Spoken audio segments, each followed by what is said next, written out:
vai.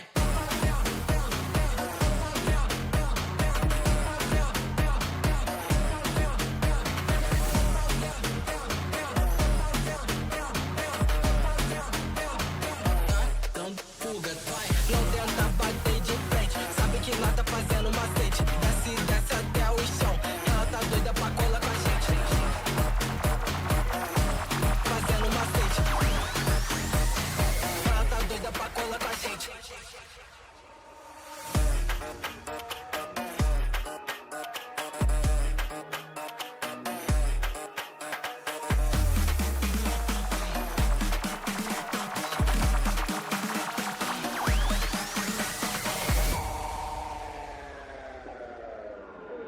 Tá dando fuga, vai.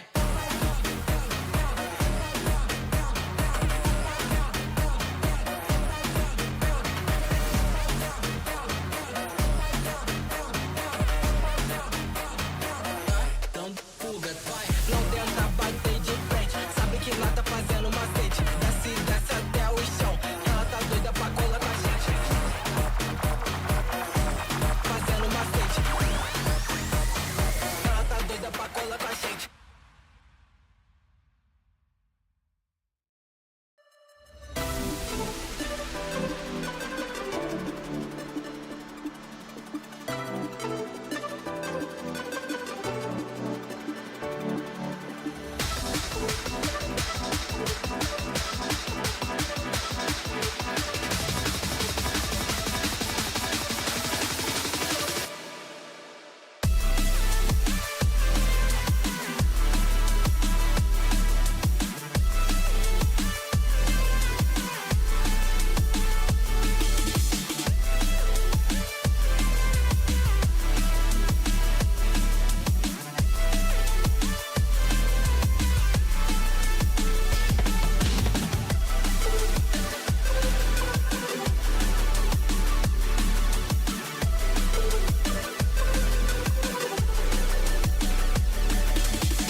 Welcome back, everyone, to the Verizon Game Changers Swiss stage here for stage 2. I'm Ash, and I'm joined here by Zobi. I'm so excited, Zobi, to get straight into it because it's our final stage here for GC, and so many of these teams have been working so hard throughout this entire season to get to this point. Yeah, and I feel like we keep saying this every stage, but it's true every stage that it's only getting more competitive. And now there's higher stakes than ever, knowing that main event stage 2 grand finals will be on that LAN at the Riot Games Arena in Los Angeles. Yes, there's so much on the line in that kind of regard. And overall, though, let's take a look at the format overall for this year, right? As we're talking through everything, talking through these teams and who's gotten here to the Swiss stage as well for GC here for stage 2. It's been such a grueling journey, of course, but taking a look at the graphic on your screens, guys, there are so many teams that we have to take into consideration here for the Swiss stage. That's why things always get so funky, right, Zobi? We also have, like, orgs coming back. Like, I think everyone's eyes gets drawn to that Cloud9.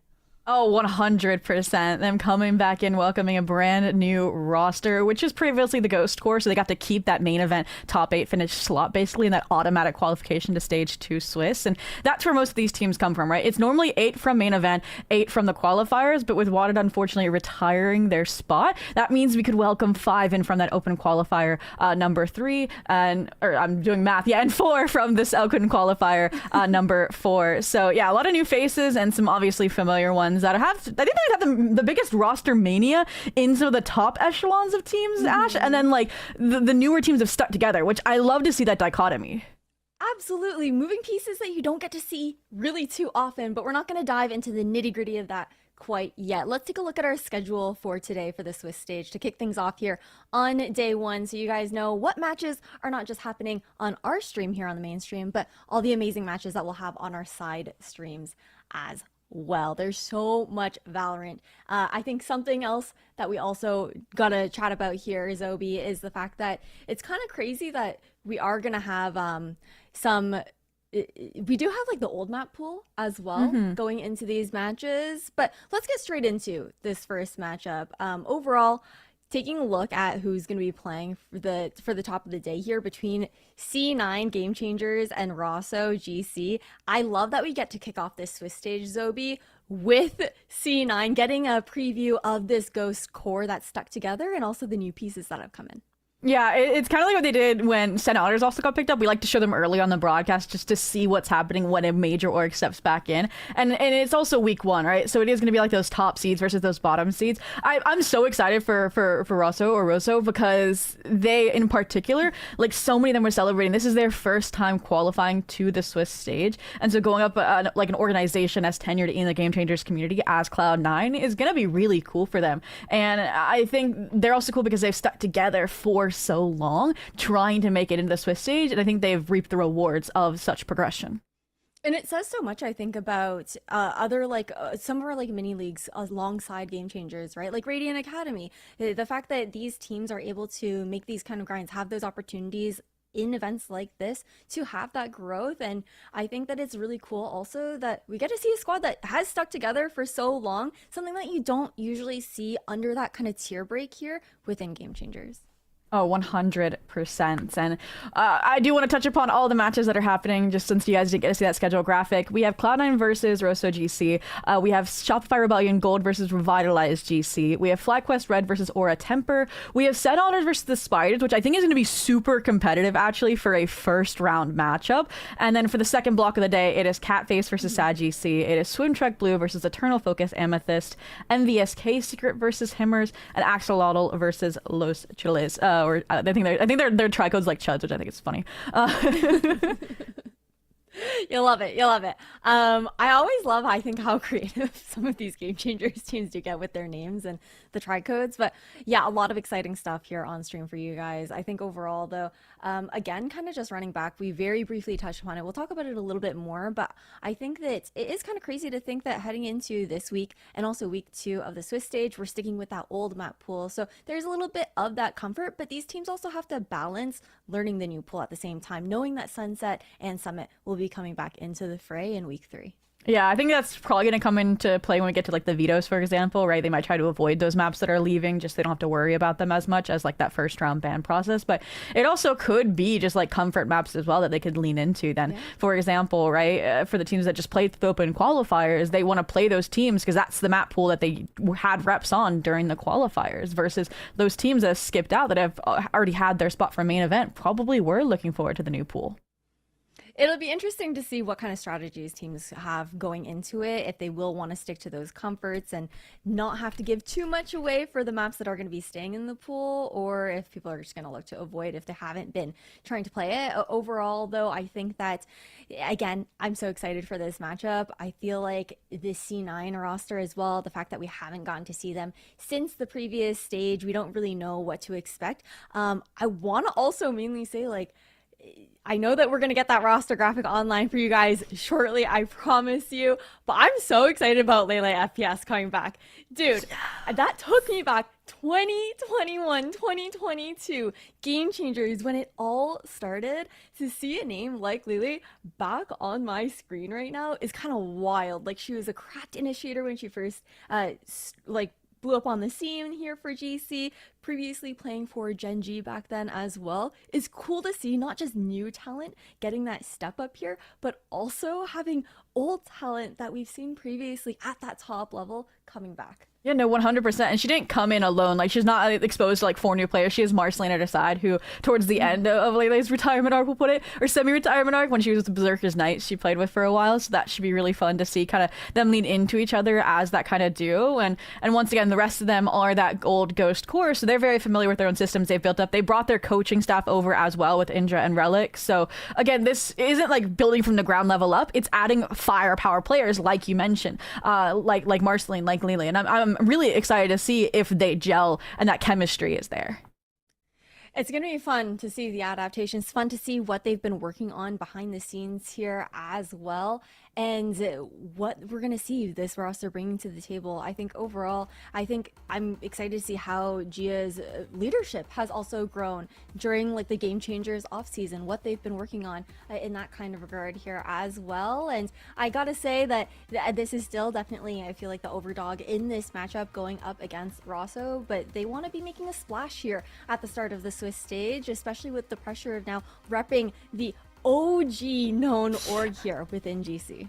100%. And yeah, shout out to Gia. She's been working so hard behind the scenes to make this opportunity possible. She's also been just like full live streaming like her grind through ranked as many nights as possible since getting like signed. Like they're definitely trying to make the most of this opportunity and do that organization proud.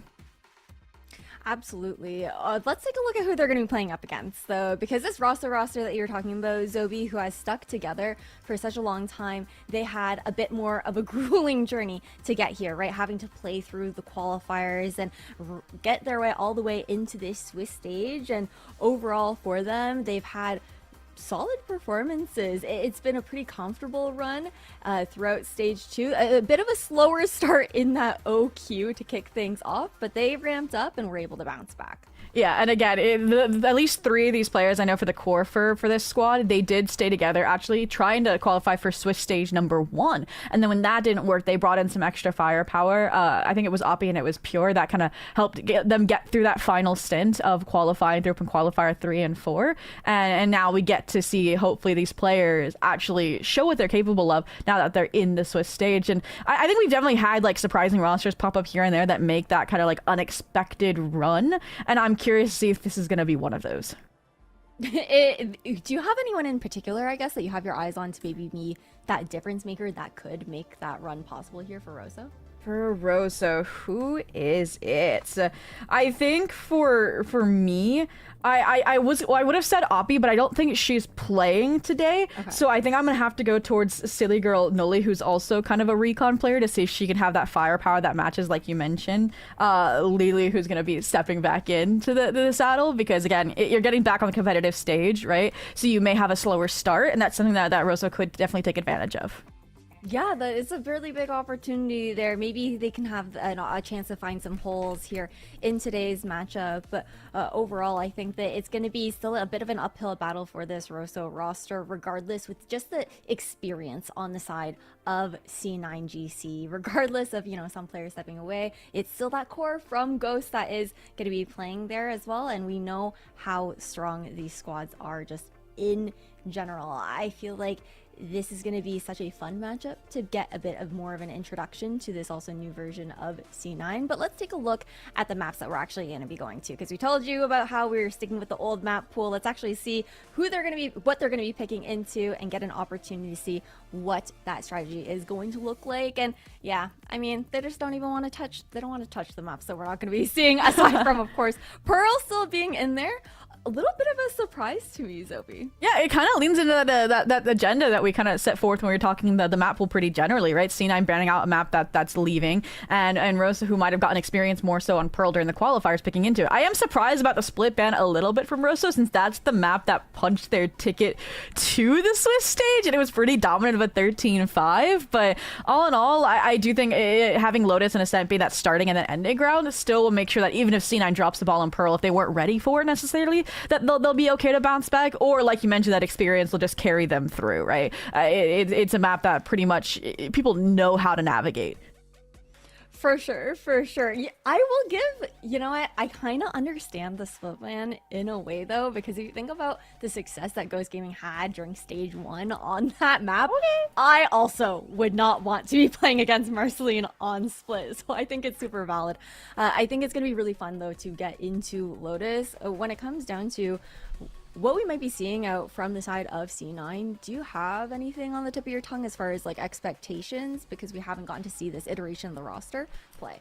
I actually do know some of the roles for what they're going for here. So it's gonna be. I also want to highlight Sari, who's coming back. She was. Uni. She was Ariel, so she was a sub for Ghost, stepping into the main roster now as well. So I'm super curious to see what she's gonna be doing. She's also gonna be on that flex role, so that's gonna give them a lot of. Again, you can run your double duelist, you can run your double smokes, and I'm curious like what role she's gonna fill on a given map. And Lotus right now, I feel like regionally we've seen so many different approaches to this map right now, Ash, and I know like we also work over on challengers. Like, do you think we're going to see that translation of composition speaking, or do you think we're going to see that GC bubble still of what they want to do? Ooh, I think that's hard to say, because it's actually crazy how much of a bubble there is. I feel like when it comes down to rosters like Rosso, for example, I feel like a lot of the rosters that aren't necessarily at like the higher level are the ones that we kind of see more so in the GC bubble, playing more so to their comforts and whatnot. But then I feel like above that tier break, where we consider teams like SRG, like SwimTrek, those are teams that tend to lean more into like the general overall regional metas. So I feel like we might actually just see a little bit of a clash. Okay.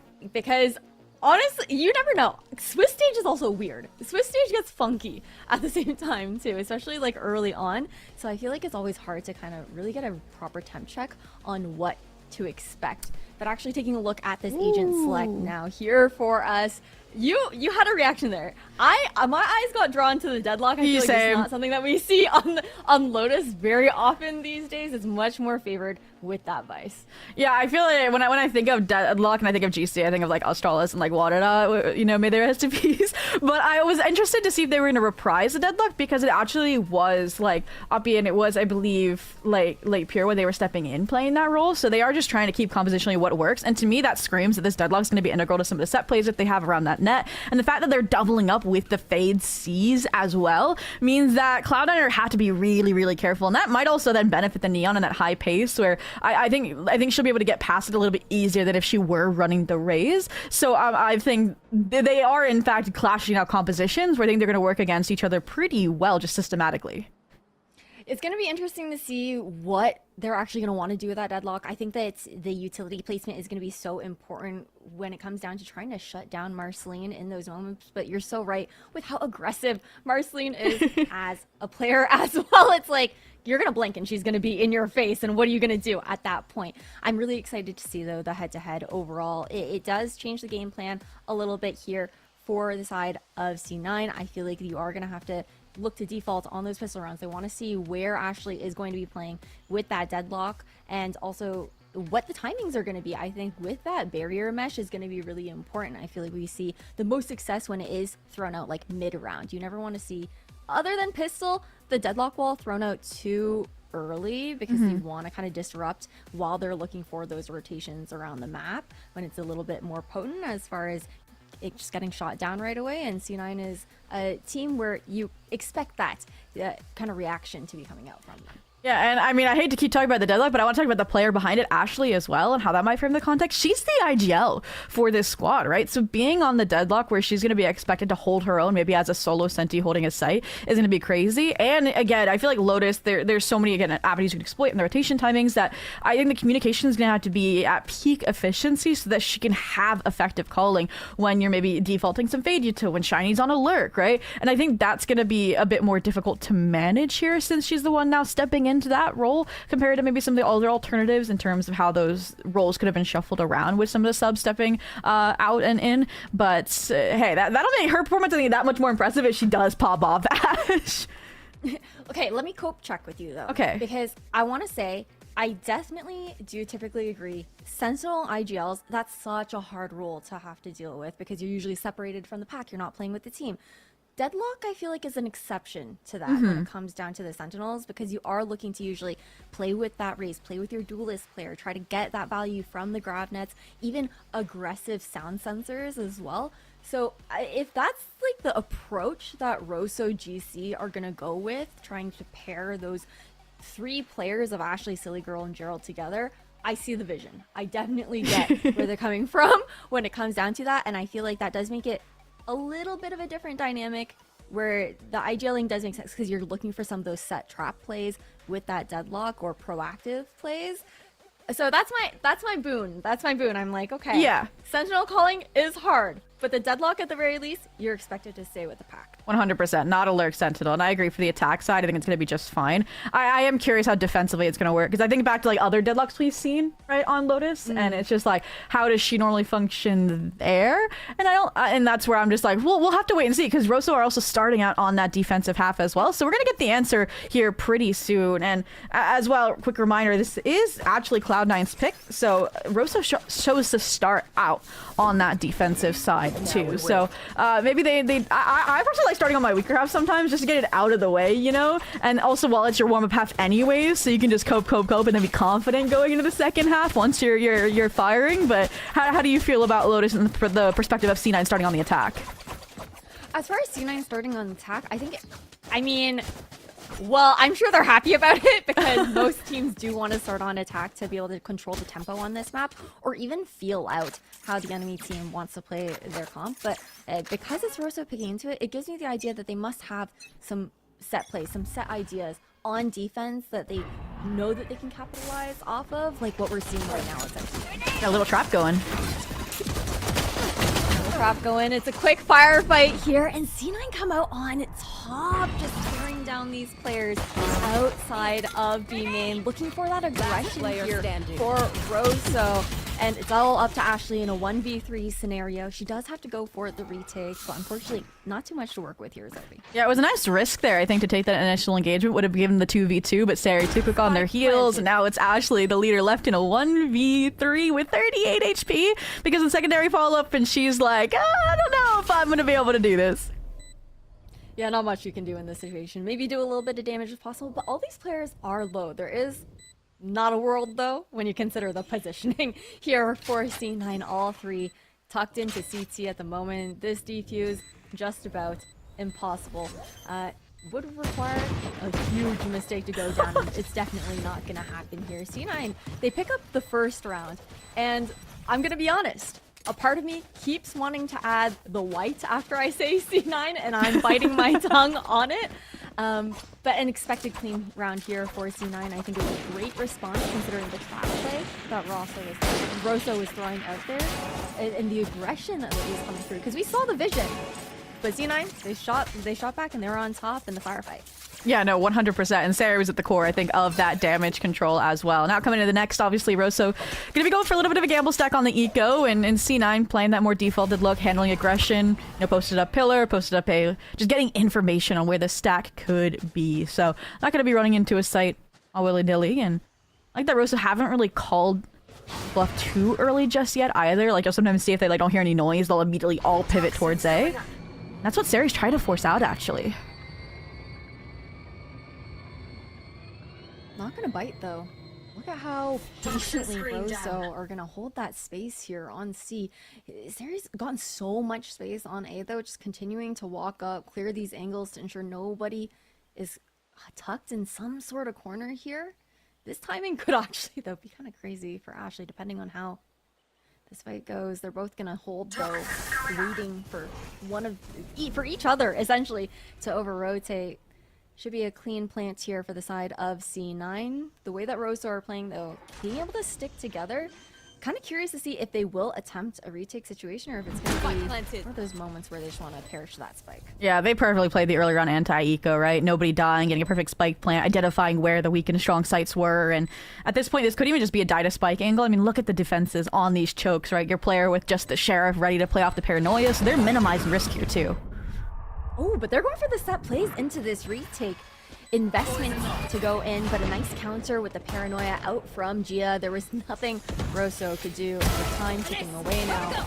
They're still going to look to do a little bit of damage overall. It's not going to come through thus far, and it's a clean round here for the side of C9.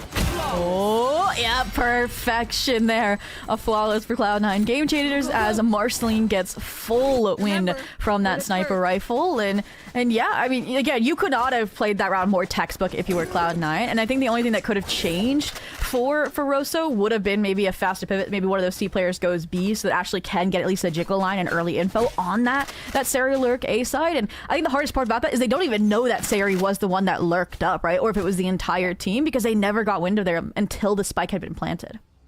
It's really good information denial there. Unintentional on the side of C9, but something that's definitely in their back pocket. Aggressive push out from Rosso. They're going to clear out the entirety of A main, and with the sound being made here at C, Shiny has the understanding that near the entirety of C9 are going to be waiting outside of this site. The delay is good though with the snake bite. Also got the paranoia going in. The barrier orb comes through here as well, and so much has already been invested here by the side of C9 with the presence that they've shown outside of the singular site, with honestly only not even a third of the round having ticked by. Yeah, I mean, both Thorns gone. I feel like they're cycling the util really well between that deadlock and that Viper from Rosso on that seaside anchor, but it looks like C9 are looking to re-hit while it's still on that regeneration timer, right? They definitely are. Second lurk smoke to go out, and the entire team is on the site.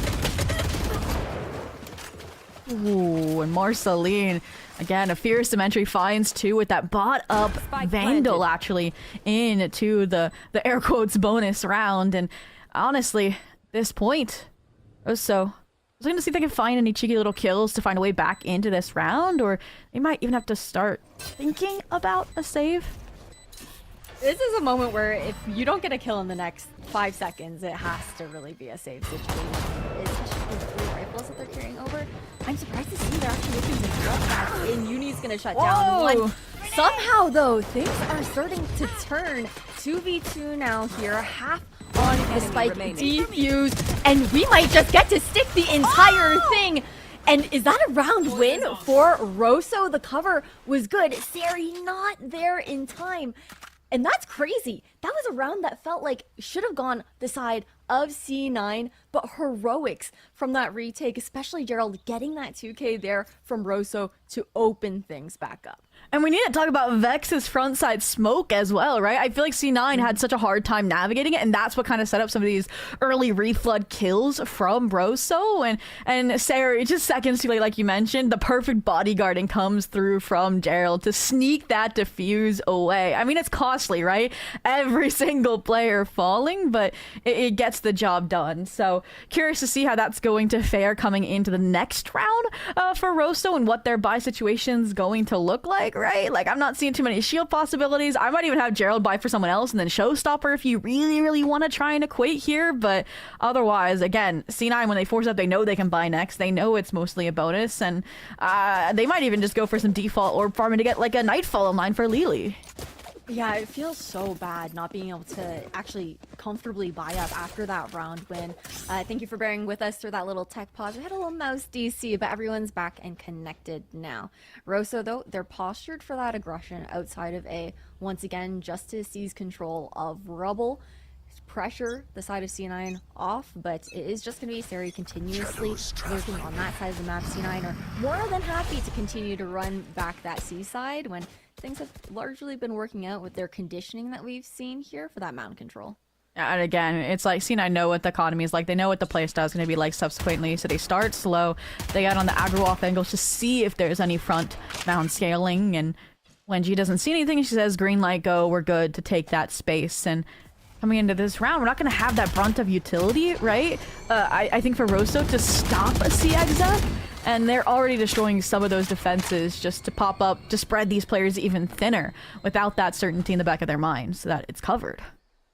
Yeah, just to pose that additional threat. But with how deep of a line they have for Rosso over at A, you also feel pretty confident that it's still going to be a lean on the left side of the map. I like this re-clear, though, from C9. They have the understanding of that. Yeah, but that little Prowler gets overswung. They want that extra confirmation C-side. That does not come other than the form of a kill, and even Ashley re-swinging, but the re-engagement on A is underway. Gerald getting overwhelmed. No! 30 seconds left. Yeah, you can't do too much there. It is insane that Gerald walks away with a pick, though. And now it's going to be Sari to turn things back around. That's still stuck in the corner. It doesn't matter, though. You've got the Game Changers Deagle on deck. Thankfully, Lele on the side of C9 able to rescue that round, but way too close for comfort considering how things were going. It started to fall apart with those picks that we saw coming through from Rosso. Actually wild how the individual mechanics nearly won them that. 100%. Like, that eco and the first eco were like night and day differences between very passive, very gamble stack, and like proactive, get on a line, take those engagements together, right? And the only thing that saves them is C9's passing like the 3K baton between players. Like, everyone's having their moment, it feels like right now. So now, with weapons in hand, they're still going on this sort of aggro style, right? Gerald prepared at a moment's notice, it feels like, to rock it out off the paranoia. Very much so. Pick, though, goes over to the side of Lele. You have Ashley still trying to swing into 3, though. Vexen's not able to provide the support needed, unfortunately, forced off the angle. Using the smoke to try and provide that cover. Cross back over B side, though. Gonna be free for the taking. Is Shiny gonna be able to get a pick? Maybe look to delay. There's a snake bite available, but you need to be able to get one. Spotted her out, and then she does.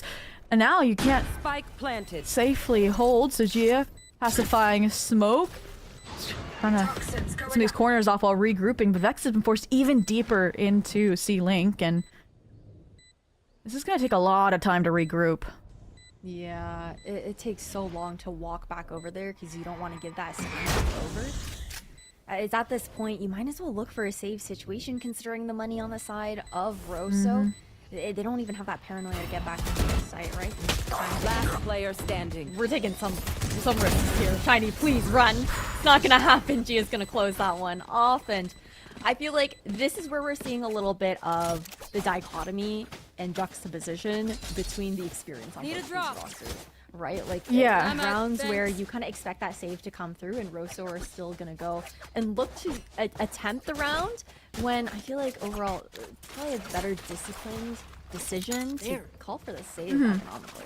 I think it's also compositional difference too, right? We see the lack of flashes on Rosso. I think punishing some of these early engagements they want to take, right? Gerald nades out, it gets disrespected because there's no flashes, and they just all fall in that early fight. And you saw the flashes doubly benefit the March lane entry, and then that late cycling of the Arcros as well to stall that 2v4 situation there as they tried to get out of C-Link. So yeah, all in all, do agree right now we're seeing the depth differences, and once again, it's the same idea. Rosso get aggressive, C9 hold their ground, and we'll go from there. It's not to say that there aren't the changes in what they want to do, right? Like even the C-Man stack that you had called out, being in a change in positioning for this squad build, gonna play the trigger, discipline one, unfortunately doesn't get another. Down, C. However, Row, so they're still looking to answer. You got a couple weapons that you can pick up here over on that C side as well, but both players can split, spike in hand though. Last player standing. We're out. The high-low is good, and Sari's gonna come out on top. That spike recovered here. Unfortunately, Shiny is completely separated from everything. Did it hit the door? Won't happen. I was kind of worried about her giving that position away. Now it's all about time. That waiting game. Yeah. Trying to see where C9 want to plant. They should have seen that 30 weapon got seconds scooped left. up as well from the Trophy B main fight 1. Shiny on a mad dash to beat them over towards A, hoping Toxic's going to buy a little bit additional delay, and she will get here. The question's going to be if time is on her side and if she can isolate these 1v1s. That too. Oh. Ooh, but there's also a Molly in return, unfortunately. Not going to be able to deny that plant.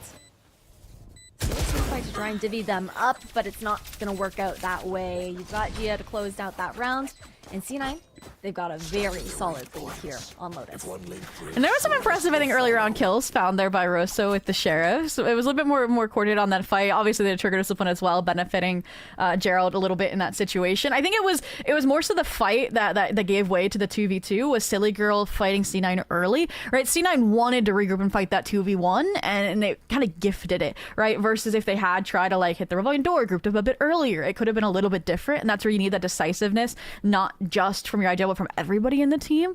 And now moving into the next, this is a must win, right, for the side of Rosso.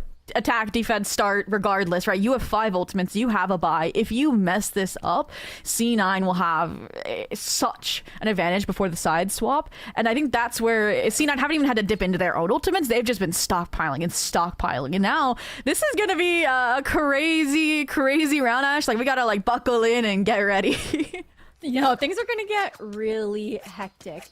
Again, though, I think we've seen Rosso putting some cool stuff plays into the server. They have ideas that they're putting onto the table. It's just right now, C9, the reactions have been so much better thus far. So I'm curious to see if they're going to be able to find that success that they're looking for off the back of that timeout. It was huge heroics for them to even get that one round that they do have on the board by Gerald and Vexen. So looking to repeat history here. I think the cycling that you had shouted out earlier as well, Zobi, has been really nice. Well, you have all these ults, yeah, just diving into a strong A fight is to be predicted, and I mentioned Ashley being left as a solo pillar for anchoring, and she just falls immediately. That's so unfortunate. Now Prowler to clear out tree. You've got the entirety of the A site from the shadows from Gia here as well. And so much space that's now been contested with that one way you pop over. Very common here over on Heaven, and Paranoia to respond on top of that. The Nightfall is going to be hard to find that purchase that they're looking for. Showstopper out though from Gerald is going to find his mark. Yeah, but look at the reframe. There's 2 players that replaced Marceline who just fell.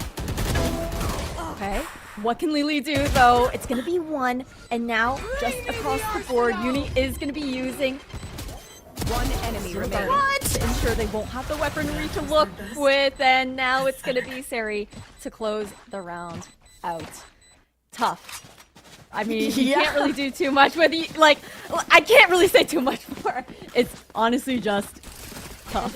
Yeah, I mean, the regroup timing from Uni to pop the Steel Garden, Sari's corner not getting cleared while Silly Girl swapping guns. It was like unfortunate occurrence after unfortunate occurrence after it looked like there was a chance for Rosa to stabilize after Ashley fell so early into the map, or sorry, into the round, right? And at this point, it's like, okay, yeah, you only used 2 of them, but the guns have been reset, right? And we'll see if ults are not to get them over that hump that these close ecos have been, but C9, right, are just going to keep running this back now on the A side.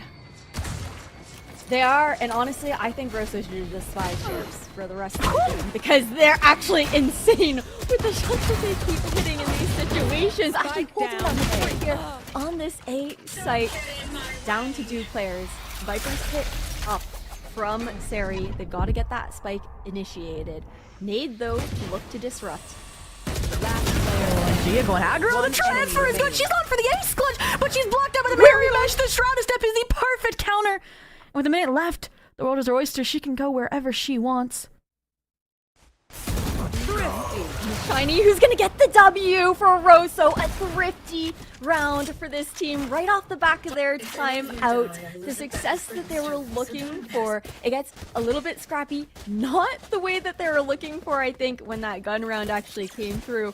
But being able to do that on your thrifty regardless, hey. You gotta take those. You gotta take those. That's like, those are those momentum winning rounds here as well that you want to run with. And it came off of Sillygro's support, right, for Ashley in that backside, right? That sees catches 2 players, sets up the first kill, allows for the reflood, and that's the kind of team synergy and support we need to see out of Rosso. But C9 are not taking it lightly, right back into the A-Kazai catapult. Ooh, that was the most aggressive take that we've seen so far from Rosso. And this toxic screen, divvying these players up. Marceline is still going to come out on top with a 3K. Now, that A site, comfortable, right? You've got Uni on the lurk looking to cut off these rotations. The timing should be good for Ashley, though, and it definitely still will be. 2v2 now. You do have the annihilation to work with here. And you know that pit was your C, so you can frame and get aggressive, flip the site. It's gonna be the perfect counter. My only concern is that Spike's not really planted for that aggression, so they are just playing purely for the stairs wrap timing. Which has to be One enemy remaining. It is. and I'm out of here. Works out. Marceline's looking for the ace now. 4K in pocket. Trying to race over. Ashley's gonna be able to get half at the very player least. standing. Pops off to and the gets the important drop on Marceline now. Clutch. Getting that half through. That defuse spot.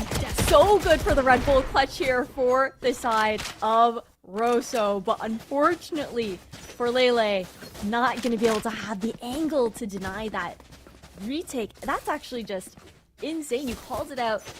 And man, my head is in my hands, honestly. I mean, how do we go from like back-to-back ace like potentials to back-to-back Red Bull clutches, right? Like that's what stands out to me right now for Rosso, starting to close this gap, starting to make it a respectable half, considering it is more of an attack-sided map, and we mentioned some of the set plays the double nets they'll have on the attack, and at this point, this is I think the 4th round C9 have started in a row, Ash. Yeah, it's kind of curious to see them not go back to that same side that was working so well for them previously. Uni still not punished with this aggression, though. Is damage from the nade, and the double swing is just going to be a little bit more powerful. I feel like you can see a bit more of the confidence that Rosso are playing with now after the past couple of rounds, and with the annihilation used, they're going to be denied by the team. Oh, and then stun comes through, but not before Marceline fries Ashley, and that was the Yuta holding the site together, right? It hadn't been destroyed, it hadn't been fought through, so now, once again, numbers disadvantage on the retake. Great angle here for Sari, not even gonna have that corner cleared by Shiny, actually. Feel like- 2v4, money situation, it might be a save, it doesn't matter. These players are always hungry for kills. Rosso never save. That's the lesson I've learned from this.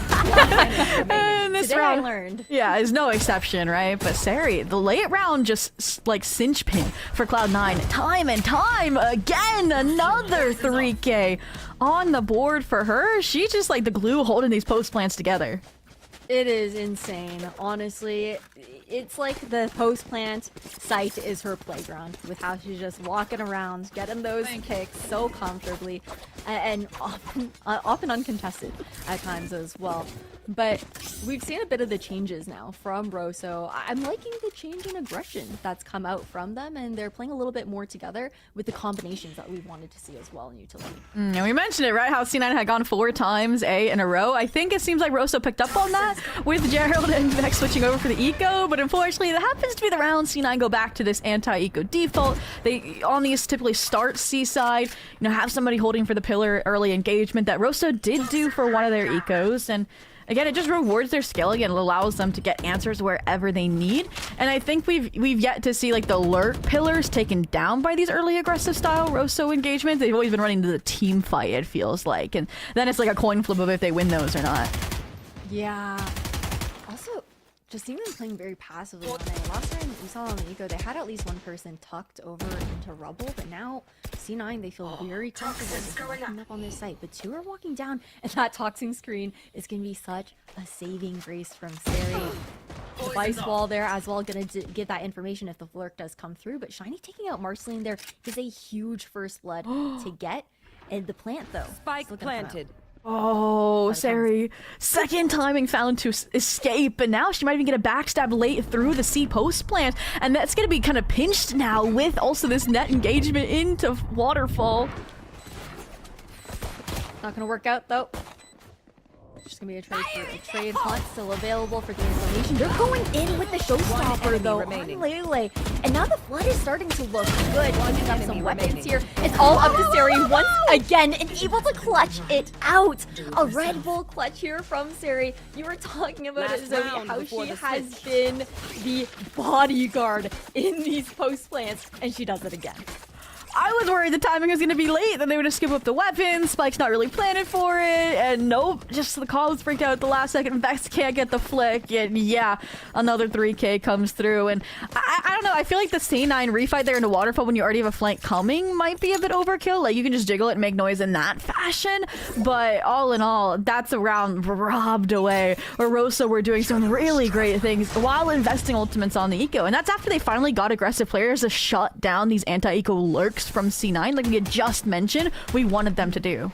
For sure, we definitely have to give them that credit for the eco rounds, even on the ones where they don't find that success. They're always still able to make it so close. Barrier mesh yet to be shot out here, not wanting to give that information away here. Yeah, they just cut that judge around the corner. You don't want to take that risk. Not even getting a bite. See what Gerald's gonna be able to do with this upright angle, though. Oh, it'd be a matter if she can get the transfer at this point, and she dodges the paranoia. The slide through here from Marceline still to come out on top. Unfortunate there. Shrouded step away from Vexen to get out scot-free. Not gonna take a lick of damage. Actually gonna follow even further back, right? Wait for the refloods, but Marceline gets a blind kill through stairs. They do. Oh, trying to pull rotations away though. Actually, Scott, really awkward timing. Actually, just getting out a sight on time. 30 seconds left.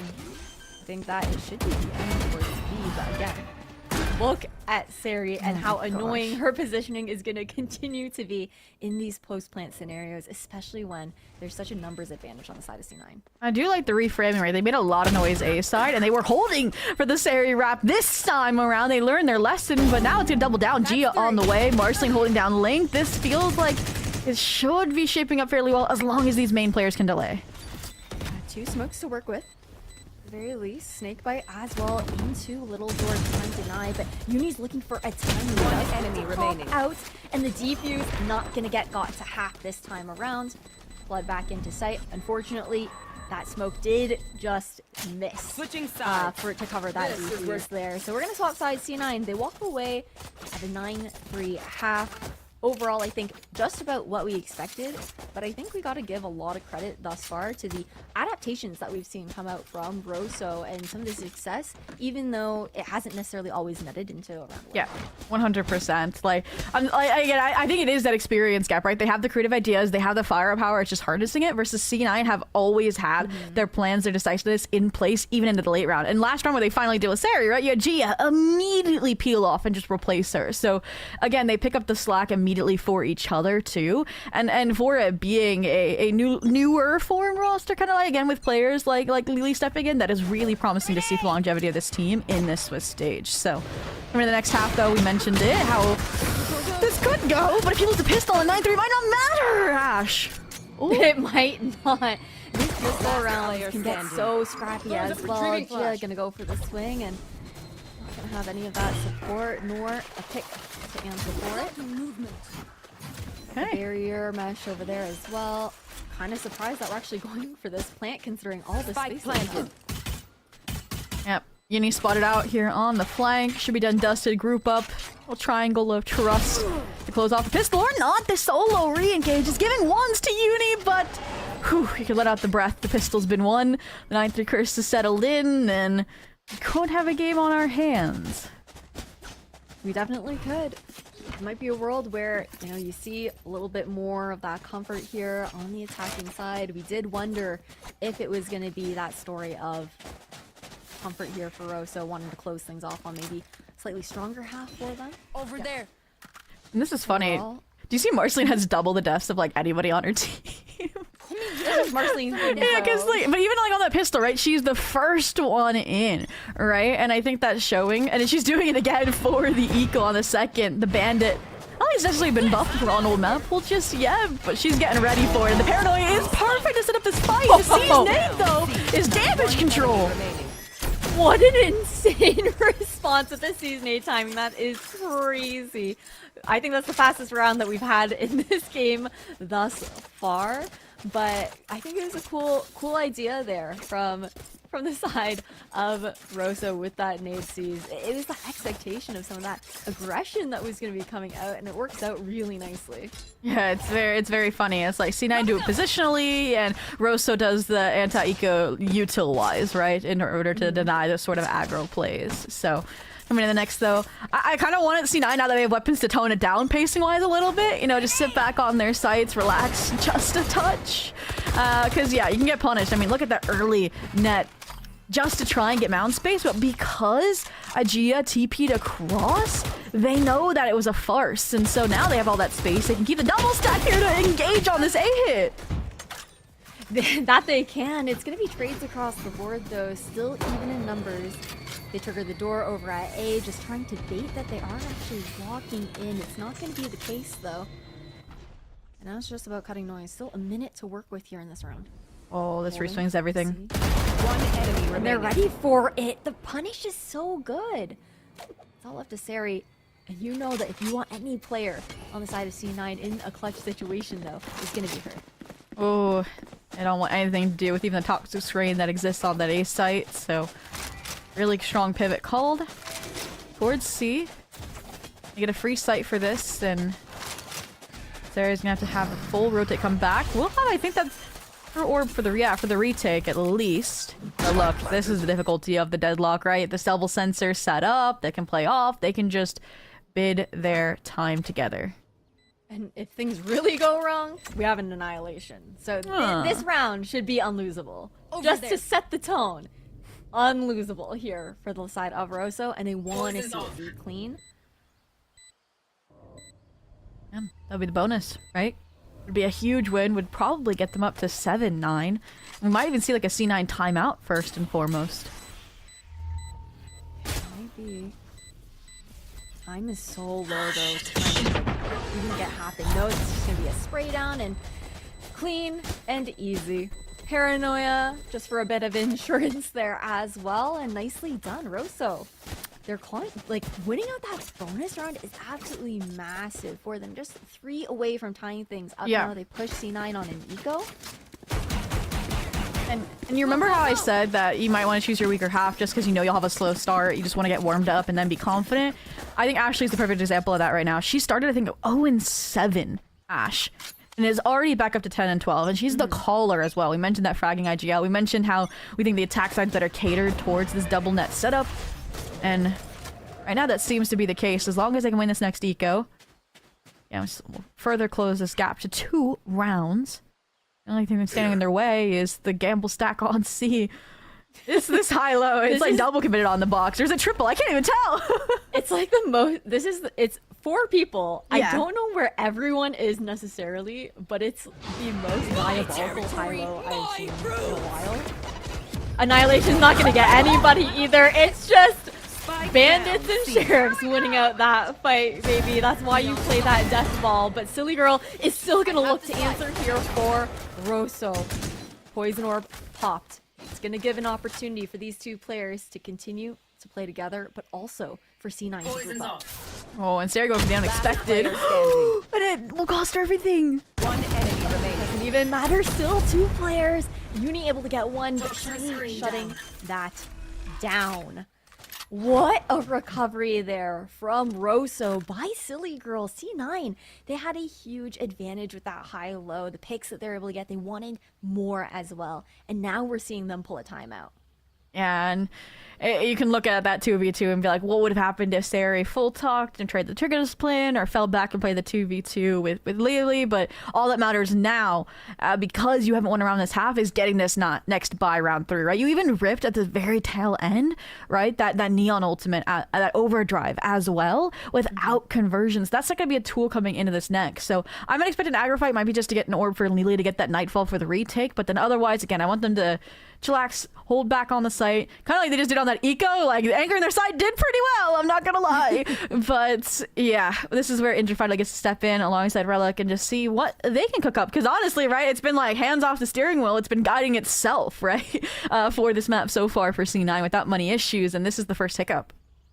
I definitely think that the way that C9 play and just knowing the players on this team, I wouldn't even be surprised if it's not necessarily a strategical timeout, but just okay, let's get back down to earth. Let's bring the levels down back a little bit kind of moment, because I do feel like after having such a strong 9-3 half that honestly could have been a 10-2 situation there for C9, you could see the confidence at which they were playing with, and maybe a bit of that overheat here as well that needs to be tempered in that timeout. Let's see if they can make that adjustment happen. Ooh, I mean, I feel like putting an op on Marceline automatically tempers her aggression to a certain degree. I will say, like, 100%. That's something I usually dislike, but in this situation is perfect. That alongside, oh, Phantom moment, certified. I felt that one with my whole chest, guys. I felt that one with my whole chest. That is an unfortunate situation. Prowler's gonna deny that angle for a moment. You've got nade there too. It doesn't matter because Marceline's still gonna peek into it and take Silly Girl out. The Vice util is on top of this as well, right? They've been so fast to rotate, and there's not really a deep-seated seaside lurk either, right? I'm looking at Shiny and the lack of progression, just holding this B main so that they can re-engage, but the stack's gonna be here. The op's gonna be back on the line. Maybe no hits to beat them to C. Like, I still feel like C9 are pivoting now in pretty good time. That timing on the Prowler, though, was kind of crazy. Misses the information. They feel like it's okay to maybe go for a re-clear on the side of C9. Not expecting this many players from Rosso to be there. Paranoia is perfect. Gerald has the site, still looking to fight a little bit deeper. Not the close range op. There's no way, right? 30 seconds left. Marcy is the type that would just, like, walk out, scoped. Will it happen? Will the shot land? Saw the elbow in main. One it's enemy clean. remaining. Now, Spike Vexen's on the tap, B. also gets taken out. Just 15 seconds. Trying to go for a late wrap over towards A. Heaven, 10 and seconds it's just left. not gonna happen for C9. They only have to live. Gerald can't even get that spike planted and opts for the save instead. That is just insane. I need to like see the Marceline replay. things. I just need to see where things started going wrong, right? Because the support on that satchel in from Gerald was perfect, right? The paranoia prevents the retrade, and then it's a pause before Marceline comes out that I really want to know why it happened, right? Because they should have had the site, they should have had the plants, and I don't even think like the util was oppressive from C9 just yet, so it could have been like a moment of self-doubt too. So that's something I'll look back at the VOD, and maybe they can as well once they actually know that C9 wasn't encroaching just yet. But all in all, that's the round much needed by C9 following their timeout to convert to get up to double digits and strengthen the money, and now get their ults kind of resynced up with the buy situation. So Rosso headed back towards A. Once again, Vice is here. Once again, Stack is here. They have full trust in Sari C-side, it looks like. They do.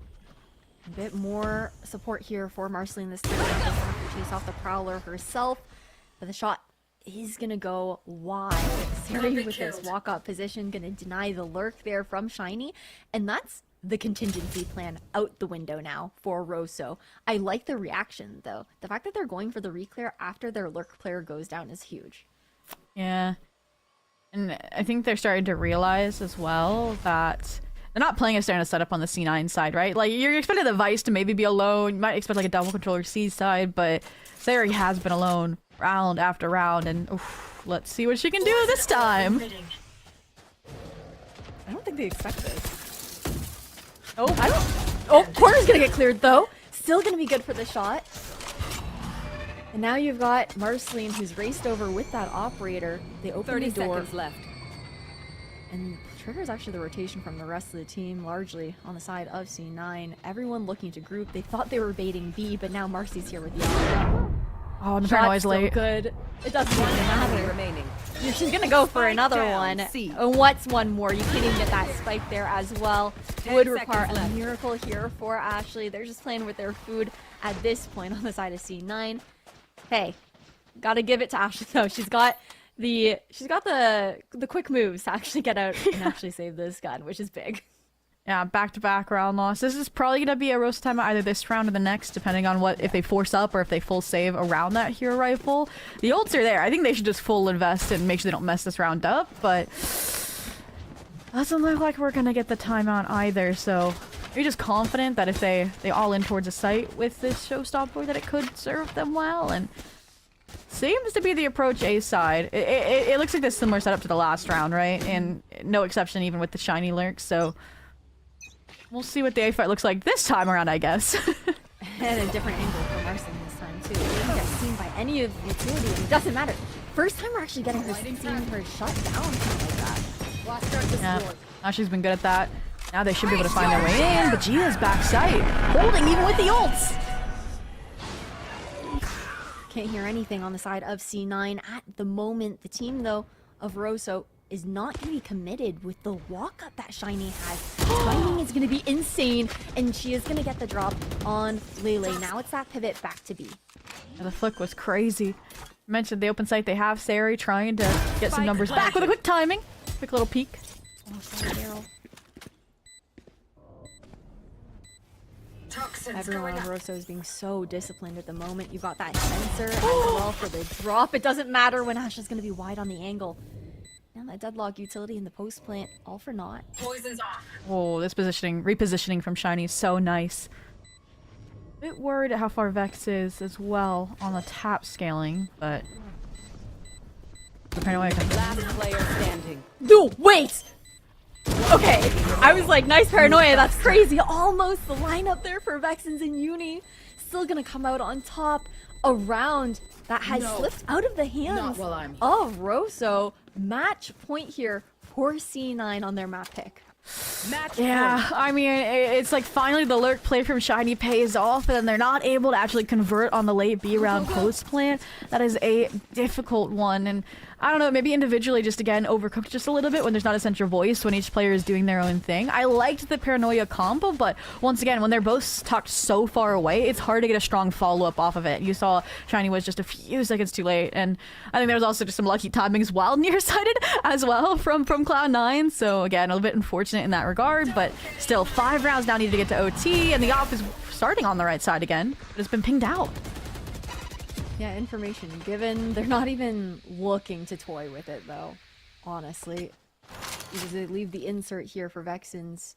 It's a bit awkward to get out since the other side of Fetch not available. Instead, we're gonna actually go for the entire ultimate all the way to drop and sticking it here as well. With Uni off-site, this is huge with the amount of space that's been taken. Yeah, this just feels like a retake angle from Cloud9, right? You're gonna have the arc rose laid if they can't locate it. And that's where I am a bit concerned about the ults that are on the side of Rosso to counter maybe a Steel Garden retake, and we'll see if that's exactly what happens to set up on the post plant. I do like the plant, though, at the very least. It gives that opportunity to try and play off a little bit more, but with a barrier mesh there as well, blocking off stairs, things get really awkward. The aggression, though, is nice. Just posing that threat with the showstopper to buy a little bit more time. Oh, Rosso hears everything. Shiny knows. Such good information for the backstab, but the whiff allows Lily to come out on top. Annihilation has to be... Well, I don't even know what is going on. Nearly, like, fell out, like, walked out of the door. It still manages to find its mark here, but that got awkward. That could have gone a completely different direction if we're gonna be honest. Things were a little scary, but Rosso still managed to stay alive. She like phased through the door. She like shocked herself that she made it through. I was like, oh wait, Annihilation is not in the picture. Wait, we're so back. We're so back, yeah. And Ashley also just finding the timing as well ahead of that Steel Garden, where otherwise I think Lily would have like fully cracked that round wide open, right? And that was the entire idea, was to crunch through door off of the Steel Garden, since Gerald and that showstopper didn't really shut down that retake play. But it's kind of like an equalizer round, right? All the ult stripped away. We're back to the foundations, and we'll see which side is stronger, as we need 4 rounds for Rosso now to get towards overtime. And I will say Rosa are picking up the pace a little bit, getting more confident on just these early fights. They probably know as well that economy's a mixed bag on the C9 side. Yes, for certain. Toxin screen down. But I feel like going up against some of those mixed bag rounds, that's when it honestly feels like a little bit more pressure because you feel like you gotta win it. Yeah. I like the paranoia being postured here on the information and contact of Marceline. Prowler doesn't see anything and is all fake. And with C9 being pushed up that far, they're aware of the ruse that Rosa were trying to sell. And this is where we look towards double anchors here. Poison orb emitting. A snake bite. Ooh. That's gonna come out. No C's for Lily. C's for Lily too. Whoa, whoa, whoa. Keep your gun out. It doesn't matter. It doesn't matter because Lily's got her gun out. No C's needed. 30 No C's seconds needed. It's like the amount of time she's had moments like this map, I've lost count of, honestly. We've got the Viper's kit out now here, though. Rosa in the post plan actually has been so good after warming up into Lotus. It's all up to Uni to find these two players sticking together here in Bend. I like the hop up, but you're not going to clear out any information with how close One enemy Rosa remaining. playing in the pit. 1v1 is available. The drop is perfect. Silent there by Uni. A 3K to take this map home for C9. Wow, just playing the geometry, playing the lack of information, and taking it one step at a time. And ending off with a Red Bull clutch feels characteristic to the way in which some of these closed rounds were denied, where Rosa could have even pushed this towards an overtime if a few more of those rounds in the first half had gone their way. So, all in all, an entertaining map. I think Rosa putting respect on their name in terms of what they were able to make up after a 3-9 half. And quick reminder as well, Ash, like that was Cloud9's map pick too. So, the fact that we are going to be coming into a map that might not even been really prepped if Cloud9's focused on the upcoming map pool means that we could have a closer map 2 in a series on our hands. I'm really excited to see how Pearl is going to turn out, but we have a quick little break before we actually get there, so we'll be right back. We'll be right back. Yep, that's me. You're probably wondering how I ended up here.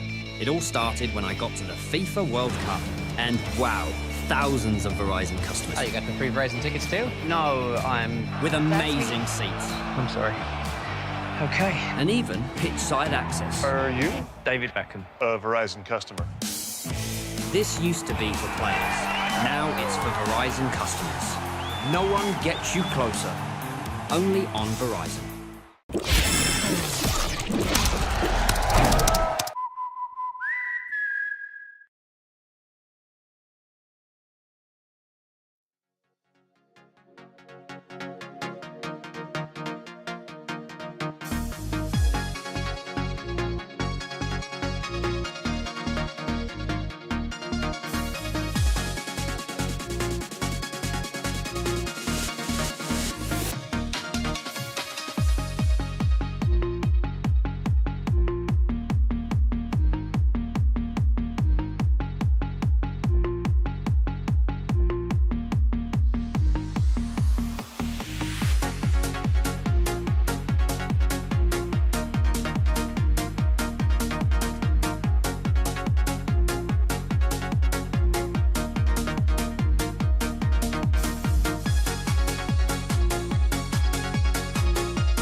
Welcome back, everyone, to Verizon Game Changers North America Stage 2. We just saw the win for C9 GC 13-8 up against Rosso on Lotus. And there were a lot of surprises, I think, Zoe, on that map. It didn't necessarily go exactly how we were expecting. Oh, 100%, right? The side swaps, and then we suddenly get Rosa going 4-0 when it required the first Cloud9 timeout. But once that coaching staff got involved, they definitely corrected, I think, that first hiccup. They got back on track, synced the money with ults, and they kind of closed things out. But I do think Rosa, there's some share of demons, which is very intrinsic to the Game Changer space. So good to know that Gina is alive and well with the next generation of players that are in their first Swiss competition. And I think just the fact that this is their first, again, like, map, their first series in Swiss ever for a lot of these players, this is a respectable result for something that isn't even your map pick. I think, again, the difficulty was maybe the difference in some of the defaults and how they panned out. You can see just how many more times C9 was able at least to get the spike down. And obviously Marceline was just on fire as well with the first bloods. It felt like, especially once that operator came out, and I think that disparity also made a difference. Oh, absolutely. I do think, though, that honestly, there were really cool just plays that we were seeing from the side of Rosso, even on defense. It ends up being like a 9-3 half, but we saw the adjustments come through. You even shouted out how Ashley on the cast was just honestly exponentially growing as far as like confidence, mechanics, and the results that we were able to see from her getting those frags. And I feel like that change really came in when we saw Rosso looking to play together a little bit more, that deadlock not being as disconnected from the team. That's where we saw a bit more of that comfortability and more success in those set plays out from Rosso. But C9, of course, the experience on the table, I think, reigned supreme in a couple of those fights from what we saw when it came down to discipline or how they were synergizing together. Absolutely. And I'm just gonna say it now because I feel like we gotta talk about her too. Like, I'm so glad Sari is back in like a full-time like starting player position as well, because like you see some of those players that are like stellar subs and you're just like, it's criminal that they're a sub, and it's usually around like life circumstances, not just like necessarily they're playing. And I'm glad to see that she finally was able to take charge of this Cloud9 opportunity as well, and be on the stage in full capacity, and is showing out likely in the same exact way. And with Pearl up next actually as well, Ash, I feel like the lyrics are going to be even harder to keep track of. Oh yeah, that is for certain. Our map pool is taking us to Pearl for our next one. That's going to be the pick here for Rosso. It's going to be exciting to see what the post-plant demon is definitely going to be able to do. But C9, they are starting out on the defensive side first here on our upcoming map. How are you feeling about that? Starting on the defense for this, I think if they get an operator online early for Marceline, they're going to be pretty okay. I do think we also talked about kind of this overheat balance that they were trying to find on that defensive side for Lotus as well. And I think that also can be a problem here on Pearl. And I think it's only going to be a problem to me more so if maybe they don't win the initial pistol, just because that, again, they're thrown into some weird buys, some anti-ecos, and that's where that things can snowball pretty fast in Rosso's favor on their own pick. But independent of that, I'm trying to dig through the archives to see like what exactly Rosso has been running on this map. I mean, they picked it. I hope they played it in the Open Qualifiers. Yeah, they did actually. 13-7 against Highcourt in their match that qualified them here, and they were running a little Chamber, a little Neon, a little Phoenix. And with that, it also tells me that I don't think we're going to get Ashley on a Senti this time around. And I'm curious to see what she's going to end up on, because she has a flex player. So there's a chance we even get like an Ashley duelist here, right? Like, she might be that Phoenix player alongside Gerald on the Neon. And I think that versatility, that flexibility, and the fact that she has warmed up as well, if that is the case, is going to be also spicy. Yeah, it really is going to be. I think it'll be fun to find out what direction we're going to be going in when it comes down to that. I think overall, honestly, knowing what we're kind of expecting as far as a meta comp for the side of Rosso on Pearl, I'm pretty excited to see them play it. Honestly, like, if you're thinking about how good they were mechanically on Lotus, trying to run a very just combo heavy composition that requires a lot of communication, a lot of set plays, and very tight timings together. Now they're going to be on a comp where they can let loose a little bit more, and we saw how comfortable they look, how confident they looked in those rounds for the side of Rosso. That could be a really huge boon that you were talking about. Maybe this series going a lot further than we would have expected top of day.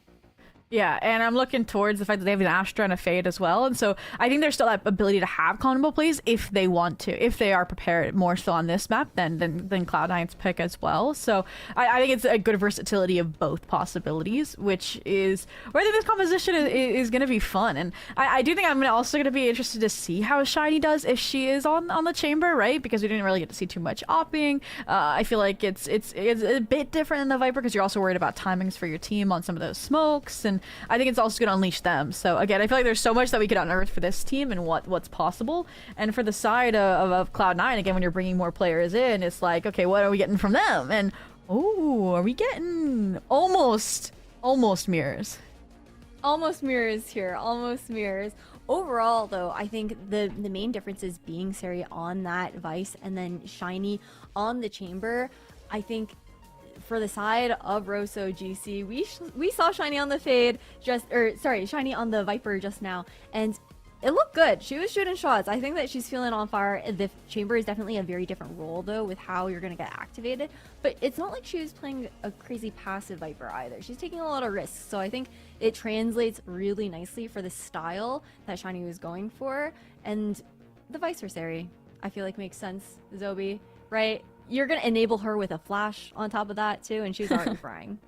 Yeah, and again, she's normally the quote-unquote Senti, but like you'd rather have her on like a Viper, right? In the Senti title than anything on a map like Lotus. So I think that worked out to flex her on over here, and Marceline Neon's not really surprising. I think I'm interested to see how Uni and the Phoenix is going to do. Similar to how I kind of mentioned Ashley on the Phoenix. I think those are going to be the two players to really look at. And other than that, like, I think we're pretty set across the board in terms of expectations for this series. And again, we talked about the problems that popped up on Lotus, how they could translate, and it's just a matter of seeing how they actually pan out. Excited to see the differences between both of these squads. We've seen a lot of depth between the two of them. We've seen a lot of overheating as well at times, especially when C9's feeling good. They like to put the pedal to the metal. That is for sure something that's, I think, a big part of the identity of that squad. On Pearl, though, we're going to have to see the change in pacing, right? You do still have that neon team composition that allows you to go fast and dive in if you so desire. But the push and pull on Pearl always gets a little bit awkward with how long these rotations can be around the map, especially trying to wrestle for that mid control. Well, getting into it, map 2 of our Swiss round 1 for stage 2 Valorant Game Changers North America, and it's Rosa starting on the attack this side, which we saw was their stronger half over on Lotus, at least in the wings of a comeback. And here it is going to be Shiny again, off on the lonesome on that lurk play while we go explosive in A main off this double duelist.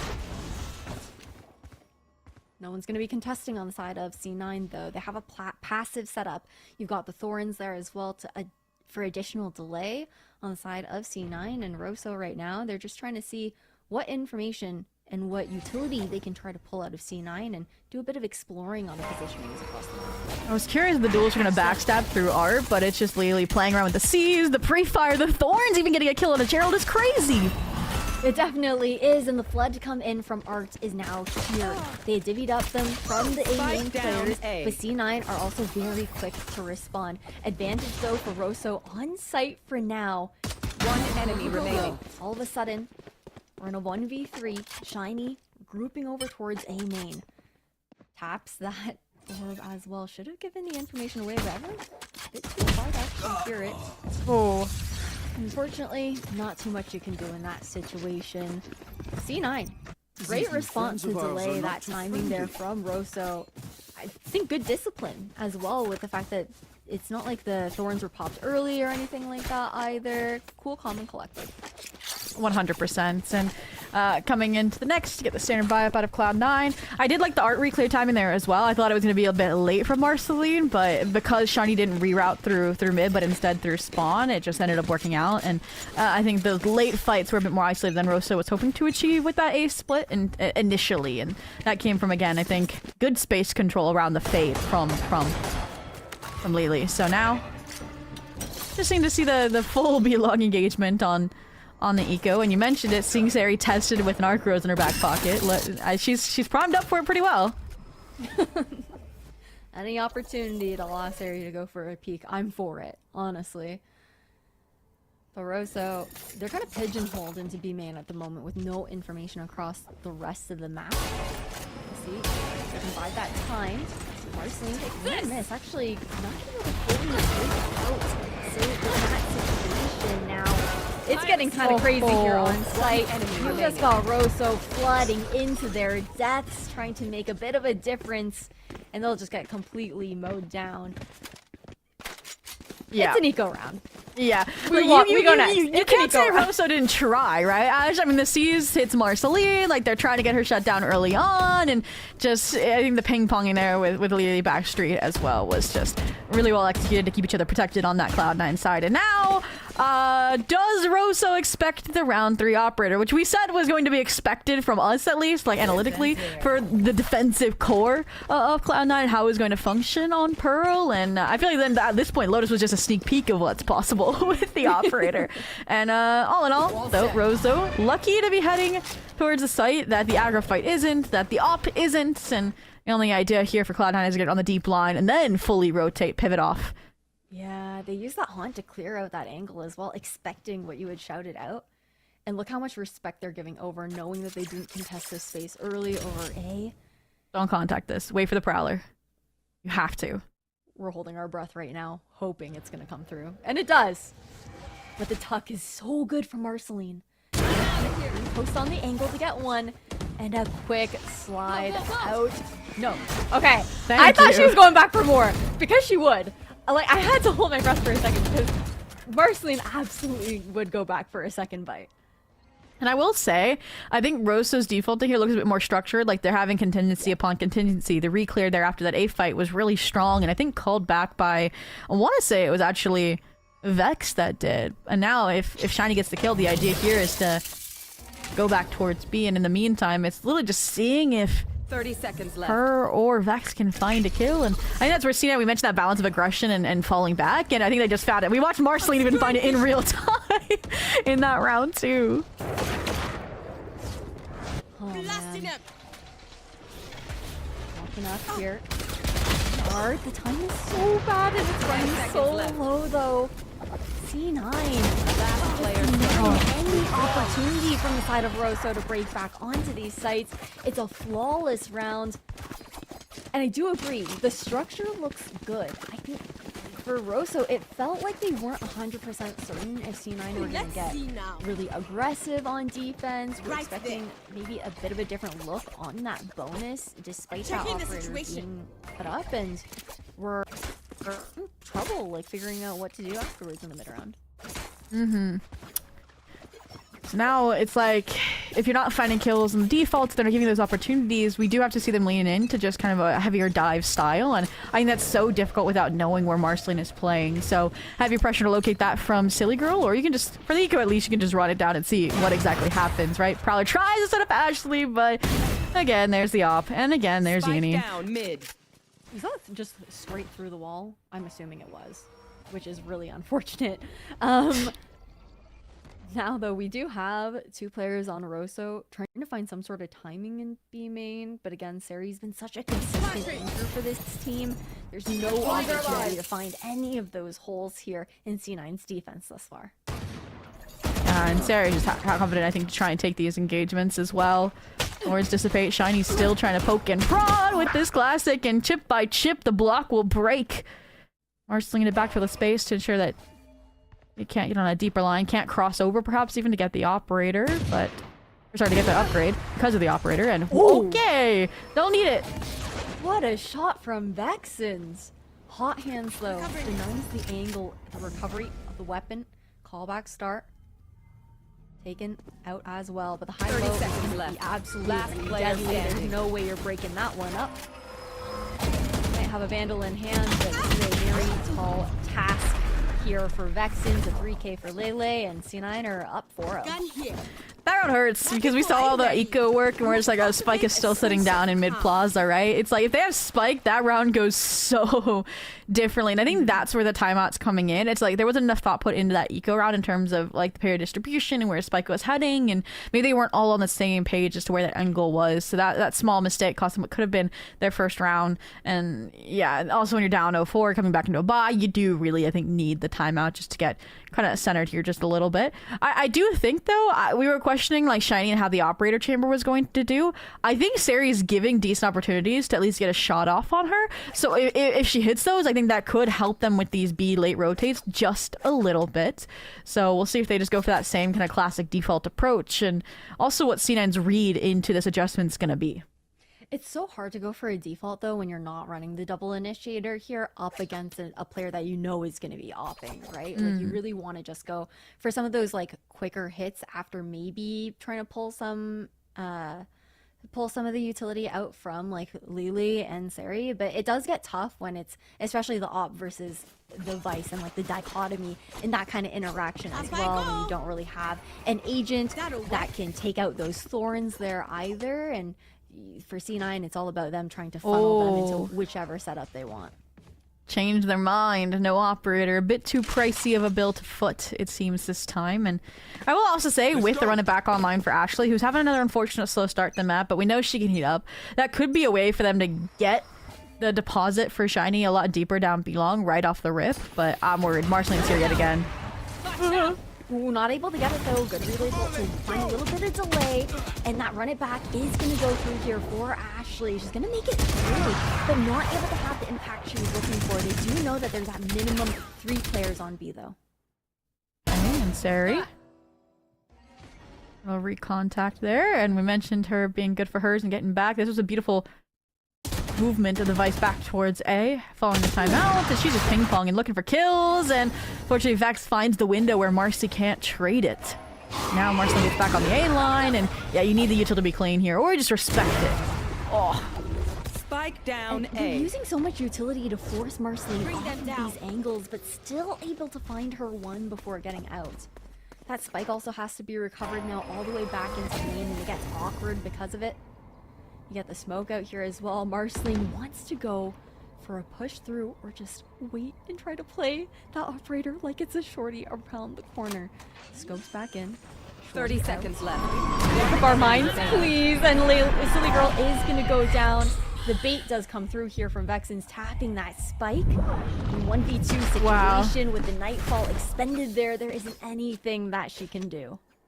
And literally doesn't look like she's taking a day off from the server. No. Again, the wallbang angles, the jiggle timings, like they are all looking pristine as well. And yeah, I agree. We look back towards Lotus, and how many times did Ashley actually get past Marceline on the op angle? Like, she just like was killing her, right? Like every single time. And here I feel like I've seen Ashley the victim of Marceline so many more times as well. And it is a difficult one, especially when that is your primary flashes for some of these late fights too. And lacking them has not been posing well for, like you mentioned, some of these spike recovery missions or just setting up in the posts, and it's difficult, especially now the ults are making that difference on your buy. So 5-0 for C9.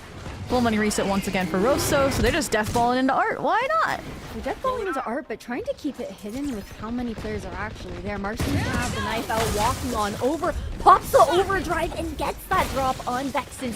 Somehow staying alive, now trying to fight into these main players, trying to come through here from the side of C9. Rosso, they had a good reaction, knowing that they wanted to chase down those players over in A main, but it's unfortunate when you've got Marceline hot on your heels right behind you.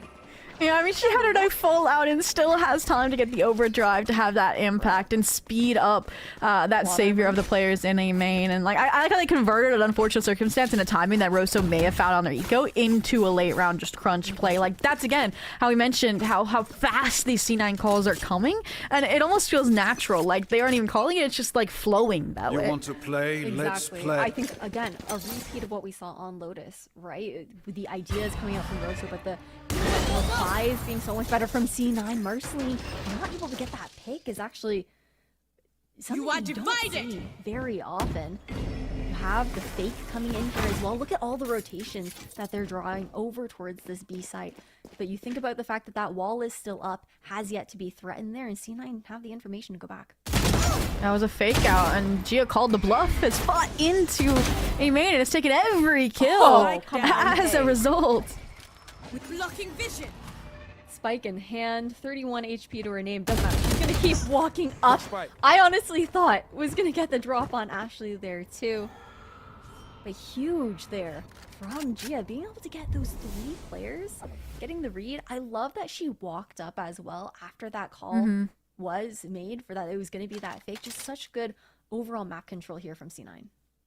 And I mean, if Shiny doesn't get this kill, this route is basically wraps, right? They rotated off of Gia's contact, and the fact that B-wall was never tripped. So the fact that it's down to Ashley in the 1v4, well, she takes one down with her, it does not matter when C9 are sitting at a 7-0 on the scoreboard. We were hyping Rosso up so much for this map and what it could mean. And I think it's just the fact that Marceline got the operator on so early on that they've had so many issues getting by it. Yeah, that is definitely true. I was kind of surprised that they tried to run that fake over at Edo because that Vice Wall has been there the last several rounds. Gotta trip it. Yeah, things that we gotta look forward to, though, instead of keeping an eye on the past, things that we cannot change. Prowler out to get a bit of a deeper line, heading to the front side of mid control here for C9. Okay, and again, it's an opening kill for Marceline. 7's the record to beat after Lotus, and she is on her way. Ashley, quick cycling of that run it back after the heroics she attempted in the last round. Does mean an open A site, does mean deep of hot deposits, but that spike going down just yet. C9 can get here that much earlier for the retake. Yeah, I'm really surprised to see that, but this angle could be really good for Gerald, and this operator not working out as well for Marceline as it has in the past. Gerald wants a little bit more. Gia tucked into Flowers. You have the retake now incoming with that run it back from Uni coming in as well. Silly Girl out of the equation. And this crossfire could be great if you see C9 overextend. It's not going to be the case. A huge retake round here from C9. And Zobi, you called it out. That spike goes down so late. And I feel like prioritizing giving that orb to the Phoenix despite the run it back being used in the same round is a mistake that they're going to look back on. Yeah, it's just been difficult. I feel like the spike positioning has been, I think, a major loss for Rosso on this half in general. Again, we've seen how some of the ecos have fallen apart as a result of it as well, and just difficulties recovering it. And I think the other thing that surprised me about that round and how it went out, I liked that Rosso got the deep space, but then Gerald, I think, tunnel visioned with that overdrive a little bit too much on the solo player in Gia and Flowers instead of the players that were flooding in right off that Cosmic Divide so effectively out of Art off a Uni's own run it back. So again, just some of the situational awareness that I think comes with experience, maybe not there in the fullest, but all in all, it doesn't mean it's going to take the pep out of there. A step, explosive deposit of Gerald into a main. And they are trying to set themselves up for a split, but this is the first time we've seen C9, I think, this far up into Art, ready to counter with this curveball. This curveball is really difficult. The Prowler actually missed, does find its mark this time around. Again, the C's is so good, but it doesn't matter because Ashley's still gonna find the pick regardless. Lele able to get out at the very least. But this Art control has been wrestled by Rosso, completely taken by the team. I like this, right? You had a bodyguard. You had Gerald there to kind of usher the spike through Art instead of it getting trapped or backstabbed by Sari. And now this would have been a pretty decent post plan, but your offsite player's been taken down. You've got to isolate fights where you can. And Marceline, always good for hers. We'll keep it at 2v2. Two stars to work with here for Vexens. You've got the Steel Garden up as well. Both players One enemy remaining. Stuck in it. It doesn't matter because you got the Sheriff in the hand. A Silly Girl. Rosso finally get their first round. And it is off of a really, really well-fixed A-split attempt there. I think, again, Gerald being able to get out A main, get behind them after, again, all that delay was coming through from Uni and those curveballs one after another was very, very impressive. So they look like they want to run something of a similar capacity back here. I do think the A hits have been stronger because they haven't figured out how to navigate the Vice Util B side, but just as we mentioned, Vice Util B side, they have the little grinder set up hopefully to deter the Neon over here towards A. We love a little bit of conditioning. We love a little bit of conditioning. Set play, though, is just to actually get them posted on the angle, worried about that aggression that's coming through. while they look to proc back into mid for an inevitable crunch. I can't speak today, clearly. Silly Girl has a haunt in hand. Prowler to work with here as well. The same plan as last round, but Spike from A main instead, and we'll say Uni a bit further back this time to counter Art hit. Not able to find the picks though. The response is good. Recovery there. But now I feel like Rosso, they have to take a step back. Gotta do a bit of a pause. You don't know how many players have rotated over. Plan hasn't gone as how you wanted it to. They've gotten their way in, and I think cutting noise here is the right call, hoping that these players will fall off, or maybe just waiting for the rehaunt for the fight, and that will reveal that they're here and ready. Just die. Called out, cutting noise, and it working out, and definitely does. Vexens though, 30 seconds left. 30 seconds left. Wants to go for the rotation over to the B side. Does have time for it, but it does get a little 20 dicey, a little close comfort when you're just walking the entire. You got to start running now. Please start running now because that neon rotates so quickly.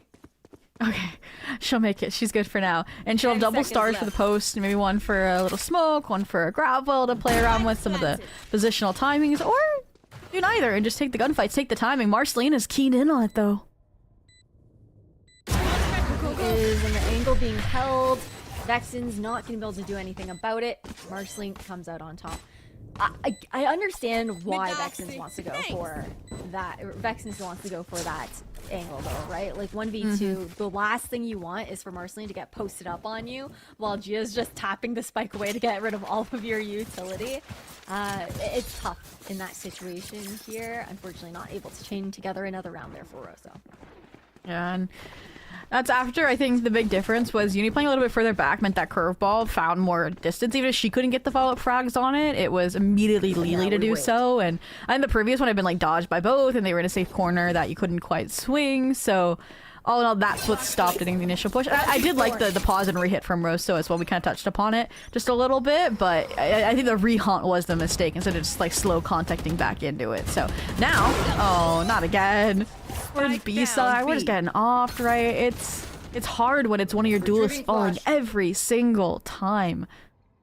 Yeah, not just your duelist, but also your IGL, who's now trying to kind of problem solve the round, kind of swapping between everyone's POVs and whatnot, depending on the style that they kind of take on in those moments. But this contact play is going to be absolutely deadly for the side of C9. I might be waiting on... You are divided! I was gonna say some sort of fade utility cycle, and here comes the pop. Hero out. Sari's so good on that angle. Second one gonna be killed there as well, but Silly Girl is gonna come out on top now for the side of C9. We're happy to let this plant go through. They're still wary about the backstab through B-Link on top of that, waiting for this wall to fall. Oh yeah, because the player they found was Sari. It was perfect. They can now go for that backstep timing. In the meantime, though, they got the hall space for free off that Cosmo Divide, and it is converted into a perfectly executed round. Even if that kill has been found by Vex, they know exactly where she is coming from, and they can just stick it all the way. Cloud9 getting to double digits here in the first half. Looks comfortable every single time, like fully in control. And again, that's not to take away from anything that we're seeing from Rosso. We've seen different looks from the attack from them, posturing outside of A, those mid splits there as well. Even different ideas as far as what utility they're using to try and deny those early angles that they are assuming that Marceline might be contesting the second the barriers drop. It's just that C9 have been so much better at fighting together.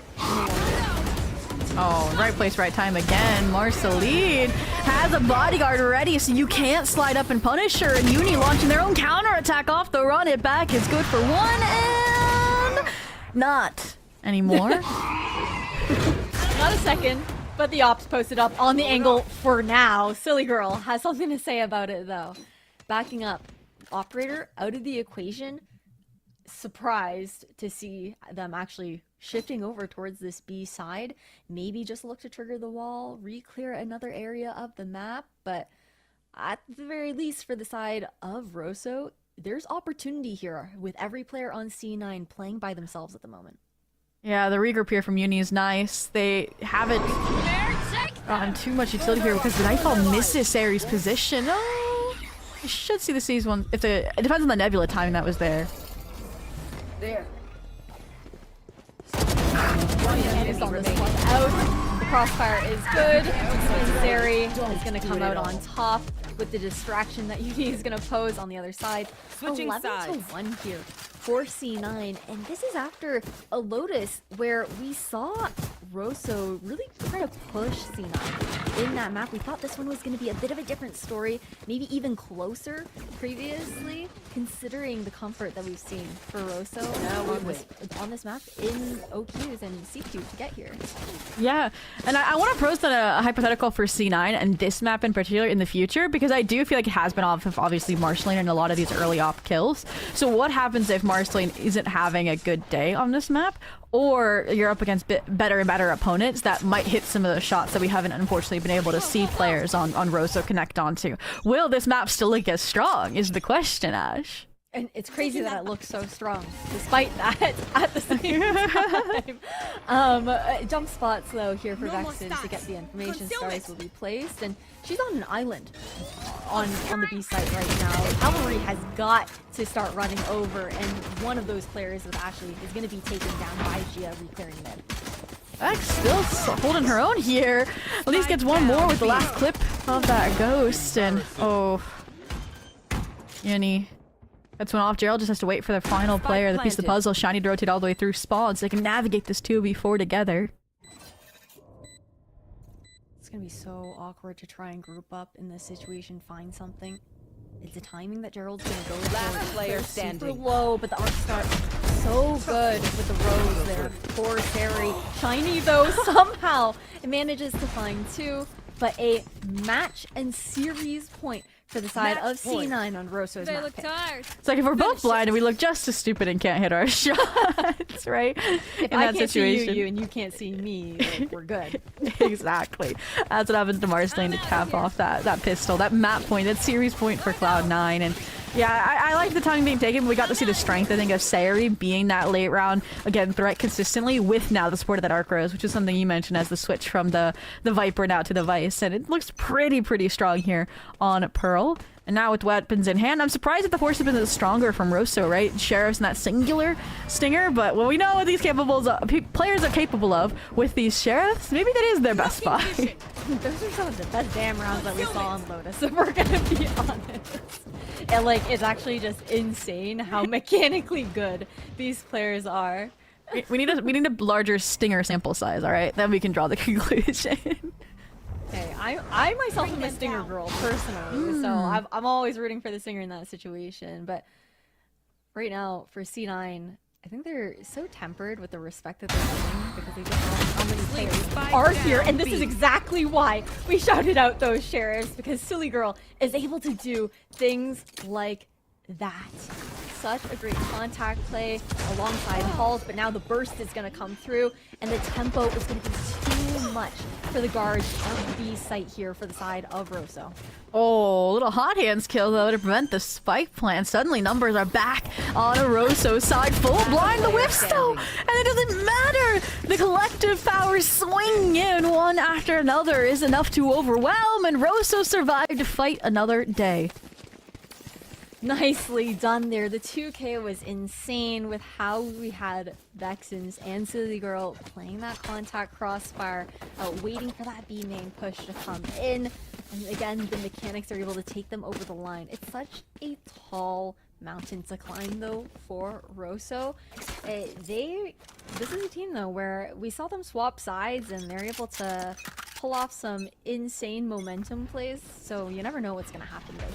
Yeah, I think this is a better momentum setup usually, winning the second in this fashion than even winning your third round bonus. So we'll see if that happens this time around. Marceline alone, Isolate gets easily killed, but the refrag is there. I'm surprised they don't double down on it and try and get these weapons, Gerald. Able to keep them protected for the time being. I'm out of here. Really dicey there, and Sari's gonna get the drop on them.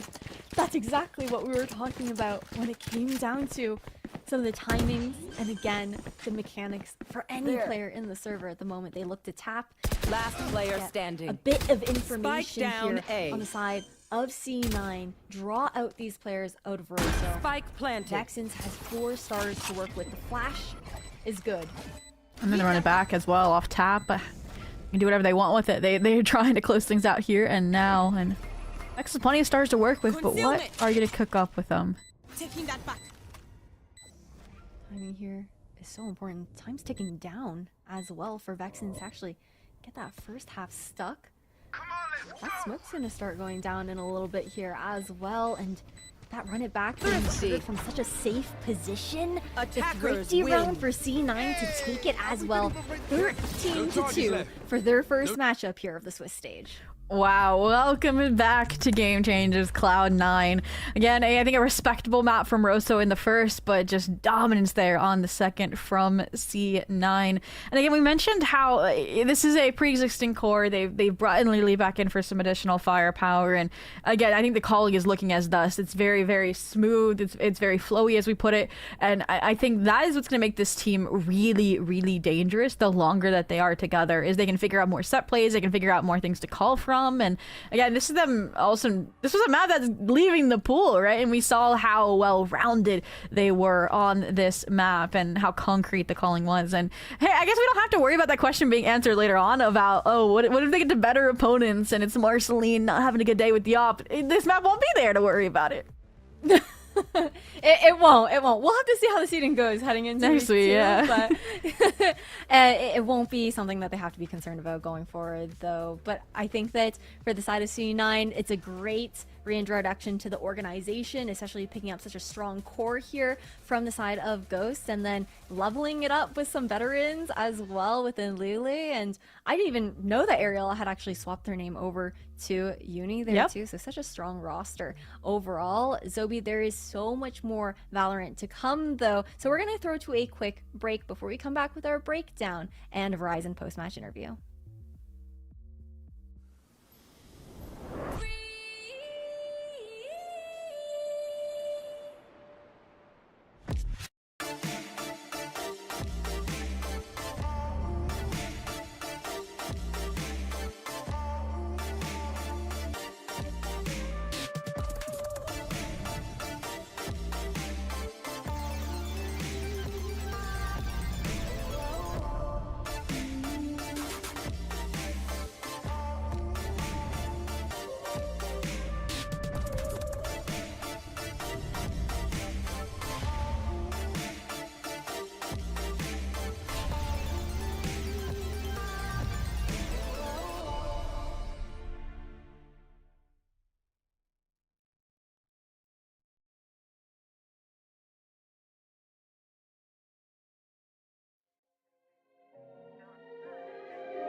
I have a wonderful electronic invention I want you to see.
We just witnessed C9 win their first series here within the Swiss stage up against Rosso GC.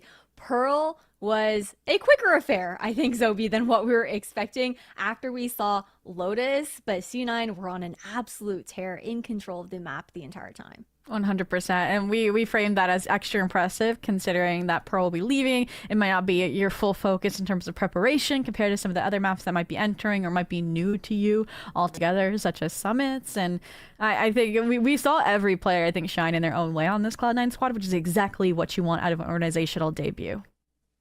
It definitely is. Taking a look at the timeline here as well, it like 13-2 definitely says a whole lot. That is for certain, but I think it's another thing when you like see the stretch of rounds on your screen at that. But Zobi, this was not to any lack of effort from the side of Rosso. We saw them pulling different ideas out in the server, trying to figure out what was going to work and stick for them. It was just, again, another moment where C9 was constantly really good at responding, on top of being proactive and reactive to what Rosso were throwing at them. Yeah, it's almost like C9 was stealing a few tools from the shed as well, so they had less to work with at times. And I'm going to have to ask production what the final first blood count for Marceline was, because we mentioned that the score to beat was 7 over on Lotus, and I'm curious to see with that operator coming out so early on if that was a factor, and that's what usually took the tools from Rosso. But I completely agree. Rosso, we saw consistently changing ideas, or when they were running the same strat, such as that A split on that attack side, they made improvements and they made fixes, and we saw it work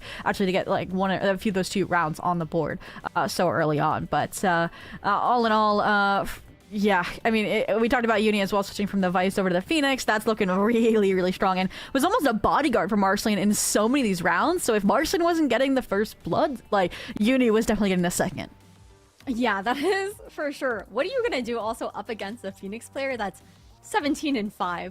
On top of all the orbs that are getting farmed and everything like that as well. I think that it was a tough matchup there for the side of Rosso. I believe that production has also told us that it was actually 6 first bloods, to answer your question there, Zobi, for the side of Marceline. So I believe that that means that she was up 13 first bloods for the series overall, which is honestly just so insane, but on brand for her.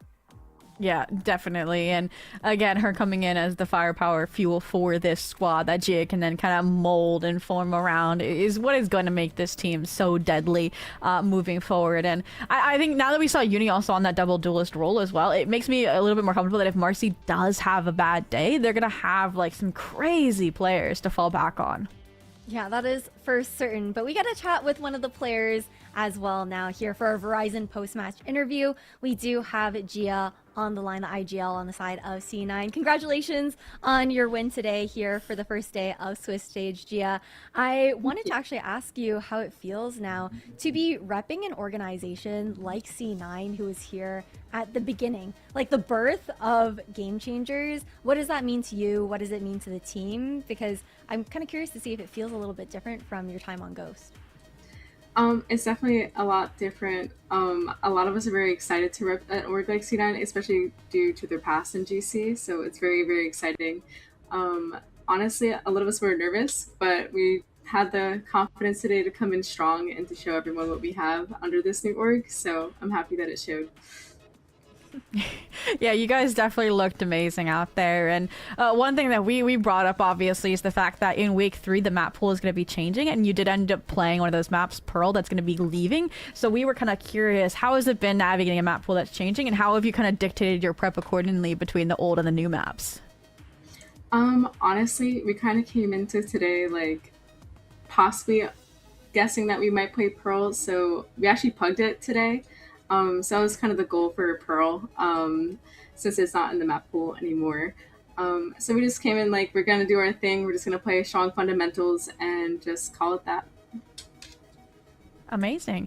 And for Lotus as well, despite the 9-3 half that you guys started with, it got a little bit closer towards the end. I know we were laughing when it was like 2 aces potentials back to back into clutches for Rose. So what was that moment like where Inter and Relic just stepped in and got you guys back on track immediately? Basically, Inter and Relic were both like, just chill, it's okay, everything's good, just make sure to talk to each other, and we ended up closing out pretty strong for the most part. Perfect. Nice. I I have another question for you. I just want to say first that it's funny to hear that you guys were like pugging out Pro and how good it looked, because girl, you guys were killing it out there. But overall, I actually was curious now with you guys joining C9, you guys brought Lele on as another addition for your core. And what's it been like integrating her into your system? We know that she has experience playing with Marceline in the past, but she was at the top of the top in GC back then, and she has so much experience. What's that been like for you guys? Honestly, it's been really easy. It was such an easy transition for us as, you know, Vanitas went to SR, so it was a big role to fill on the team. And honestly, she has the mech, she has the comms, and the micro understanding that Drew has, so it was very, very easy to integrate her into the team. Love to hear it. An experienced player through and through, that's for sure. I cannot wait, and Zoe cannot wait either, to see what else you and C9 are going to be able to do in the server. But thank you so much for this first interview with us, Gia, and good luck with the rest of your matches. Thank you so much. It's always so great to chat with our players, Zoe, and get a little bit more of like the insight of how things are going, approaches here as well. C9 sounds like they're feeling very confident about this stage. Yeah, and I will say, I think it was their little roster video that had everybody like on camera talking about what it meant to join C9 and what their goals were, was also really, really cool just to start knowing the players. And I think that's what the Swiss stage is so rewarding for, is these 16 teams that we get to see like almost all of them at least compete at some point during the tournament. And that what makes, I think, this format and this phase of Game Changer North America so fun and rewarding. It really does. It means so much to all of these players, and even more for us to get to hear from them and what it means to them on top of that. We do have another quick break now, though, because we do have more Valorant and another best of 3 coming your way. So we'll be gone for a little bit, but when we're back, it'll be Sad Game Changers versus Catface. The human body was built to move. Not trapped at a desk in one singular posture for 12 hours a day. It's time your chair evolved. This is Secretlab Titan Evo. Ergonomically engineered for you. Gamers, hybrid workers, artists. Backing your every move.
Welcome back, everyone, to Verizon Game Changers Stage 2. We've got our second matchup for the first day of Swiss on the way for you guys now. It's going to be Catface versus SAD Esports Game Changers squad. And Zobi, this is one of the closer games I think that we're anticipating for the first day of competition. Oh, 100%, right? Even after a rebuild, SAD in the previous as an org was just one round away from making main event. And then Catface Val was one that fell out early in the main event stage, not securing a win, getting that 7th, 8th positioning. But the difference is one then got the automatic invite to Swiss stage 2. The other had to fight back through those qualifiers. And SAD, again, had an easy run, only dropped one series to Himmers, who are also in Swiss, but is a stacked roster. And all in all, I think I'm excited. I agree. This is going to be one of our closer ones that we're going to witness today, and it's going to prove if this rebuild is stronger or not for SAD.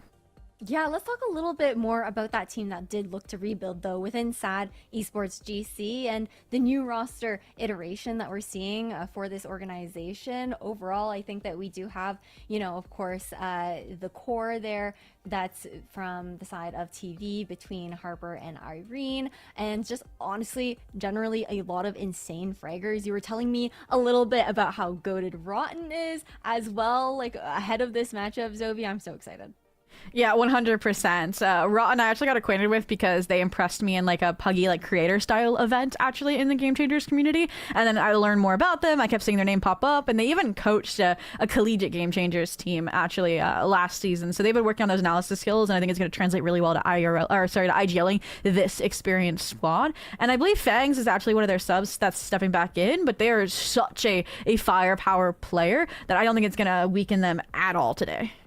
No, definitely not. And then you also tie in like Harper and Irene playing together here as well, that dynamic duo with so much experience over the last couple of years. And it's definitely a scary matchup here. Willow, one of those players that we're not nearly as familiar with necessarily within the Game Changers scene. But again, I feel like we've seen so many players just level up over time, and I'm excited to see what the squad does bring to the table, especially with how that Swiss run went for them that you were talking about earlier on. But we also do have to talk a little bit about the team that they're going to be facing up against here as well, right? You're talking about roster mania, about how SAD GC was one of those teams that did end up falling prey to it, but Catface, on the other hand, different story here.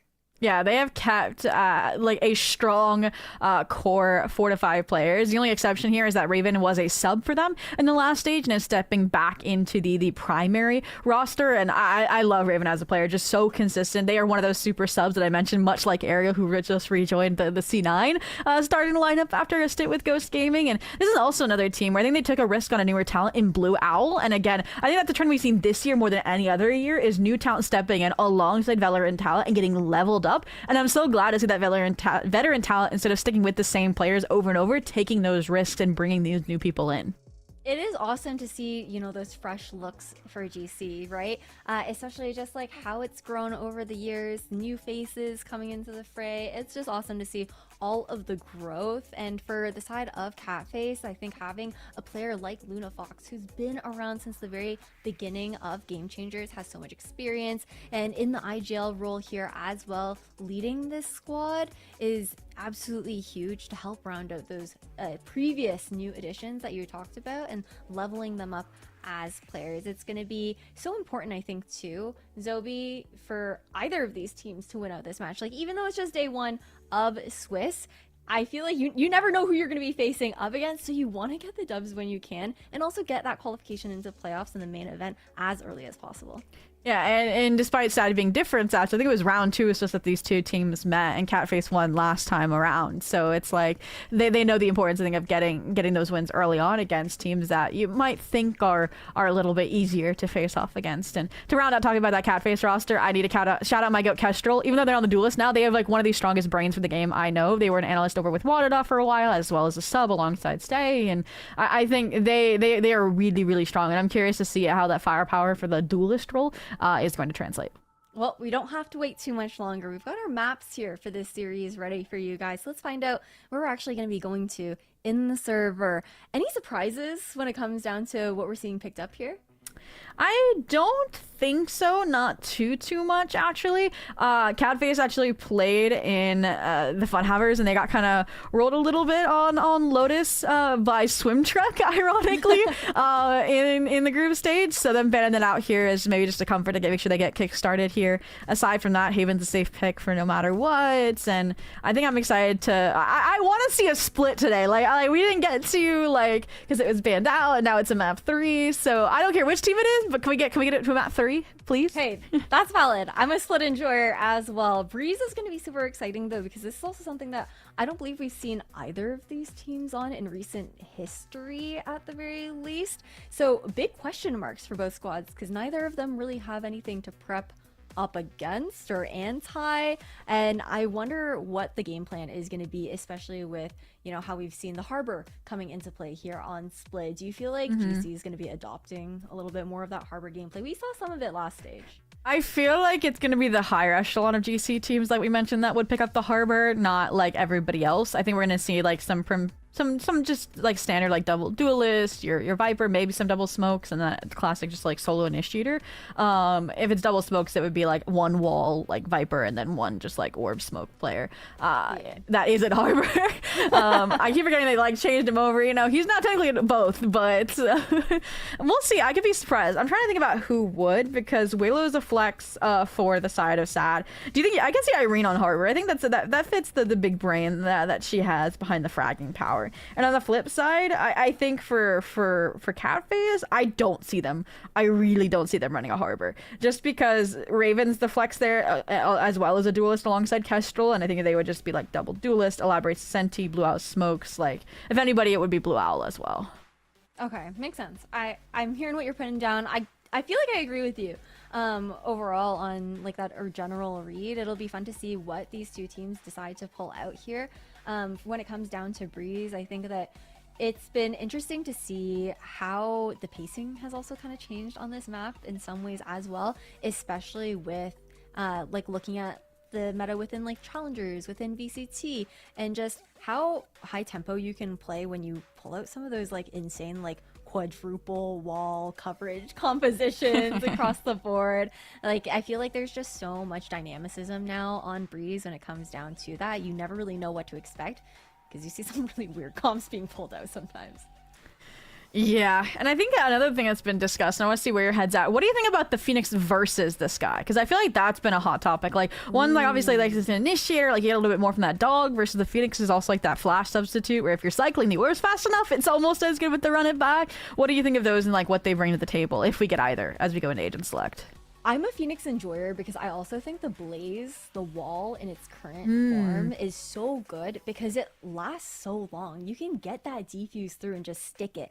So taking a look though, the Phoenix will be coming out for Willow on the side of Sad Game Changers. We do get that Harbor from Blue Owl that you had shouted out previously. ISO here as well. This is something that we actually saw in Challengers not that long ago on the side of Catface. How are you feeling about these comps going head to head?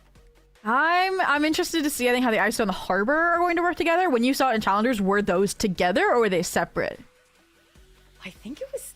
I can't remember actually if it was together. I was really stunlocked by the ISO specifically, I think. Yeah. Because I feel like they just like are so interesting. I want to see how they're going to overlap. Because like usually what you do is you set the Harbor up so that somebody can flash through it, right? And this Catface comp has no flashes, right? So I don't think it's going to have as like big of an impact in my mind, or like full, I guess, like use of it in the composition. But maybe then you're going to like scale up and then immediately like vulnerable through it and swing through it. And so that's why I'm like open to some more creative interpretations of it in duos with other agents. And on the Sad GC side, I feel like this is the safe, right, standard composition that I was mentioning right now, that you'd go with is the solo initiator and the double duelist, the double smokes. And I do think the Astra adds a little bit more defensive hold power as compared to like the Harbor on top of the Viper. Okay, I went and I did my research. Zobi, they played it with the Omen because it was Core who was running it, and I couldn't remember because I knew that Flya used to run the Harbor at certain points, but it was the ISO Omen Viper, so a little bit of a swap up in what they're running, but still double controller, similar idea. And the Harbor does have that paranoia kind of flash too with the Storm Surge. Yeah, we'll see definitely how it works. I'm excited to see it. Again, if without a Sky, without a Phoenix here. But we're getting ready to jump into map 1. here. Obviously, this being SAD GC's map pick, and like you mentioned, like we only have the qualifiers to go off for SAD, and we haven't seen Catface since their exit in main event, aside from that brief stint compositionally maybe as the warm-up this weekend with MFH, but that was with some subs playing as well. So all in all, I'm excited for what this is going to hold, especially that ISO and that Harbor grouped up already, starting on the A aggressive line, and SAD primed for a fast B launch. Yeah, they definitely are. Poison Orb up immediately, but you've got the Cloud Burst dash on the site. Great hot hands to force Elaborate out of that angle. And now the plant immediately secured here by Willow. We do have still Denial, not able to get it down comfortably with how Kestrel is keeping a hold on that back site. And things are getting awkward now with this flood from MEOW. Oh, yeah, that Nebula buying a little bit of time for SAD to try and stabilize, but the regroups are too strong and the shots falling, meeting the same level of standard. Just Irene, yeah, 25 HP, not going to be able to pick herself up, and Catface on the board first.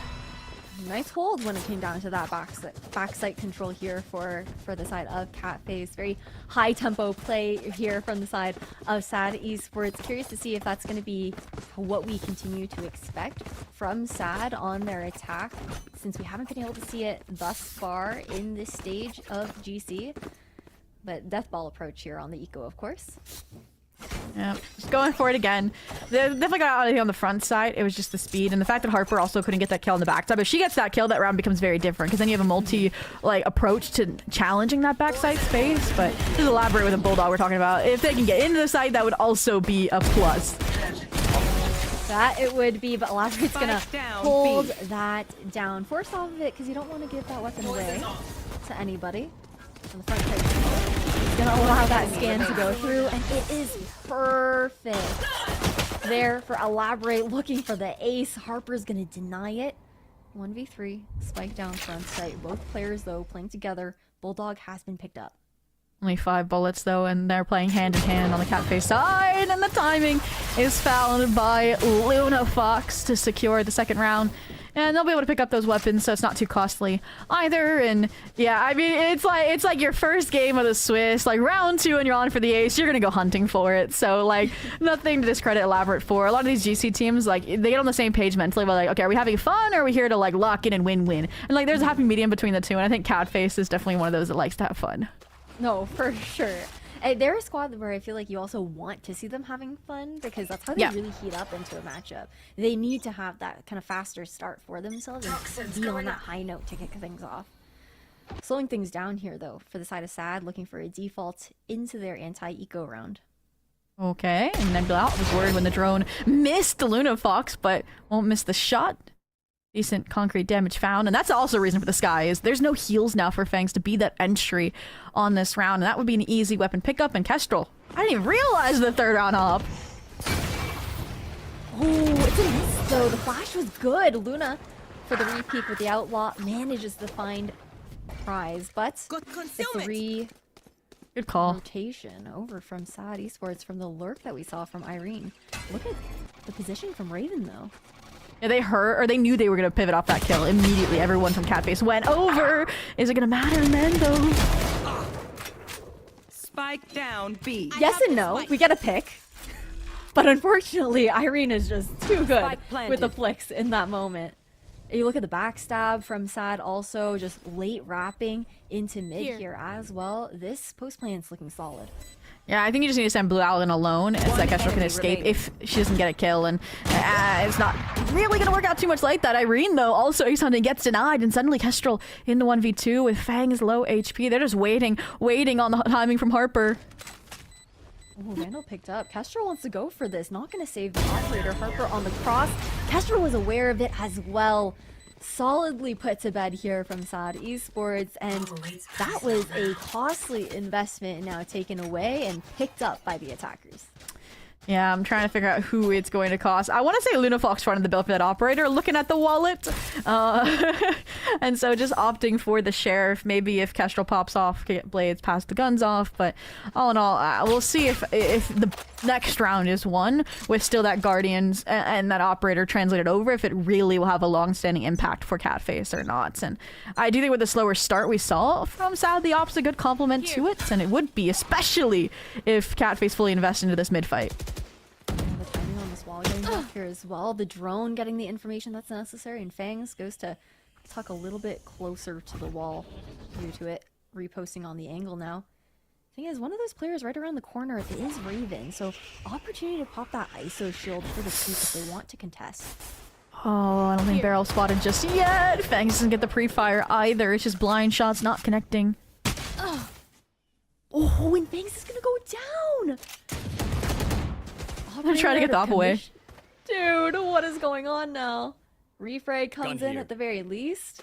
Things are getting really awkward, and Irene constantly punishing that walkout there from B main as well. And it's the same exact call from both sides as soon as Irene finds that kill. NBA with Spike, rotate B to pick up that space and re-clear it. It's a little bit slower this time out of Sad, maybe trying to be less predictable in that call, but is the safest bet. Pop the Cosmic Divide, can even invest that late run it back from Willow. Yeah, given a lot of respect here, ensuring that that site is completely clear here. I like the walk back down though from MEOW. They've been worried about Harper and these elbow wraps for sure. I gonna go all the way to window? No way. Oh, it's such a good crossfire to have. I don't know if they're gonna expect one underneath the window though. Harper also getting one, but do they expect the second player both tucked in, not having the angle of the shoulder spotted? Snake bite as well. There's a question mark, and unfortunately Raven's not gonna be able to get anything done. Blue's got to save. Yeah, there were some good ideas, but they just didn't come together in the best final picture there in that retake for Catface. So like you mentioned, Blue Owl sneaks out, saves, and I don't even think could even recover the operator because Willow picked it up. So all in all, gonna get us even squared away 2-2, and we knew this was going to be a competitive series, and I think from what we're seeing already that proves to be the case. I kind of wish that, is it crazy for me to wish Catface kept fighting after finding that opening in mid, or do you think the fallback was the right call? Ooh, well, I wouldn't. I think it depends on how it goes. I feel like Raven was a bit timid to fight on their own back into mid there after getting taken out. I think that is just a lack of support there for me. It's a bit of a 50-50 because you don't want to overextend a little, like too much, but it did feel like MEOW was giving a lot of respect in that previous round as well. Yeah, I think that's the compositional difference as well. It's like Warrior is that support, right? I feel like Sova isn't really like equipping you for fights. It's more info for the fights versus like an Astra, right? Or if you have a Flash character like the Phoenix that Sad has, that's going to be like a lot more to toy around with on how to engage. So maybe that's what we're seeing is the difference. It has to be just your primed aiming to win these engagements, and I think that's where Sad's style as well of the slow scaling round after round is a perfect counter to how Catface is playing. Whoa. That one was a little too close for comfort. You do have cool trap play here though. There's into A main, but to the side of Sad Esports, they're gonna have to evacuate. It goes well there for MEOW. Heals to come in here for Willow, and now just looking to regroup with the rest of the squad. But look at the space that Kestrel's looking to also cut off here in mid. Yeah, it seems like Elaborate learned the lesson of front scaling into B after dying to Irene twice, but now Irene, as a result, has found the timing, scaling up all the way into front site. The question mark is going to be, do they expect Elaborate here, and do they fully clear out back site before she finds that impact? 30 seconds left. Timing on that crunch so they can clear out together here. Oh, this is so awkward, unfortunate there, and also thought that Elaborate went down. Irene gets it regardless. But things got a little dicey. I got nervous. My voice jumped like 8 octaves at that point. And now you also have MEOW back into another retake situation down in numbers. Yeah, and Raven just has to wait for Blue Owl to get over here since lower HP, and Fangs just gets the info, and they're playing this timing as crisp as possible. Oh. I like the recall. Okay, nice shot there from Raven. 1v2 situation. Block off some of that space, but it doesn't matter because site has not been cleared out. SAD Esports, third round on the board for their map pick here. And for MEOW, we have yet to see success since that pistol and the anti-eco in the first 2 rounds. I do feel like... I feel like they're not necessarily playing to the strengths of their composition right now running the double duelist, because you do have to post up and commit some people to angles, right? With bodies, and take those risks when you don't have the information. What do you want to see them change? No, that's exactly what I want to see them. I know we mentioned like the mid-fight and getting a little bit aggressive. I do want to see them get a little bit aggressive and take more space, aside from Elaborate being the one to do that, who's your hard side anchor, right? And that's what Kestrel's trying to do. That's the Cove, but Harper just outpaces it, and that has also been shut down. And this is the first time SAD have fully encapsulated mid doors too, and that's going to put Blue Owl further on an island. Oh, this gets so awkward here with them being so separated. I don't know if Blue Owl is going to be necessarily expected here in B main. I like the proactivity, though, to go for the pick instead, while the rest of the team is being pushed on that A side. Now things are getting awkward here for Ron, completely alone, but off angle is so good, and so is the aim. 1v2 on the side of Blue Owl. Can she pull it off? Spike planted. Side. To further pave the way forward.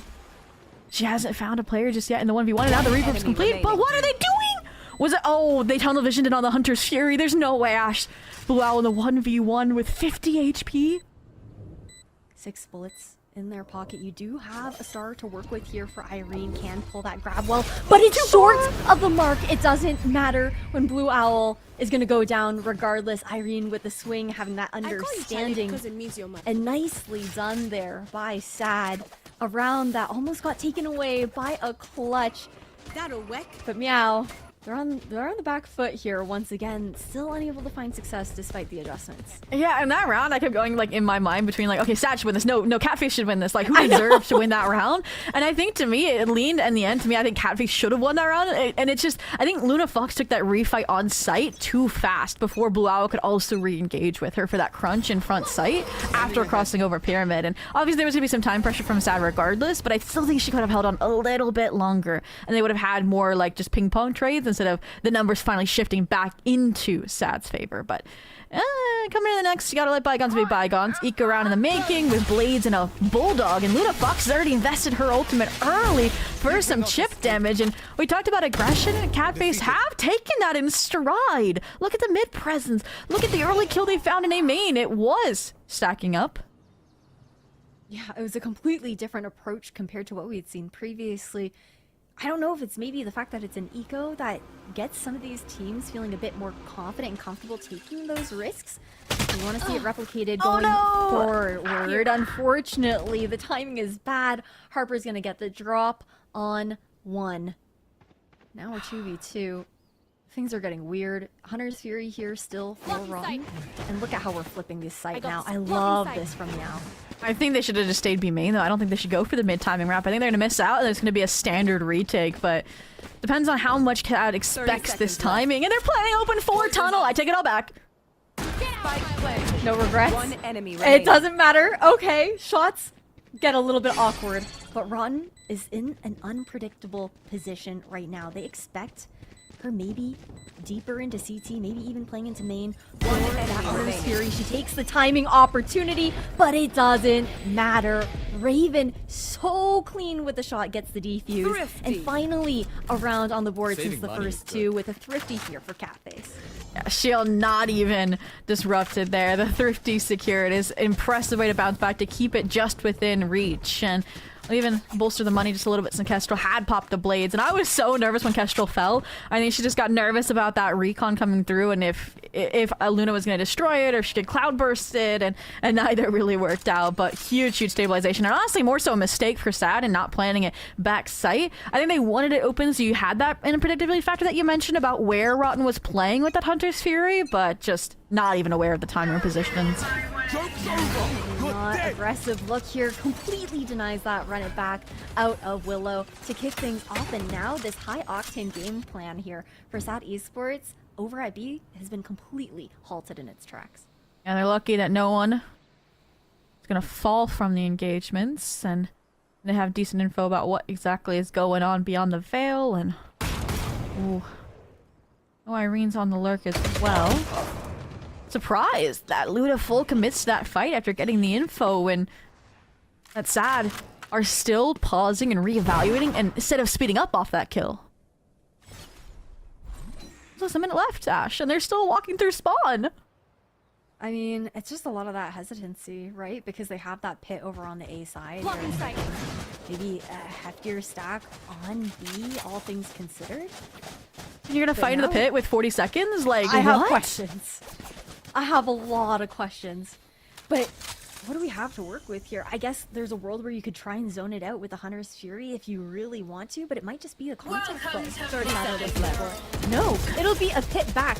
But that means you also have to get out of your own pit after you get into this pit with 20 seconds on the clock. You've got shock darts, mollies everywhere. There's no way Sad's gonna win this round, surely. 15 seconds left. Yeah, Elaborate's forming. She wants her ace and she's going to get it. Obliterates them. Checks all the boxes of our concerns for why you shouldn't engage with the pit with less than 30 seconds left. That is just second guessing from Sad. That didn't have to happen. I genuinely thought that they were running back over to Cannon to re-explore over into mid and backstab into the pit, and then I saw them running over towards A main, and I was like, oh no. I feel like it was a tough situation for Sad though, because I believe the drone had already been used by Rotten, if I'm not mistaken. So they were kind of juggling, okay, do we want to go into the pit or do we want to risk just dry walking into that operator? Yeah, I mean, both of them definitely were risky in different regards. And I think that's where I think they might have been able to do more through mid-tunnel since they relinquished the pressure of Luna Fox. And I obviously, they chose which side they thought was less, and they got that calculation a bit wrong. But I do think that does bring into discussion the fact that we are I believe, like, the Initiator is getting rebuffed as well, because it's not 13.0 either. So you weren't going to get that dart probably back online until we saw it, which was after they had already invested the pit. They'd already full rotated. And yeah, it is difficult, definitely, to have made a decision in that regard. I think that's why they took the time out to be like, hey guys, that might have been wrong, and we might have finally tied up and we're now broke, so there's an opportunity for MEOW to pull ahead, but let's just get it out of our mind. This, to me, is more mental, because they haven't been making too many big mistakes before that moment. Definitely gotta agree with you with that one. I think that Sad Esports, they've shown how measured they are on attack thus far, with how much care they're putting into pulling utility out of MEOW, looking to punish any like overextensions, and where Catface were trying to fight up and whatnot. But again, Zoe, even though it's a go round, we really can't count Sad Esports out. It is game changers at the end of the day. We got sheriffs across the board. That's Catface got one, right? But that was also some blades to sprinkle in the scare tactics. In the meantime, though, they are getting pretty much for free. I think that's where Elaborate switching to the A side as an anchor has looked strong so far for Catface after the last round. We'll see if it keeps up, but Sad again. Disengage. Leave a deposit this time of Harper there. I mean, but look at how far, look at where Kestrel is. Like, they're gonna know that this is an A rehit in some capacity, so they're just gonna keep the 3-stack here. Yeah, especially with how they've looked to take this mid control as well, but instead they're actually walking into the smoke, baiting it out. But look at that B control that Kestrel has that you had shouted out already. It gets really awkward with Blue Owl on site, but there is also that ultimate to work with here. If everything goes wrong, you're gonna see that ripped out, and everything has been stalled out now on the side of Catface. A huge reckoning to be used to push them back over into A. Yeah, they're backpedaling. Elaborate never left. Raven has rotated just in time to get back on the mid-door line. This is not going to be pretty with once again less than 30 seconds left. No, definitely not. And those sheriffs do reign supreme. There is a lot of damage done, though. Plant should be secured at the very least. There is still the Hunter's Fury for the post plant as well. Now looking to group up all into A main. I'm kind of leading Sad here, actually, to close out the round, right? You're basically playing a 2v2 when you think about the operator coming into things. With the Hunter's Fury for extra time delay, I think Catface need to get a move on. Yeah, it depends on how long they take to clear all of these angles. With Kestrel being on that operator, it requires the other players to lead the charge in that regard. And it's taking a little too long for my liking, especially with Willow on this angle here. As spray is so good. Now down 2v2. You have that Hunter's Fury being Rip Defuse has Last yet to player be stuck standing. here, but you're not gonna find anything with it. Oh, It they doesn't got matter. off. They don't have time. They didn't stay. Oh my god. All I'm right. actually like, my head is in my hands. We have a Red Bull Clutch Zobi. Yeah, Nobody got I mean, on after Kestrel died. yeah, I think somebody did, and then they realized there wasn't enough time, and then got off and just immediately left. Is what happened. Like, because once because they got pinged out halfway by the last ping of the Hunter's Fury, and like they were on it at that point, but then they got off after that, like, and then we're running away. So again, all that time delay is what gives them the thrifty and the clutch, right? Like, it's both wrapped up in one package, and that was specifically the round where MEOW finally pulled ahead. That's why they invested their ults, and now they're reset in the same position, fighting early, trying to get a lead in this series. And I mean, yeah, 1 for 1, it's not bad. Not bad. It does also pull out that ISO shield from the side of Raven as well, though, right? So a tool that they won't be able to use into a future fight. One down. Kestrel just looking to punish Irene on these constant lurks towards the B side of the map. Something Great change. Yeah, had worked out previously in Irene's favor every single time. Yeah, it's gonna force them into the fights on A, which we've seen Luna Fox do well in the anchor position. They have the kill content as well for Raven, with bodyguarding now in full effect. The Luna just has to survive. Ooh! Despite the kill contract, though, Ron's gonna be the one who gets the drop on Raven. But Luna still watching that cross here. It gets uncomfortable to get this plant secured. Stuck outside of Saudi Sports. Couple shock darts for some pop damage. I like their position off the toxic screen cycling. Fangs wants to get aggressive here. Goes down to One shot. enemy Fangs, remaining. the aggression like you were talking about, needing to fight a little forward. And now for Kestrel, can't do anything caught in a crossfire. Sad Esports, they get another round on the board, and it feels like into these A retakes, Zobi, when it comes down to the timing, MEOW just not quite quick enough to get back into that site. Yeah, and I will say this as well. I feel like Catface is that team that you don't get a lot of timeouts from them. I'm gonna be honest. Like in every iteration of this roster, and I think that's where maybe also like Kestrel, and again now that pre-planning, and that I feel like I guess the stronger thinking process that comes into this roster with some of the restructuring this season in particular, I think will force this out. And I'm trying to think about, like, other than those timings to fix. We talked about they fixed the Irene lurks on the B side. That looked great between the Harbor and the Jet. I think. They need to address how they're getting aggressive towards A. I don't think Elaborate should be the one falling early, because then that removes the pressure of the Viper, and that's when SAD have been leaning towards the site that the Viper's actually gone from, right? Irene was finding Elaborate, right? And in the last round they found Elaborate. So I think if Elaborate stays stuck on site, and I think Raven, honestly, I hate to say this, but I think Raven just needs to get aggro alone. Right? Or we need like a deep dart or something from Luna. But then that gives up so much mid space. So I think, yeah, like it sucks to say, but when you have an ISO, they do have to just be self-sufficient sometimes. It's true. I feel like it's tough on defense with the trap plays that they're trying to run. Like, I think that we saw the vision where you wanted to see like the undercut sometimes being thrown in for like an A main trap play when they have like players stock fighting a little bit more forward, expecting SAD to be more aggressive. But then in some of those moments, you also see them going for more passive trap plays that give up that map control that allows SAD Esports to roam around the map just a little bit more.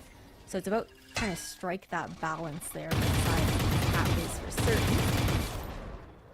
And that mid exploration for SAD Esports is some pressure that's always worked out very nicely to them.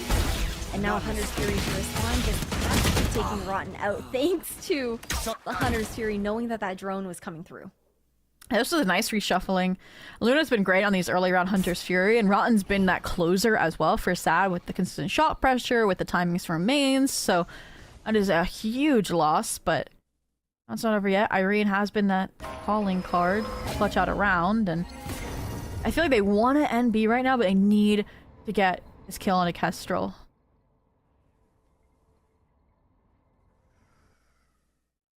Information denied here to Catface. They don't know what's going on in mid. You see the ping out, expecting maybe a player into Nest here as well. They're gonna Phoenix ult into the site, try and get past Elaborate the side anchor. And they heard that last step there as well. So the Phoenix does go through past the snake bite, but the space is going to be denied. 30 and seconds look left. at that green light now from MEOW to now look to make that rotation. Over 30 seconds on the clock, not even. And Sadie They might Sports just has yet to save. find purchase. Like, at this point, you might just save, right? Like, You I don't think have Rotten to. would be able to buy. Fangs could and can maybe get a blade early into the round, but 15 seconds left. They're just gonna death ball and see if it sticks because they evaluated that econ situation. Oh. Wait, that's a No nice way. sneak right there as well, but the timing is so good for Elaborate to get ahead of it. One no enemy time to get remaining. that plant Clutch. down. Luna is happy to just keep her gun with the Red Bull clutch in her name there. And to the side of Sad. Last round before the switch. Hey, they took a measured risk. It doesn't end up working out for them. At least the two players still stay alive. Yeah, it was just that loading period of like, okay, can we afford to go for this or not? And they're like, okay, blades are about to come out. We can kind of afford some rifles. It should be okay. But I think I'm more impressed that, that Luna Fox, she was like, okay, there's 3 seconds left. They could technically scale still on me. Let me just get out. And I think that was good tempering there of understanding the time crunch that they were on. So good support of each other. And we knew it was going to be a competitive series, and we're 1 off from us being tied here. Again, we've been tied before, but we've yet to see Catface leading outside of the pistol. And see if that's gonna track. This fight is so important and Sad. Actually get the win on that one with Harper taking Kestrel out. You also get the additional information of Raven being here as well. That's so much that Harper gets to relate to the team. And that's where the regroup's coming through. As that Harper can't take a fight on her own. This refight is an interesting call from Catface. And again, it's unsupported, right? Blue Owl didn't swing at all with Raven. Didn't Storm Surge, didn't Deep Wall. It's hard to see some of these set ideas. Like, they're calling together, but then they're not actually acting together. You want to fight it? They're all just gonna have to get out of there at this point. Causing divide up on the site here as well. Trying to find some sort of high tide to block off space here for the site. 35 seconds on the clock. Sad still aren't in though. They're gonna run 30 seconds left. all through mid, all the way to B. They do have the numbers advantage at the very least, but you know what? Okay, it's okay. It's the last round of the half. I was gonna say, I'm getting uncomfortable with how like down There's to the wire 15 we're allowing seconds, these moments. Oh yeah, elaborate to snake bite and pop off. Calling it now. Why? Why? 10 seconds left. 10 seconds left. 10. Oh no! Got the plan They actually are gonna at do the very it. least. No, there's actually no way. I can't believe it. It could have been a completely different story there for Sad Sports. Still might. Look how low 2 of the players are here on Sad as well. This is absolutely doable on the side of Catface for Luna Fox and Blue Owl. Rotten's so close here. Irene also doing one enemy remaining. Though Rotten comes out on top. It's all Luna. Able to get one. They don't expect Irene. How would you? You can't. Doesn't even It's matter. also like you don't have time. You have 3 players to worry about. It wasn't a round that they could Switching really sides. ever walk away with, truthfully. Yeah, that's another round where we're like shuffling between like who deserves to win the round versus who doesn't, right? Like based on what we've seen, and yeah, that is again, Elaborate just had to get I think the kill onto Rotten, and that round falls apart, and it's just like in the air, like shuffles away and tucks back in front of the pillars. So all in all, 7-5 half for Saudi Sports. Close enough comfort that you win the pistol like MEOW did in the first half, and they could bounce right back, and those can always be a bit coin flippy. So. We'll see, and we might get that determined pretty early on out the gate here, Ash, as well, considering we have a little 2v2 brewing. Yeah, it's going to be an interesting fight in mid, that is for sure. But with Elaborate around the corner, I'm expecting the snake bite, honestly, to come out into mid doors, which actually doesn't end up happening. They're just going to be swinging fully through it here for the side of Catface, wanting to fight in and force this A crunch into working. But look at how aggressive Fangs is getting behind them. Still, Kestrel looking to find the 1v1, doesn't have the bullets for it. Sight taken here by Catface, a lot of damage done by Luna Fox there. On top of that with the shock dart, Blue Owl has the entirety of backside here as well, but both players on Catface currently separated, unable to play together. Yeah, that's the difficulty. A trade won't be good enough here. You just gotta get the one and done. Tuck back. right now, Sad. They have so much ground to cover because they don't know where the other Last player player is. standing. A nice shot here from Blue Owl. Both players low in the 1v2, but Rotten with the timing and the 4K to get Sad the pistol. And now we're going from very intentional, slow, methodical planning from Sad to so reactive in the moment. And that is a crazy difference on the side swap that shows that this team can have so many different facets to them, right? The speed in which you mentioned Fangs refights that mid door take, that crunch that they were able to set up there was effective. And I thought for a second Kestrel was going to find her way out of it, but that's where I feel like Rotten's like survivability at low HP is like at an astronomical percentage right now, because she did it again, and that's what allowed them to get the 4K, to get the second pistol, and shut down the hopes probably of Catface getting a lead back anytime soon. Yeah, no, genuine plot armor in that scenario, but with the fact that that plant got secured here, Catface, they are going to opt for that force up into this round here as well. Harper trying to be that anchor here on the B site does shut down Raven, but looking to fall off and play with the rest of the team, ensuring that they have the numbers advantage going in. Alright.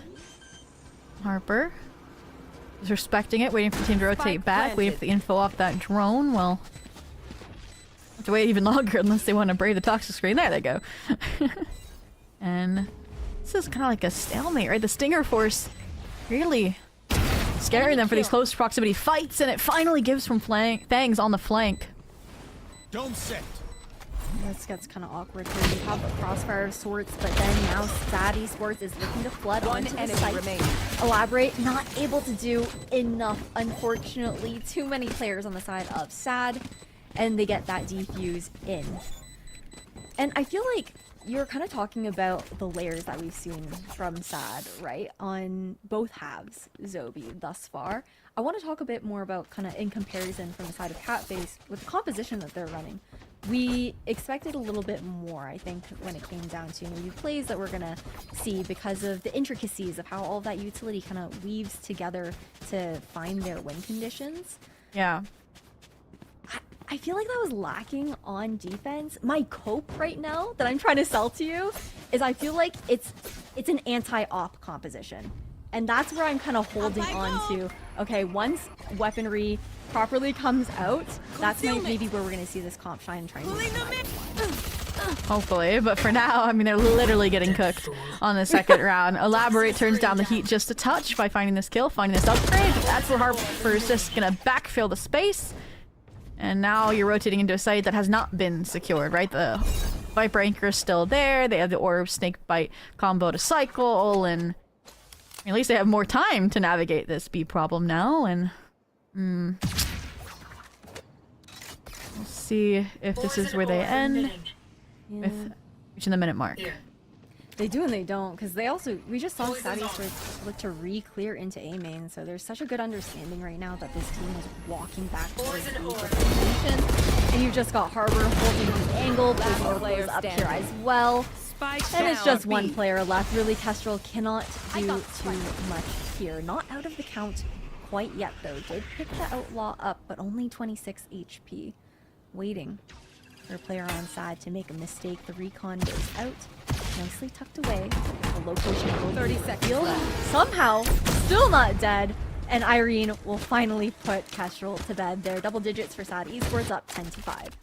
Yeah, it was bad to be fickle, but caps it off, like you mentioned, gets to double digits. And I'm just saying now, why you don't need a Harbor if you have a Harper, right? Like, she completely delivers on that side anchor there, like we hoped she would, to shut down that eco if they were going to re-engage. And the fact that she was, again, so paired up with Fangs on that open engagement as well, so they're calculating the risk. And I feel like this is very characteristic of both halves. They have contingencies in places for all the risks that they do take, and that's not the case for the Catface, and the risks we're asking them to take. Ooh. A little bit of a difference when it comes down to that synergy, but high octane gameplay here this time around from the side of Catface, looking to burst onto this A site. It does get a bit uncomfortable though. Fang's backside with that operator is going to be forced off now. Wanted to originally contest due to Irene's positioning inside A main, but now having to give it up. Just trying to make what they can of this round. Little orbs that they plant, that'll actually be the reckoning online to hold on during this SAD esports retake, and curious on how it's going to fare coming into this with an operator for SAD. Depends on the information that we see from the drone. Only gonna spot out one, and like you said, that reckoning already Oh dropped. But no, yeah, that's why I not said no. the snake bite, dude. Unfortunate. The whole game plan for the post plant now taken out of the equation, and Catface, they have to go for some of these fights, knowing they're in a 3v2. Wrapping back around, operator revealed over at yellow. Nice cover provided by the cloud burst, and Raven has to fight into two players. Unfortunately, too much to ask of one. And it's going to be a near defuse here for the side of SAD Esports to get them alive. Yeah, there's no time delay there without that reckoning. So unfortunate. I see 10 HP and I'm like, wait, does Harper have what I think she has? And she did. I'm like, oh, this is not going to go well. Oh, and they did a good job, I think, buying down as much time as possible instead of hard committing to those fights until it came down to Kestrel now 1v2, right? Like, she gets the kill on to Fangs, which is great, and instead of tucking, she full commits to the double fight, and unfortunately can't get the transfer. So yeah, SAD up to 11. It's like, this is a must win basically for Catface, and if they don't, then they will once again have their money reset with SAD on map point on it. Silver lining their pick, so it'll be the end of the world. But all in all, hey, look at that. High Octane Gaming continuing, Ash. This time into mid. Little pit stop. Well, some W Gaming, but do they expect the timing on Fangs walking up into elbow? Like, that was so heads up from Fangs to get that position, clearing out into that angle, and now also not getting caught out, most importantly, by those middle players. Can't say the same, though, for Catface into mid door, as SAD Esports are gonna, again, put a nail in the coffin here for this crunch. Yeah, but once again, it's similar to last half, actually, where SAD just know they're here because of how deep the jet is into B main, and they can keep the stack here. And I mean, at least Kestrel is able to find and relinquish some of that pressure, so the Viper's pick gets to come up, and the 100 Fury this time, unfortunately, will not connect. So this is a pretty decent position, but again, it hinges off of Kestrel being able to hold this off angle effectively. They're getting awkward here. Getting ahead of it, though, for Kestrel. Dribbles Fangs in the clouds. Cloud burst, now 3k. Run 1v3. Really not much to work with here. No money in the bank for a couple of these members here as well. On side of SAD, has to go for that save. A must-win round that you called out, Zobi, and they do it with 3 rifles in a hand to carry over as well, which is really important considering their economy. Yeah, Kestrel locked in, right? 3 bullets gets that shot off onto Harper, like looking like a completely different player this round. And that's the level of impact we need to see from her moving forward if they want to pull this map back. And I don't know. You mentioned the damage economically that could save them for probably 1 round, but even then, Willow's one off from the run it back. Fangs is one off from the Blaze Storm, so they're gonna get to full strength here really quick. They definitely will.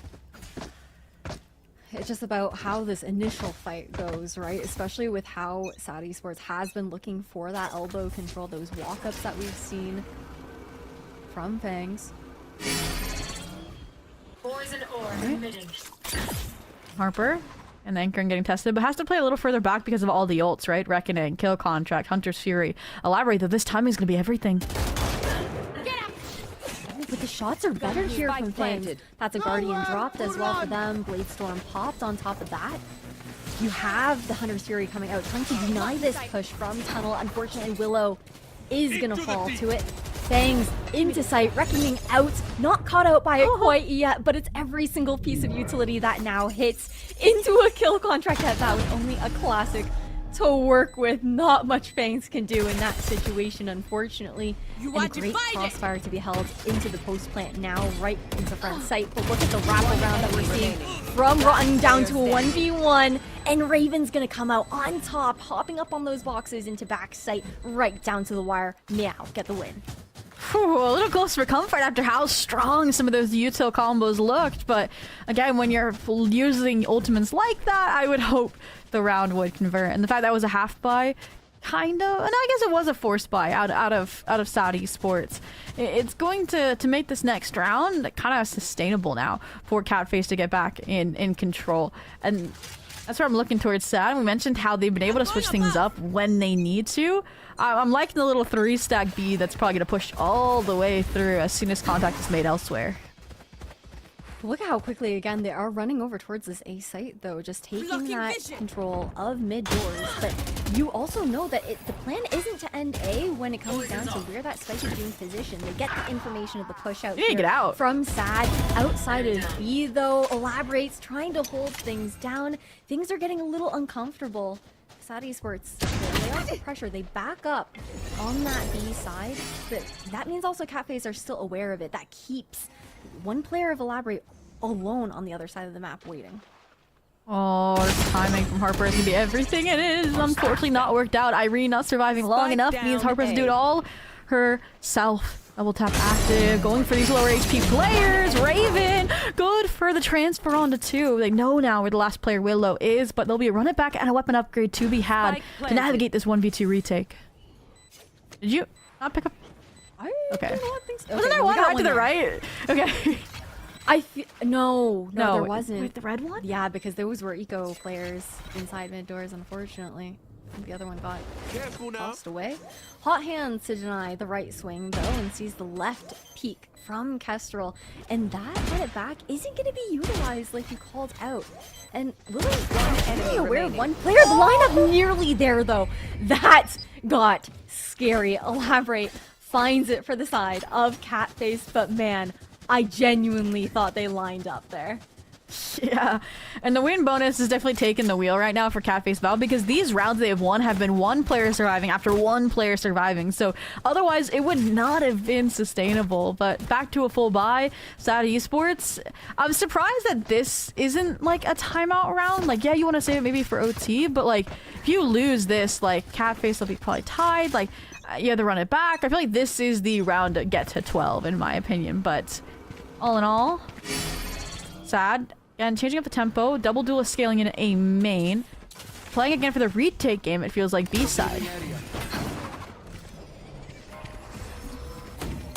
More than happy to do so here with how explosive a take it was from the side of Catface, and that run it back in their pockets. You also didn't want anybody getting caught out by that kill contract either. But again, look how important that position is going to be for Elaborate going for that mid-late round. Coming on in, Willow isn't going to be able to find anything other than information here with that run it back.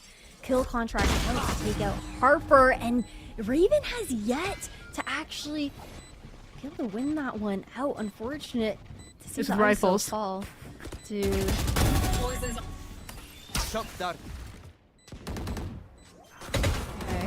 smokes down. Still, no one getting it half though. Everyone's gonna go for this stick. It doesn't matter. Luna with the taps is just gonna clean everyone up here for Catface.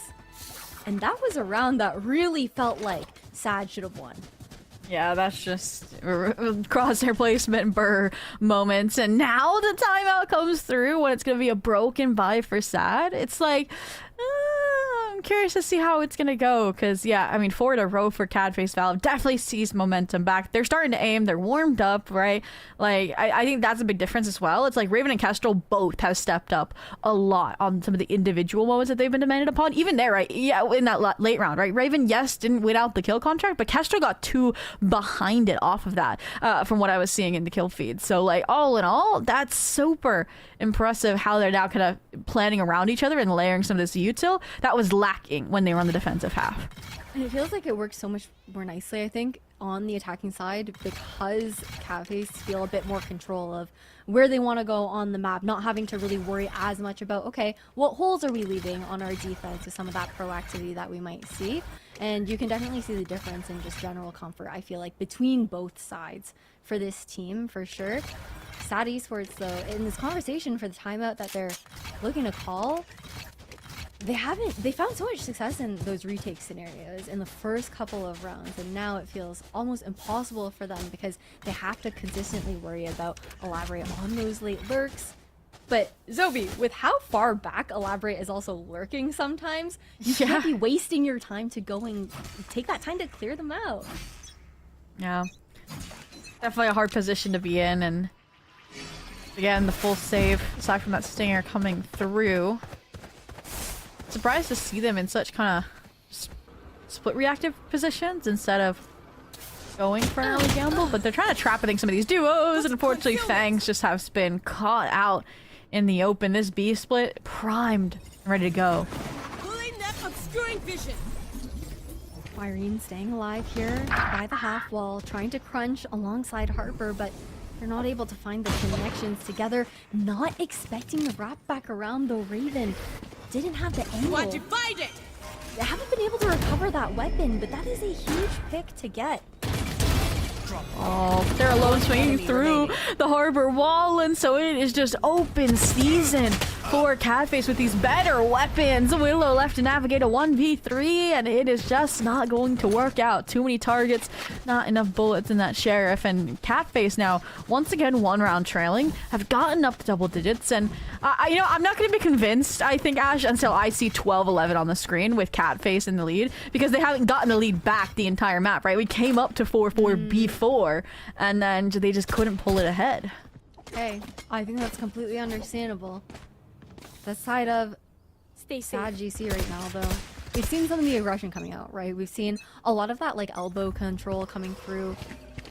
But it feels like with these B pops that we've seen Cathy's going for, it's been so hard for Sad to find the appropriate response with how good the entry has been between Raven and Kestrel. And like we've been talking about, into this round now, Irene can't do anything. Like, you had 3 players on this site with Sad Esports, and the utility is just so oppressive that it feels like they can't do anything about it, at least not with the current positions that they want to hold together.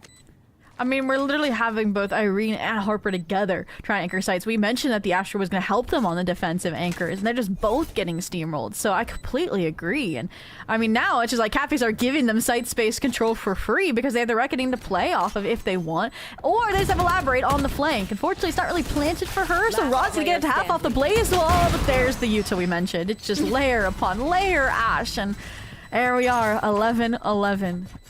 Yeah, it doesn't matter if it's not planted for Elaborate, because she's going to have the lineup anyways with the snake bite always in her back pocket. Man, tied up here. It's such a big shout to say, like, this is the opportunity now for Catface to get that lead you had been talking about ever since the first 2 rounds of this map versus Sad Esports that I think it has been honestly playing a little too passive towards B. I want to see a little bit more of that B main contention coming from them, considering how hard MEOW have been looking to slam this site. All right. Let me look on through. It's going to be the Guardian versus the Outlaw, and Fangs comes away early, and that's already going to help out the prospect of keeping Catface off of this B site. So much so that I'm not even going to indulge on a refight. There's 4 players, basically B side. This is criminal. That Sad are just saying or calling that Catface would go here again. It's crazy, but a lot of it comes from that initial reclear into A main across the map from Run. There was a drone just like 15 seconds ago, but I like the proactivity call now here for Catface to actually walk into mid door and onto that A site, understanding that they're expecting that read of a stack on B. Yeah, just gonna get it for free, and now you have to play a retake with a Guardian and a Stinger. It's gonna be difficult, especially with some of the ults that Catface still have with that Reckoning in the back pocket. They still haven't planted yet, and 30 everybody's seconds left. walking over right now here on the side of Sad. Yeah, they're assuming close by positions, they're getting off site, like... I think also Sad missed out on their window to speed up into this retake a bit. I gotta agree with you on that one. I thought that we were gonna see them starting to ramp up into the retake, not allow Catface to get comfortable in their positioning. The triple swing does come through, but again, just getting mowed down. Now Reckoning out on the left side as well. It doesn't matter when you've got Fangs on your side trying to equalize here. Harper, 1v2 scenario, Viper's pit online, but so little time to work with. Raven is so low, but it doesn't matter with the shield up. Not even a trigger holds here. That's going to be that match point for Catface, and they finally took that lead you were asking for. Yeah, Raven is back. We'll just put it that way. 21-18, right? After having such a slow start. And I was a bit worried if it's Catface team, because like when I look at these, like I don't think of anybody being a duelist player. Raven, I'm still on my like Cypher. I want the Raven Cypher like sent back. And the same is said for Kestrel. I think of her of Smokes. I think of her as, again, the brains behind the operation. And those worries are starting to get quelled, especially if they complete this in 13-11. But this is where most people often fall and we get the OT cycles. So let's see if Sad can finally get it past at least the checkpoint at this point. It's not even a finish line anymore. We'll have to see if it does go to an overtime. Quick hit onto the A site, very similar to those B hits that we had seen the last several rounds. We do have backside though still being held, but it's a huge storm surge to find the angle there for Blue Owl to take control of that area of the map now. Viper's Pit is down here as well, but so many players are inside of this. 3v5. It's feeling impossible to break into this post plant. Yeah, no info. This is gonna be so hard, and they're just trying to frame themselves. Wait also for this flank that's brewing from Harper. Is everything. Harper is gonna find the one that's needed, and all of a sudden we're more than tied up. We have the advantage here for the side of Sad. It comes down to Blue Owl in the 1v2 scenario, but Fangs is gonna take us to an overtime here. Sad Esports stay alive on their map pick. Yeah, the up and over trades, right? And I need to see Irene's PUV just scaling back into the pet, finding two. I think while their eyes are worried about where Fangs is coming from, like, no clue. This is why we're not believers just yet. Overtime in the cards. We'll have to worry about some of the money fluctuations that have played both of these teams in this back and forth cat and mouse affair, but all in all, we'll have to see if... Honestly, so we said Catface need to improve their util combos and their risk taking on this defensive half, and Sad, I mean, I don't even know necessarily, they just weren't able to anchor effectively, so I just they need to play the retake like they were doing, but do it a bit faster. Yeah, I think that's what they did last. I feel like what they tried to do was bolster their anchor sites with more people, and then it wasn't working out. And then they played retake, and it did. Yeah. That's just about, that's how the cookie rumbles sometimes. You already see the adjustment here for Catface, right? Usually you see the duelist double fighting into mid door, but now it's the double elbow walk here instead. Yeah, they know Irene lurks here every single time to look for the Viper, and this is so much sooner than they've ever peeked it before that she doesn't even have a gun out.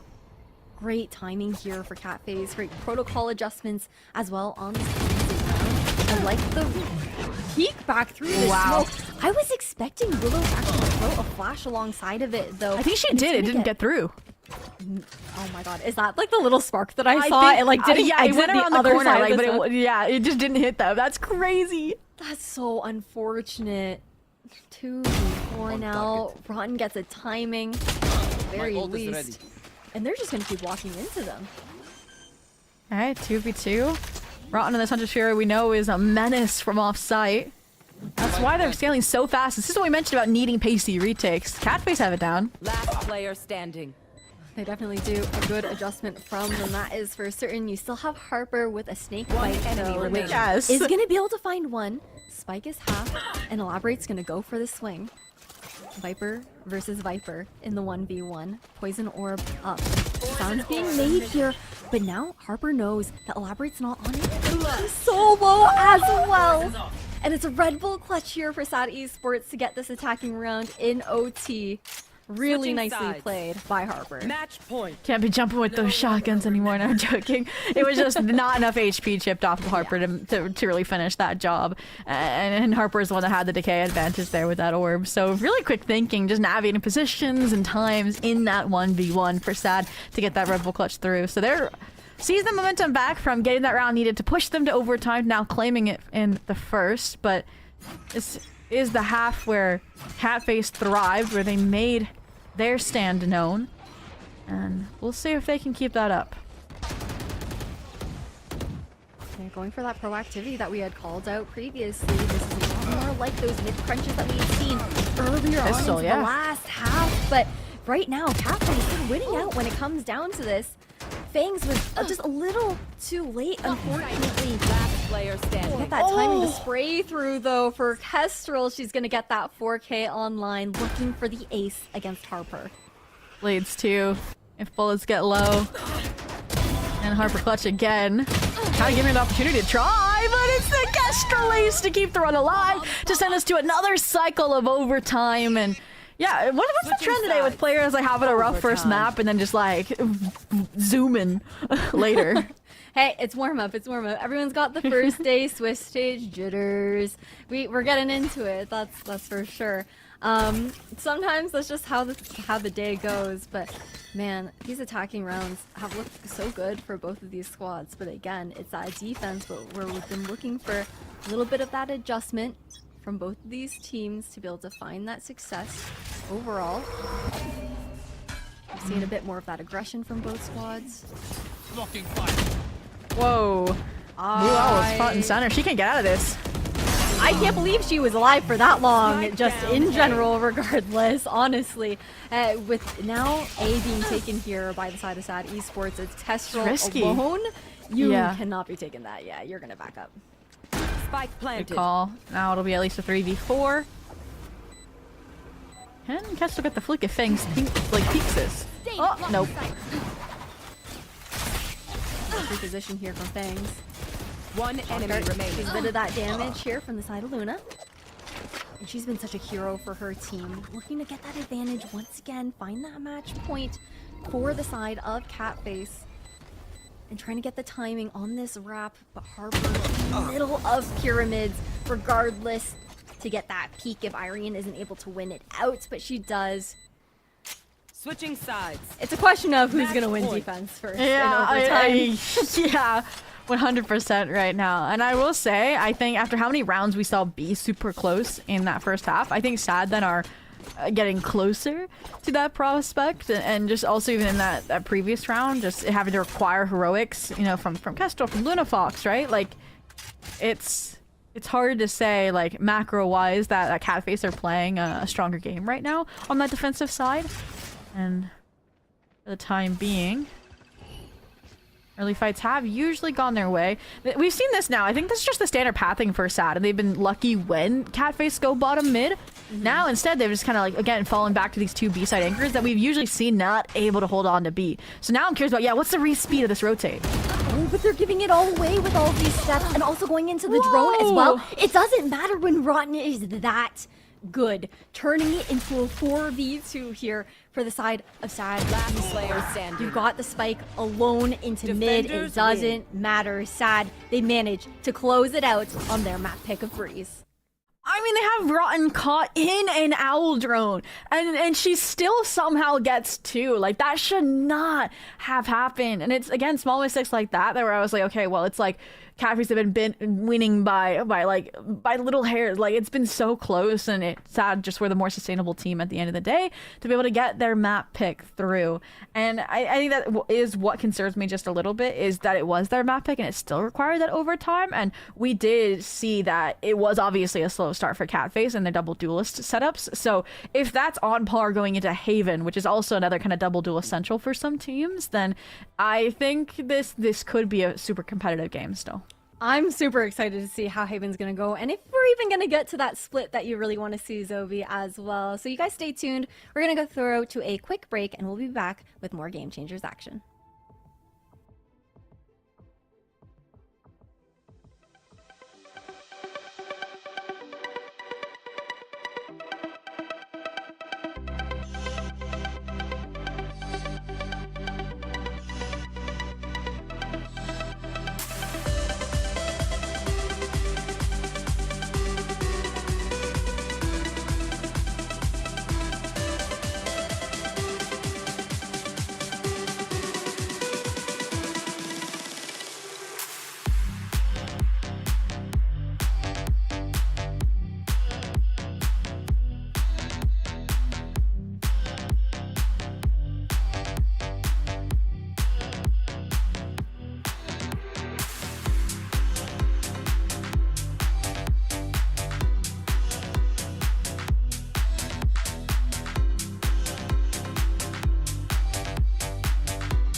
Welcome back, everyone, to Game Changers North America. We have Sad GC versus Catface, and Sad Zobi. They managed to pull it off in their map pick of Breeze, but things didn't exactly go according to plan, especially considering how that first half, I think, initially started out. Yeah, we kind of just talked about it, the warm-up arc there for Catface Val, and how while their defense maybe was lacking in terms of how they navigated that double duelist and flashless composition, it worked out in overwhelming some of the Sad anchors on that second half for them to string together those rounds, wrestle a lead back, and at least get to overtime. But then once we got to overtime, I think those small mistakes started popping up more frequently, since you can't rely on heroics as consistently there.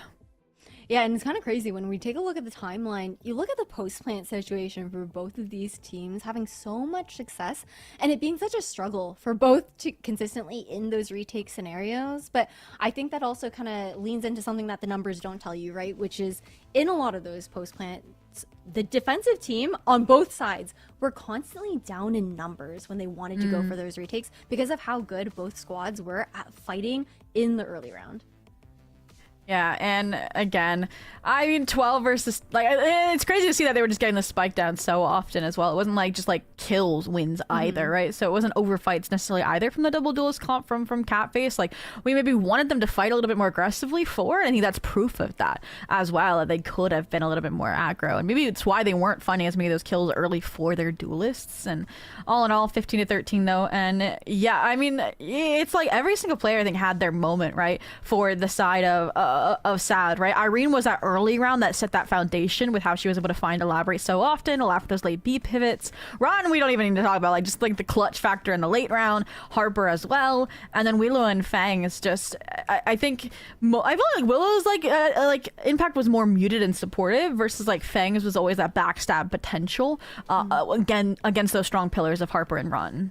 Yeah, kind of setting the tempo there for the side of Sad Esports, something that we're expecting, I think, heading into our next map there as well. But on the side of Catface, man, I gotta give a lot of credit to Luna and just how impactful she was for her team the entire time while looking to call as well. Now having to head into a haven where Ron on the side of Sad is going to be reprising that role of the Sova as expected, right? And we saw how good she was when it came down to that role, and honestly how insanely she was able to frag after like having to put her utility back away. I think was the most crazy part to me in some of those moments of freeze.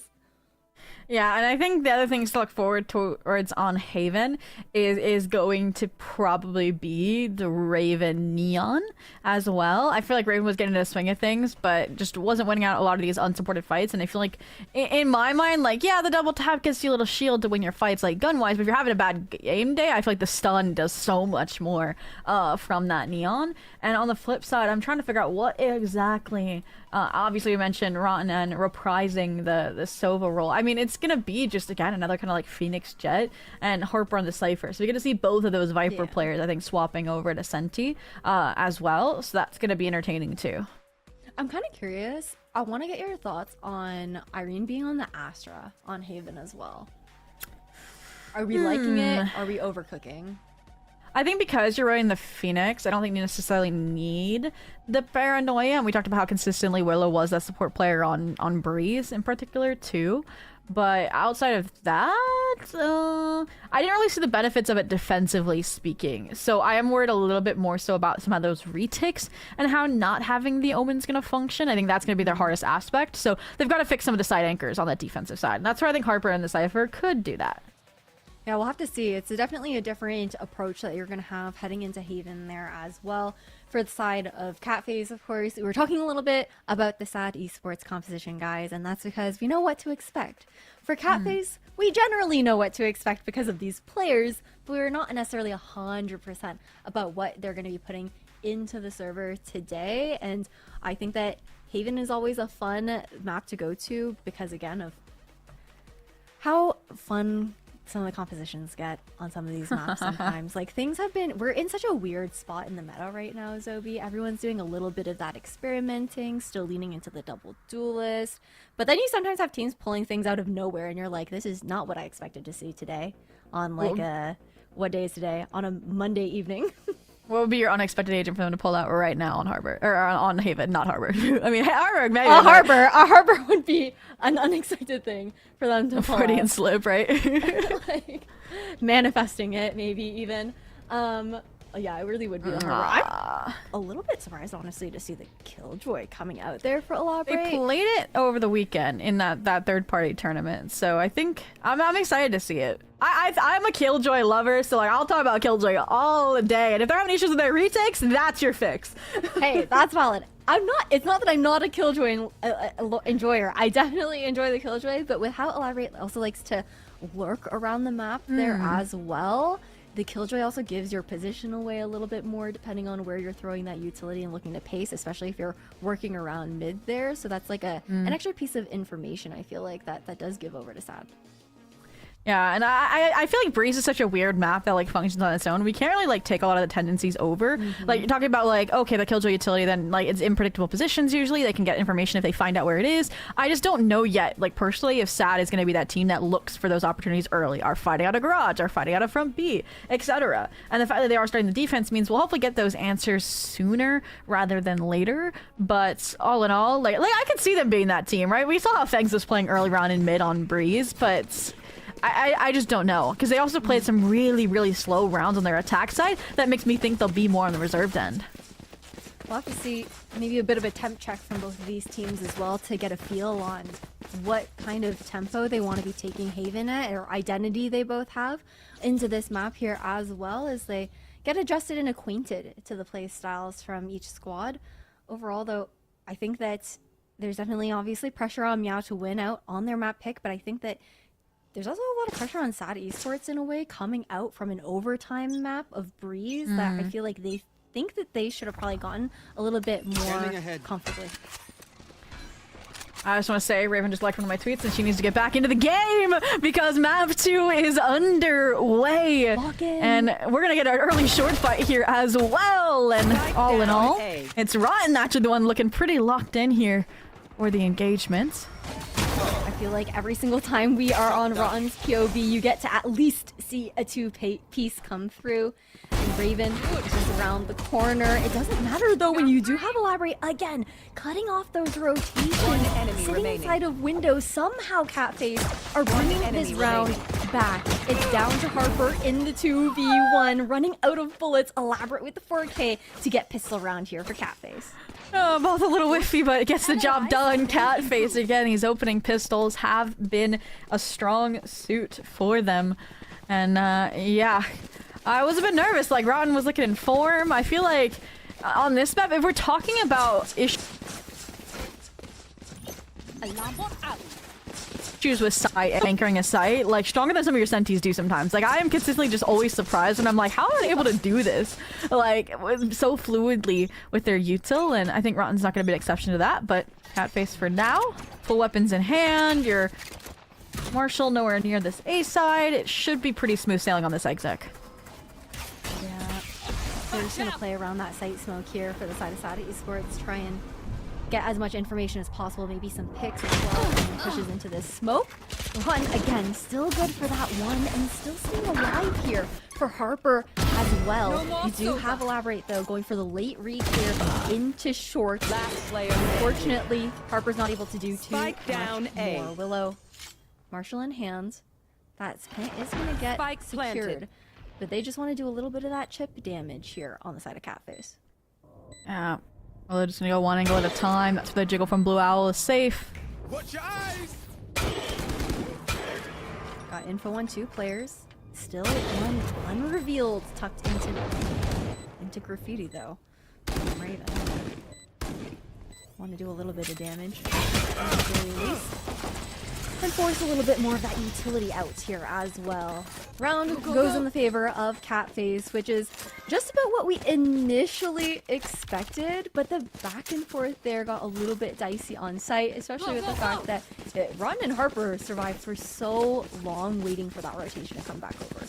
Yeah, and I think that's going to be huge on some of the buy rounds more than anything if it can translate here. But Eco round and the B site name a better combo for Haven, and I don't think you can find one. So looks like that's where they're headed for the side of Catface. And front and center here, Fangs, you better be ready. Here's the slide. At the very least, though. They've got a high octane tempo pressure here into the B side of the map, and Fangs is just gonna hold her ground. This crossfire not broken up whatsoever by Catface thus far, despite Wild one enemy remains. That site is and they're just gonna clean things up here. Sad Esports, they shut down that B push. And that leaves me scratching my head a little bit there, because I do agree round 3 is usually you, me, and we go B type of situation, but it felt a little unsupported there. I think it was just a touch late. Like, the idea was there, the updraft dash in from Kestrel while Raven goes in with the judge, but like you saw, they handled wasn't right. Yeah, they handled Raven and then they handled Kestrel, and that was even impressive, right? From Irene and Fangs in the first place, tracking Kestrel, just launching through the sky. So, all that to say, small mistake has consequences in the face of Sad looking clean, and whew, okay. Well, if you're gonna keep up clean shots like that, they're gonna have a pretty easy time up against these duelists, but still some anchors floating on the sites and balancing how aggressive they should get. Otherwise, they're so okay just giving up the front side space, playing back site off of this site smoke from Irene, and that's where I think Catface have decided to contemplate for a minute on how to readdress this. I wonder if this is also a little misdirection here as well, like self-inflicted by Sad. You get the drone out through long, but they don't expect that walk back up through short, which the drone up long was the green light for Catface to pull this off. Yeah, they're just gonna walk right in, so it's got to be the full retake out of Sad, and I think Elaborate should be able to cut off these rotates, but Irene is so clued in. Shot's not gonna land though, but that's enough pressure also to be given. The trip though has also not been dealt with. So the flank's not going to be too important, and you got the flood back out. 2 players already from Sad Esports trying to push in. The others not quite there in time. 2v4. And right now, Sad, they're kind of wrestling with the idea of if they should even go one enemy remaining. Not even clearing out that left corner that Kestrel got to sit in the entire time. Wow. And honestly, like, I liked the way Sad were re-engaging, but I think it just showed the strength of the Omen that we were exploring earlier in the Agent Select more than anything, because it came out late, that's what gets brought in and breaks up that crossbar, when otherwise they were struggling to finish off those Sad players, right? And so it's now becoming a post-plant piece of anchoring utility as well. So, again, that's where I think we're gonna have to see really fast rescaling from Sad on some of these retakes, and that was a bit slower on the scale on the approach, and it's just not going to work, and that's where I think Willow needs to be at the centerpiece and setting up those instead of being a hard stop anchor on the site. So we'll see if that changes. If the operator also comes online, maybe they won't have to get on the sites at all. Hey, you got the smokes player holding in. Blue Owl's gonna go down. This changes things a lot here now for Catface. It's either a question of, okay, do we try to speed up and take this operator out, or are we gonna slow down and they're forced to take a beat? Yeah, revenge for last round for sure. And at this point, like, we haven't been convinced of it yet, but Sad feel like they're confident in their ability to retake A, right? You see the players immediately leaving A, the op leaving A, and just waiting for Rotten to get some sort of reconfirmation of these players here. And we talked about how they dodged the drone last time and reframed to re-hit. That might be the case here yet again, as Rotten has seen nothing, and yet again, the players are leaving the site. It's okay though, with the run it back online, that's why it feels a little bit more comfortable, but the timing is actually just crazy for that to come through here. Site taken for the side of Catface. And you also have that late lurk for Elaborate as well. Buying time for the side of Sad Esports though, with that Hunter's Fury trying to deny that plant. But before that spike is even initiated, it's the early run it back to try and get back into the site. Spike does not go down. Kestrel holding on to hell. The flash is good at the very least. Not able to get the reload off though. And Sad Esports, they find the retake that they were looking for. Yeah, I was a bit worried about the ults not directly finding that impact, but it was enough chip damage, enough time bought for everyone to get there. And the Blaze Walt killing Luna Fox, who was super low HP, is just kind of that final straw. So, again, I think you can't rely upon those ults every round is going to be my only concern moving forward. If Catface continue to find these timings off of the Rotten Sova util cycling, but something tells me it's like Sad are also going to start learning that, hey, they're intentionally avoiding this because it's happening so frequently. It's another thing. Raider moving over to Garage this time around, and now the left side information from Elaborate's not in the equation here for the side off that first. Regardless, the trades are good. You have Spike. Okay, it's in hell. We're good. We're good. We're good. They had sight. We're chilling. Things are getting a little scary, but it's all good. Denying that fast flood that you called for as well, Zobi, with that Hunter's Fury is huge for sure. Up on the flank as well. But Luna Fox holding. Realizing its possibilities. He's outside of Garage and... Nice shot. Ooh, yeah, lucky to be alive from the wall bang. I'm guessing through the ground. And that's a crazy reswing though. You know, sometimes you're just One enemy remaining. a little bit, but can't be taking risks like that in this round. Risks like that as well. Not against Harper in a 1v1. Information given with the neural theft. It doesn't matter because Kestrel's gonna hit that crouch out the control button to deny that headshot over to Harper. But what is going on?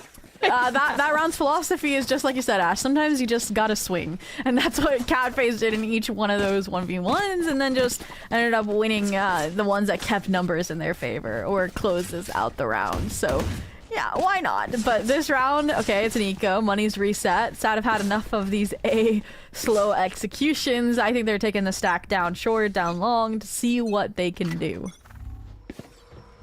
Yeah, death ball approach there, right? But overall, I'm really worried about this A site now. At this point, I think you shouted it out perfectly. They were confident in retaking it with the run it back, but any other time that they're giving up A, it's so hard. The hardest site to retake, honestly, on this map in general. And I wonder if we're going to see maybe more of those flanks coming through, just like the one from Fangs in the previous round, once those guns are back online. Yeah. But changing things up. Cappies, they expected that stack on the A side, right? Yeah, and even this round, your Cypher was playing off just for info so they could retake reflood C sites, and Catface just aren't having any of it. I kind of see what a Catface C exec looks like against Harper, because we hyped Harper up so much saying she could fix the defensive side for Sad, and we just haven't gotten to see her do it. And wow, it's like a magnet drawing them back towards A. And Fang, I know you were contemplating a Bucky, might have actually gotten the call right in the purchasing department. Let's see if it can find its bang for the buck. I'm feeling good about it right now. But it's all... Yeah, okay. There we go. Second player around the corner as well with Luna Fox. And it's insane, the weapon swap that comes out there from Fangs.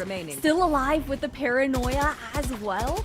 And Willow is just going to clean house. Blue Owl. 1v4 situation. This was an eco round here for Sad Esports. And Harper is going to put the nail in the coffin. A thrifty round for Sad to rip that momentum back. Yeah, it's like at that point they're realizing let's never rotate off of A, right? Fang stuck around even while the entire rest of the team had rotated C side off of that deep garage contact, that spray down, that recon, everything that was being invested from Catface to try and sell this CN that they just weren't savvy to enough. And I mean, it came up with 2 players A, right? Buying enough time for the rest of the rotations to come through for Willow to find that 2-piece on the Sheriff. So showing that they can make it 2 players on the side work. And I think the change is having Fangs here pretty perma. The deep cam gives good information here for Sad Esports. Got the Blade Storm up for Kestrel, looking for an early engagement to help with that scaling. And you get the timing through Garage here as well. Paranoia is so good, but you called it out, Zobi, how good Harper is anchoring the back of this site. Still yet to really truly break through here for Catface. Regardless, Rotten is going to come and be that assistance that is needed. Catface had such a good understanding, Zobi, of what they needed to do on C to try and break through, but man, that hold was good. Yeah, I mean, little sprinkles there. It was an eco, and I think Willow blinded herself as well. So if Ron hadn't come in clutch, funneling it out of CT, that's the kind of pacing though that we mentioned needs to be here for Sad denying these sites or playing the retake, and that's exactly what they were able to do to deny that eco round from coming into fruition for Catface. They tie us up 4-4, put themselves in a decent position because the run it back is back online as well to take the lead here. And more surprised that the player who I just mentioned has to run it back is picking solo out of Garage. I have questions that will not be answered at this time, unfortunately. But look at the timing that Harper's also gotten. Just absolutely threaded the needle past Garage. You don't expect the repush. It's a worthy after you know sacrifice. that you took the Phoenix out. destroyed. Here's at least 2 players in window here as well. The backstab is good, Spike but can she down, get more mid. than one? Can she get away with her life? That's where you need some help, it feels like, from Irene. Or you didn't just play the timing as well, not expecting the double dip. And okay, Irene has her own things to worry about, like fragging out on the A side. They have solved this A side. They have taken the lead. And Catface, Val are going to need another game plan. And that's the proactivity that we were looking for on the defense on the side of Sad Esports, not allowing Catface to very comfortably scale up over at long. They're playing so passively, just really trusting in, I think, the Sova utility there for Rotten on the other side of the map when Harper's locking things down. Now we're changing the setup. They're trying to still condition that Rotten's gonna start on the A side of the map. You're swapping that Cypher setup over. But Cafes aren't even, they're not even gonna visit A. They do not care. They want to explore mid into this one. Yeah, again, they're now just like split up, look for clues on what our new game plan should be since it's an eco round at this point. And I like it, Harper. It's like a final stand, right? You're like, if they're not coming to my side of the center, you get frustrated. We all believe it sometimes, and you just decide to push, right? You look for those timings that your internal clock is fine tuned to, and found it. Speaking of finding timings, though, look at Fangs. He's gonna have a battle showdown up against Blue Owl and pivot the growing garage pressure. But I think that's why Willow has now picked up that slack on logs alongside Irene. They want Fangs to cook. They want to force him out of the C space, and they have so far. The positioning is so good though for Sad to go for a fast flood into B if this hit does come into fruition. Ron gonna go for the early arrow just to deny them walking into that site. Buy a little bit more of the time. They go back into garage knowing that Kestrel's held onto this space, but still unchecked is Fangs over in C-Long. Oh, but they're so ready for this, right? Util upon util, the operator fighting the omen. It's like, I don't think they're going to be able to get into this site and get a spike plant down. So instead, it's to fight through window, fight into spawn. What do you do with this? 20 seconds on the clock, you try to walk into B, but you still have Rotten backside. Just kidding. That's what you do because unfortunately, not having the right read in that scenario, quickly trying to get that plant down here as well, and it's going to be the run it back, opening things back up into the retake here for Sad. You are divided. Oh, gun recovered the Raven. If Luna had survived, this would have been so much more feasible. Instead, it is the 1v3 that Raven might just be able to do. The Cosmic Divide tucks off sight. The re-engage still. Oh my god! And secure the Red Bull clutch. What an insane round from Raven. Just the mechanics there, the movement from the Neon was so clean. I'm actually so gagged by that, Zobi. What I just witnessed from Raven was incredible here for Catface. Just say it, Game Changers has the best neons. North America sometimes specifically. Like, it is crazy to see what sometimes they are capable of doing. And that's like around that, like they just got thriftied, right? And then they thrifty in that regard to keep a tied game here.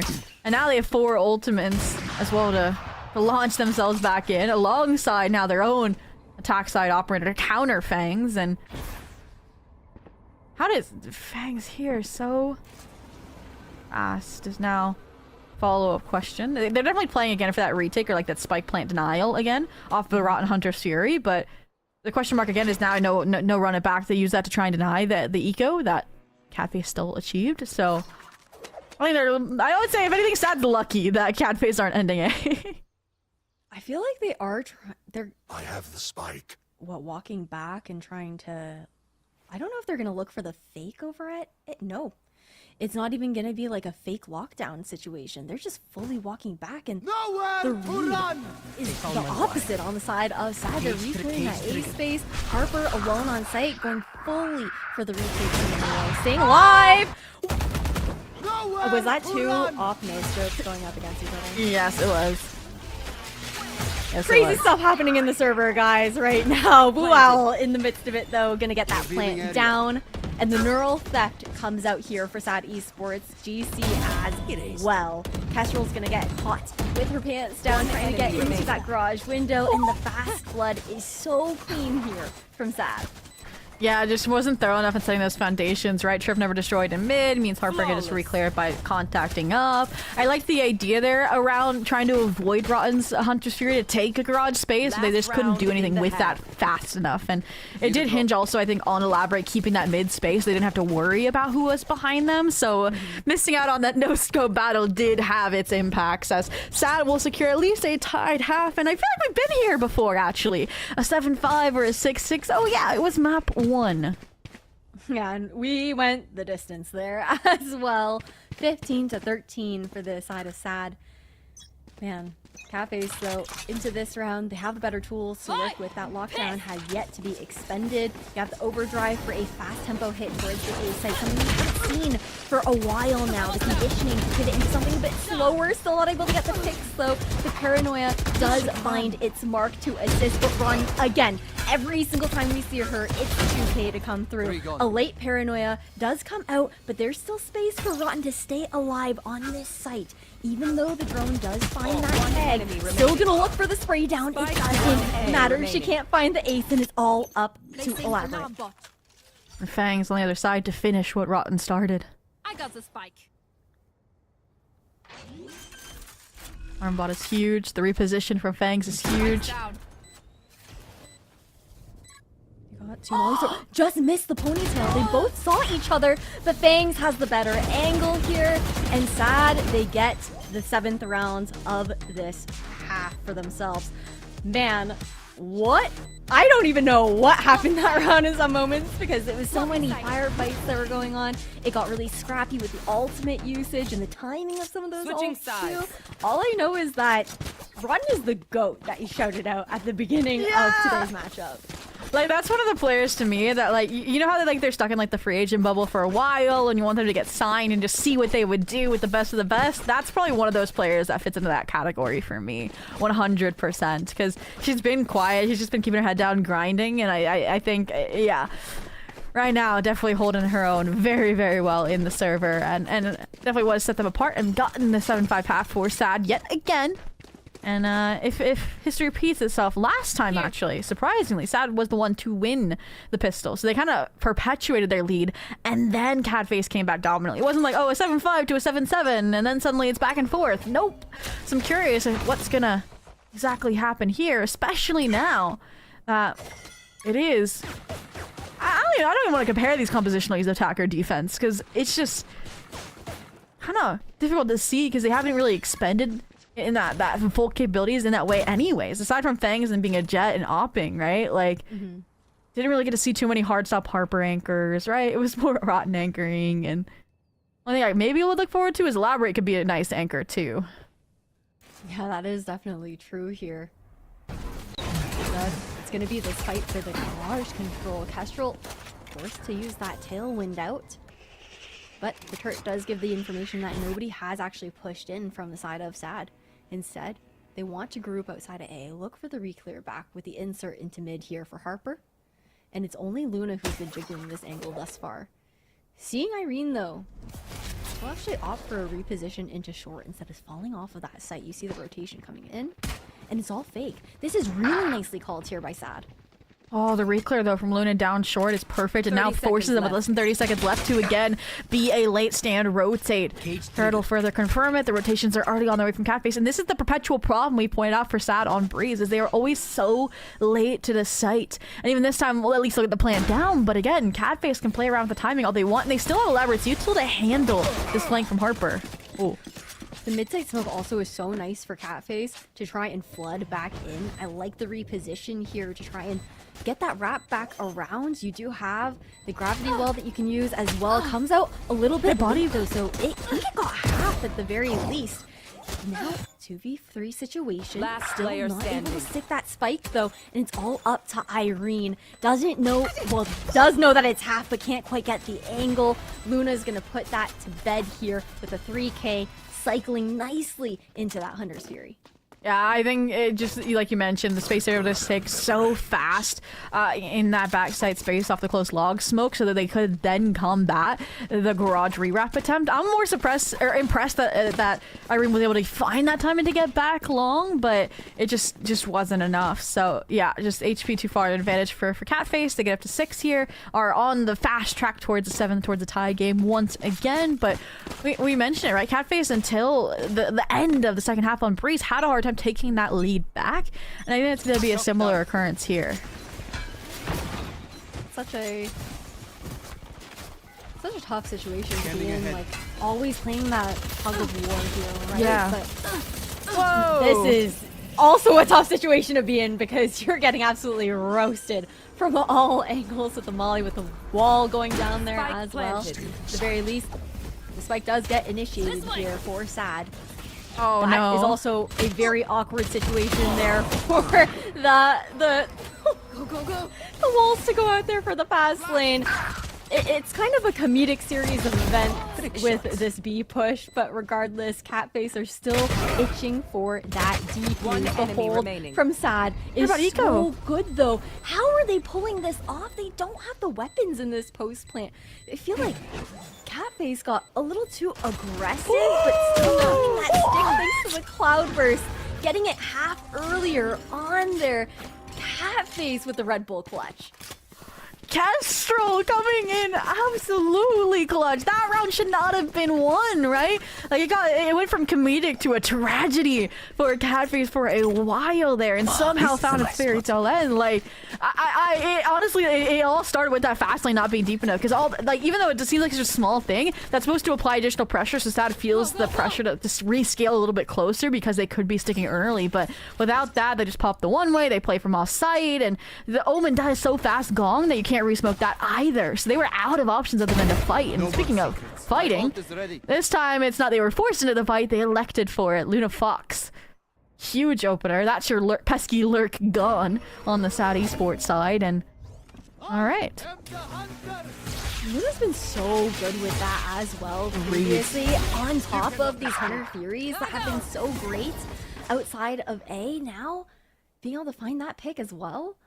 Catface, sure, maybe Blue Owl does go down. You don't have those smokes to cover, but the protocol instead is going to be to push out. They want to try and play these numbers, try to get those weapons as well in hand. Don't allow Sad to walk around the map. You hear that drone around the corner too. Both players know that Rotten is here.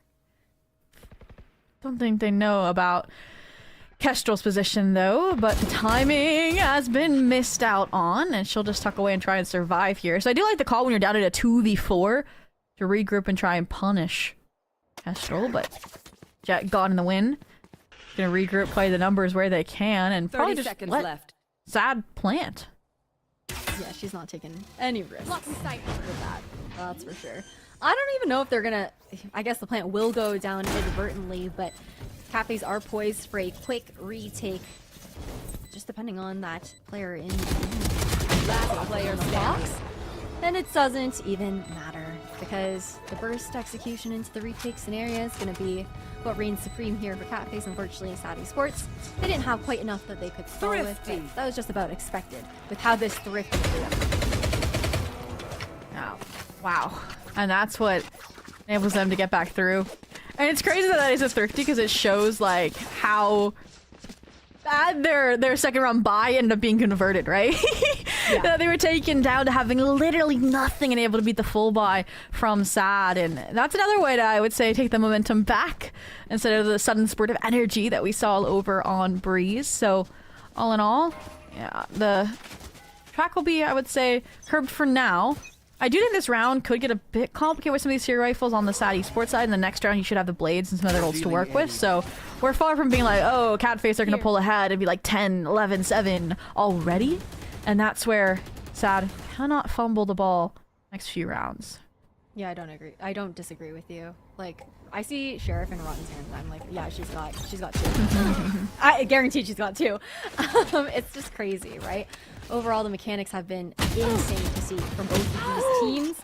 But Elaborate has been one of those players that we've had our eyes on this entire time, not able to get that pick. Instead, Catface They want to play a little bit safer. Spike In planted. this post plant, though, again, Rotten does have that Hunter's Fury available, but since it's the eco, not going to play back for it. They want to contest the trips. Oh, and Luna not having a util means they're stuck in the CT, and the refight here is perfect! Out of sight again, changing that pacing, that passive approach into a winning strategy, but Catface just, again, these front side smokes are so weird, but work for MEOW. Oh, insane shots from Irene. Kestrel able to be the guard that's needed to ensure that defuse does go through, but wow, that was actually, it was a 1-2 click. That was crazy. And I feel like that really demonstrates again the mechanics that we keep talking about. If you are new to GC, this is what we mean. That was a picture perfect moment. Yeah, and it does hurt that it wasn't enough to bring the round back, and that's where I don't know. I kind of want to see Sad go back to that slower breeze approach, because yes, they're getting the sights, yes, they're getting the spikes down, but MEOW have all the information that they need to play the retakes, and Catface are having no issues defensively on this map really playing that retake. Look, 4 for 4 diffuses, right? Comparative to over on breeze, right? And I think that's where Sad either on the buy rounds need more of those aggro fights like we saw, or they need to get further numbers in the early round. Because I will say, Catface are giving them those opportunities to get those kills early on, right? Lunafox solo outside a garage, right? Them scaling down to mid window and fighting Harper, right? Like, if they just hold like 2-3 players in spawn instead of Harper on her lonesome, I think they could catch out a Catface player or 2 right now. Yeah, I do think that there are those punishable moments. Cafes are playing with so much confidence. I think even on Breeze, it felt like some of those swings that Luna was taking were just so insane, and she was consistently getting her 1, getting her 2, and we're seeing a repeat of that on the Sova again here on Haven, in a leadership position, really leading from the front here on the initiator. And now, Sad Esports, they've got to worry about a Killjoy operator at that with Elaborate staring down C long. This is something that we saw on the attacking side as well. Don't know if it'll necessarily be expected. A nice callback smoke, at the very least, to try and get that angle, and Fangs with the first blood to take out Elaborate is huge to open up this map. Yeah. Kind of what we asked for, punishing these players early. You shouldn't know the fakes. Now they have to rescale and complete the split though, so that's where they run it back. Has to get invested, and they still aren't fully sold either. They are trying to run fakes on fakes to get these players in as far away of positions as possible to a prospective retake, and that's where I like the pacing they were taking. If they didn't pause and spawn, why are we pausing and spawn? No. If they went A, they would have had it. It's the second guessing again, Ash. I actually don't understand. We're overcooking right now. Like, Our it was grilled perfect. cheeses are burnt at the moment. Our grilled cheeses are burnt at the moment. But apparently, still going seeing the neon. Apparently, seeing Irene with the operator is enough to make us believe that the rotation is actually over towards that A site. So it's crazy mind games on both sides right now. It's actually wild how Sad Esports was able to sell this. Here. All right, Paranoia back in, but Fangs on the high ground. This should be a 3v5 that's difficult to wait, especially with Willow and this timing. Flawless. There it is. Flawless. It looked like it was going to be overcooked first out, but I think Catface gave them too much respect. If they stayed on site, it would have gone very differently, low-key. Yeah. Oh my god. I'm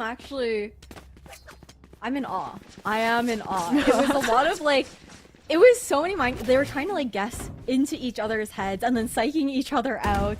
And it was a lot. It was a lot. But you can see how intense this matchup is just for the first day of Swiss. The fact that teams are pulling out like double fake strats like that as well. Everyone is so hungry here in GC, and I love seeing it so early into the competition. Yeah, and hey, I mean, technically, albeit it took a while, Sad did what we asked, right? They played slow, they got the opener, and they went to a less prepared site. But Elaborate looks very prepared. This round, the main switch off of the off-angle turret is very creative KJ tech, and just like that, that's an entry down. It doesn't even pop that nano swarm either earlier, right? It does it now to delay any sort of push, but it's just micro moments like that from Elaborate that make such a huge difference in her gameplay. Yeah. But look at the proactivity from Catface right now. They have that aiming control. That complemented with the reclear, they're attempting garage out of Raven, and it's looking like a pretty strong round thus far. I'm real worried. Did she jump or was that... She had to have jumped. There's no way. That kill from Irene is huge. Because they had almost 3 players backside C anchoring if Sad were going to end there. But Sad, they're realizing we don't need to go where the kill is at this point. Like, their defaulting's looking a lot stronger now into decision making. And left. I would have said if they got onto A fast, it would have worked out. But now you have the immediate window flank. You have Raven. A really great reaction from the side of Catface right now, but timing is so good. I know for Sad exactly to even get where that he spike 10 planted. seconds It left. does come through. It does Spike work out. planted. And Neural Theft not quite in time there for Irene to get the information necessary. But of course, the rest of the team now knows that that flank is incoming. They can't fully flip sight though due to that plant spawn. Rotten does though. Hunter's Fury online now tucked away safely into CT. It's gonna take a lot of work for Catface to get back into this round. Last player It's all about standing. Sad Esports, Harper and Willow being those guards on site and the They're gonna get the op. contingency plan. They don't have that time. Yeah, trying to run away with that one here for Blue Owl. But you also know that Catface are not going to get away with it for free because Sad want to punish. Of course they're going to chase. A 4K here for Harper as well. And the operator back into the hands of the side of Sad Esports. And these slow defaults have been working nicely. We saw Fangs with the operator last half. We saw Irene start with the operator, and now Willow has the operator. It's like so unexpected for Sad, who's gonna be sporting this weapon, and I think they're just trying now to use. It's like the early kills they're finding onto MEOW at this point are like free ult orbs, right? It's just trying to get maybe that run it back online early, but they might be in for Rude Awakening. Aggro, very aggressive fight coming in. C-Long. I like this set play here from Catface. They're really trying to push them over to that A site where you have Elaborate playing that anchor, but also having that lockdown available into this round if they do have to go for that retake. It does force a bit of that early initiator Obscuring utility vision. out as well, a bit deeper into A spawn from Rotten here as well. Now it's pause here. Right? I mentioned it last time. I didn't like Raven falling off site, respecting the site tick, so her playing anchored plat position is clean, especially now so that Lunafox has found the A site lurk, so their options are going to start getting limited. And we're falling into that same caveat of no time, really, for Sad to mull things over to make that decision, and that's when they get a bit messy. They make mistakes, and Catface can thrive. Looking for the garage crunch now. You've got that Spike looking to catch up with the rest of the squad. Both of these duelist players still, again, anchoring that back Blocking site. vision. Not gonna find anything with that recon either. It's just Irene to take the fight right here on Kestrel. And still Raven stuck back here. That position being so important with the Hunter's Fury trying to disrupt and deny and delay that plant continuously. 3v3 scenario. Blue Owl still being able to find that pick regardless. One enemy. Might not have the utility to work with, but the screen could at the very least. Crazy that you think that the near lineup was happening there for Run, but Blue Owl, a hero here for Catface to be able to close out this 10th round.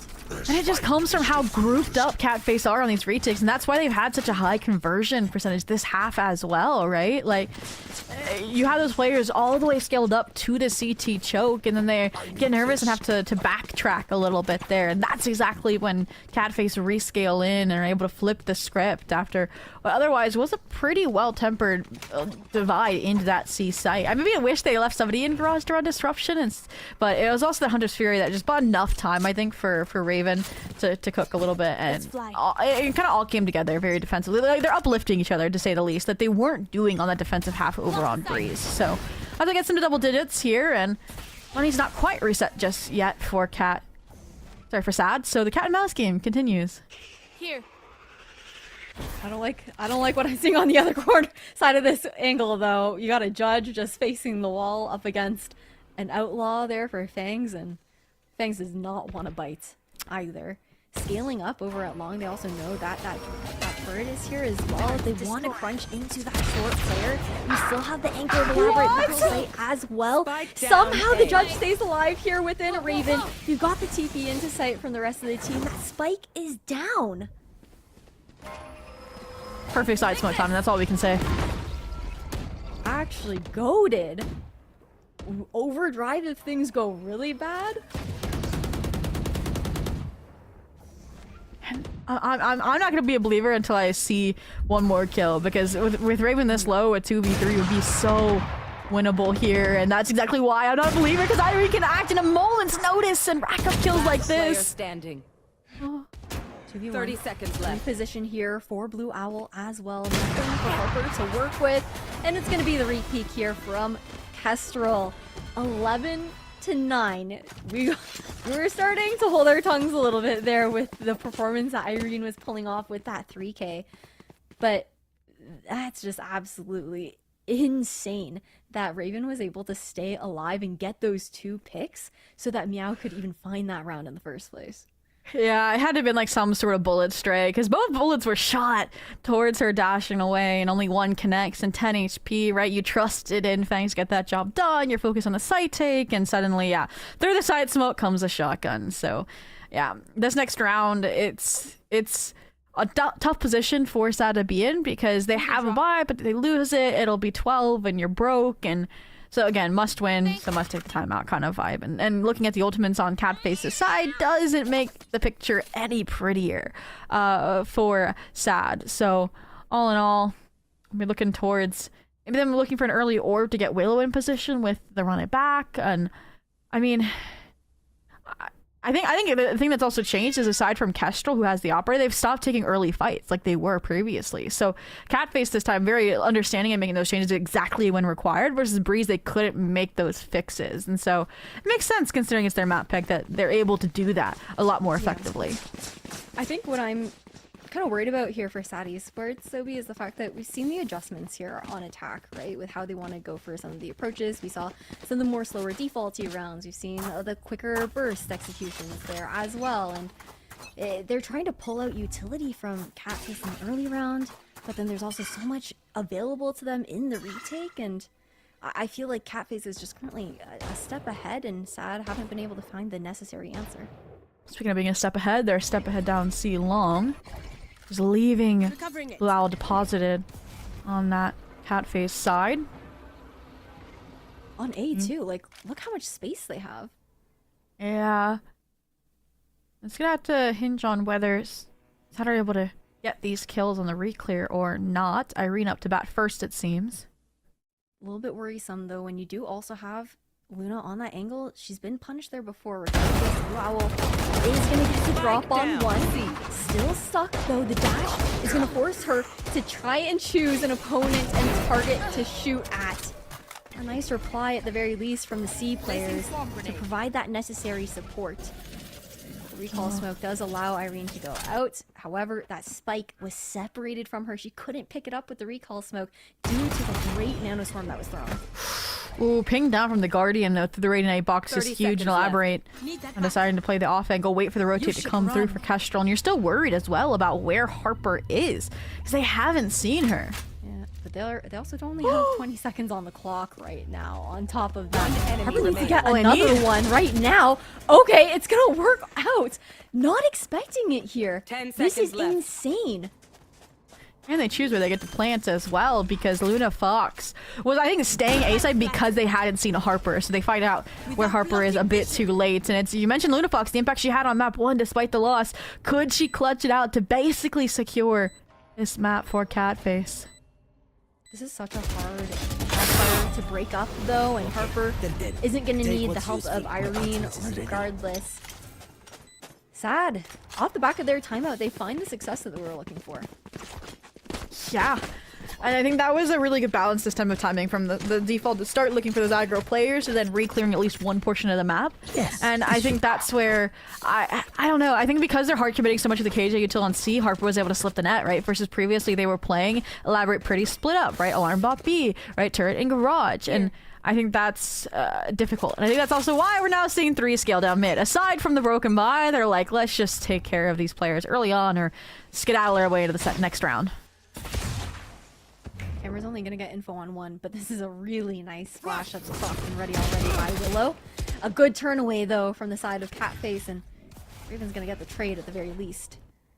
Do they maintain the space? It will be a hop up into window here, while the rest of SAD Esports actually looks to group over at C. Yeah, that's a huge timing that's been found, and I think all this know what that's really gonna do is embolden Fangs to maybe take a little bit deeper of a line, but you're also in a 4v4 and there's a hero rifle and an overdrive, so those feel risky, honestly, unless you're just trying to take that ult down before they can plan around it, which, alright then. Hey, forward play there from Fangs does work out. Paranoias have been so good from Blue Owl, but the scaling a little slower than usual, and Fangs has found an insane timing into this smoke. Someone's still watching, gets the opportunity. I think just got caught like elbow, still in the smoke, showing with that timing. A great re-clear here from Catface. We talked about how good Lunafox has been in these scenarios. The Hunter's Fury is still up though to try and deny that defuse, but with 3 players up for Rotten to deal with, it's too much to ask for. Catface, they find another Thrifty and another defensive round retake. Wow, and I think we now need to study like Kestrel's like bodyguard percentages, because those are also like really off the charts. Like that's what I think she's gotten most of her kills from, is protecting somebody on the spike defuse, because that smoke was about to dissipate, and I think honestly I would have trusted in Rotten's crosshair placement to get the job done there on the Blue Owl as well, had Kestrel not come through. So I will say this is a better position versus the previous round. If they had lost it out of the timeout, they would have had no money left coming into this denial buy. Here, I think I'm confident enough, especially with the running back in tow, that they can get onto a site. And they want that fast hit towards B, except it is a little bit of a distraction, right? With how that spike actually isn't necessarily...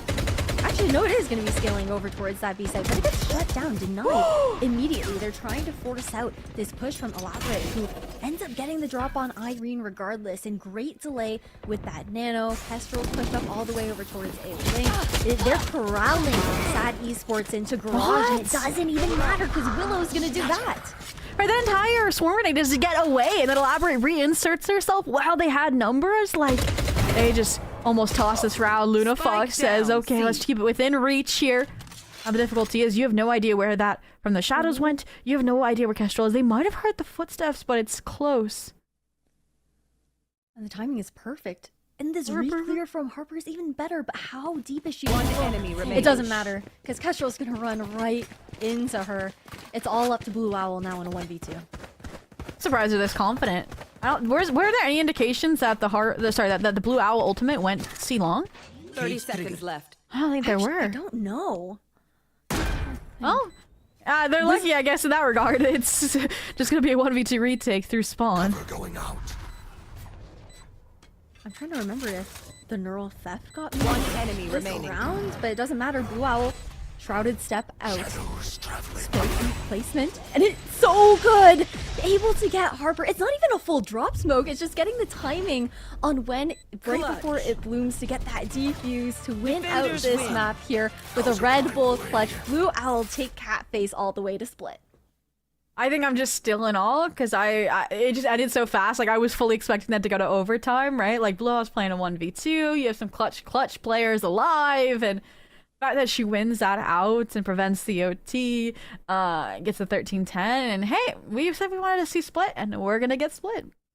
Hey, it was also like no overthinking either. She was so confident in the positioning. Really nicely done there. I'm excited to see split on the other side of this break. We'll be right back.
Welcome back, everyone, to Game Changers North America. We just saw Catface take their map pick up against SAD Esports GC and Zobi.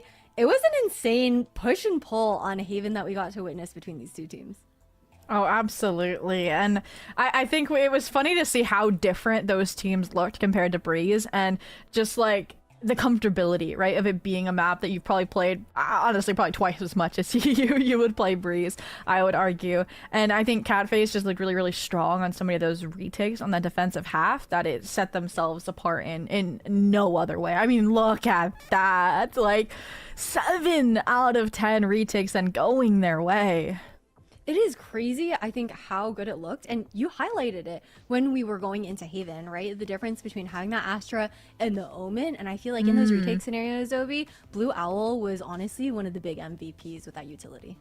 Yeah, 100%. And I think that was also one of the issues that SAD were trying to learn how to navigate early on their own defensive half. And while they figured it out by the end of the half, it just like it was too close, right, of a half, right, for a map like Haven, for it to have helped them out really when they were making this final run towards OT.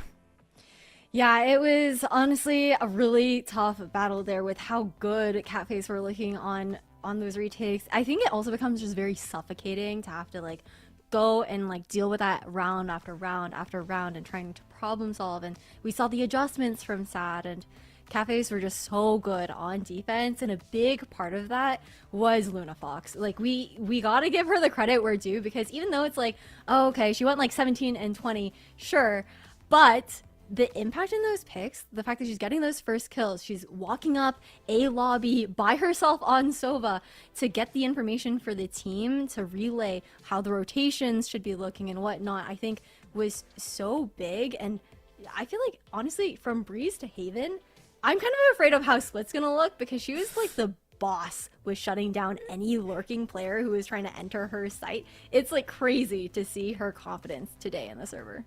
Like, even when she wasn't pushed up A long, like when she was spawned, for example, like some of those Hunter series, like those hard reads on where SAD were going were just so impressive. And it is gonna be sad that going on a split if we don't have her on the Sova, I'm not gonna lie, because this is a pretty heavy sky map. And I think that's where we have to start diving into the archives to see, like, okay, what do we expect for both of these teams as we move on the split, right?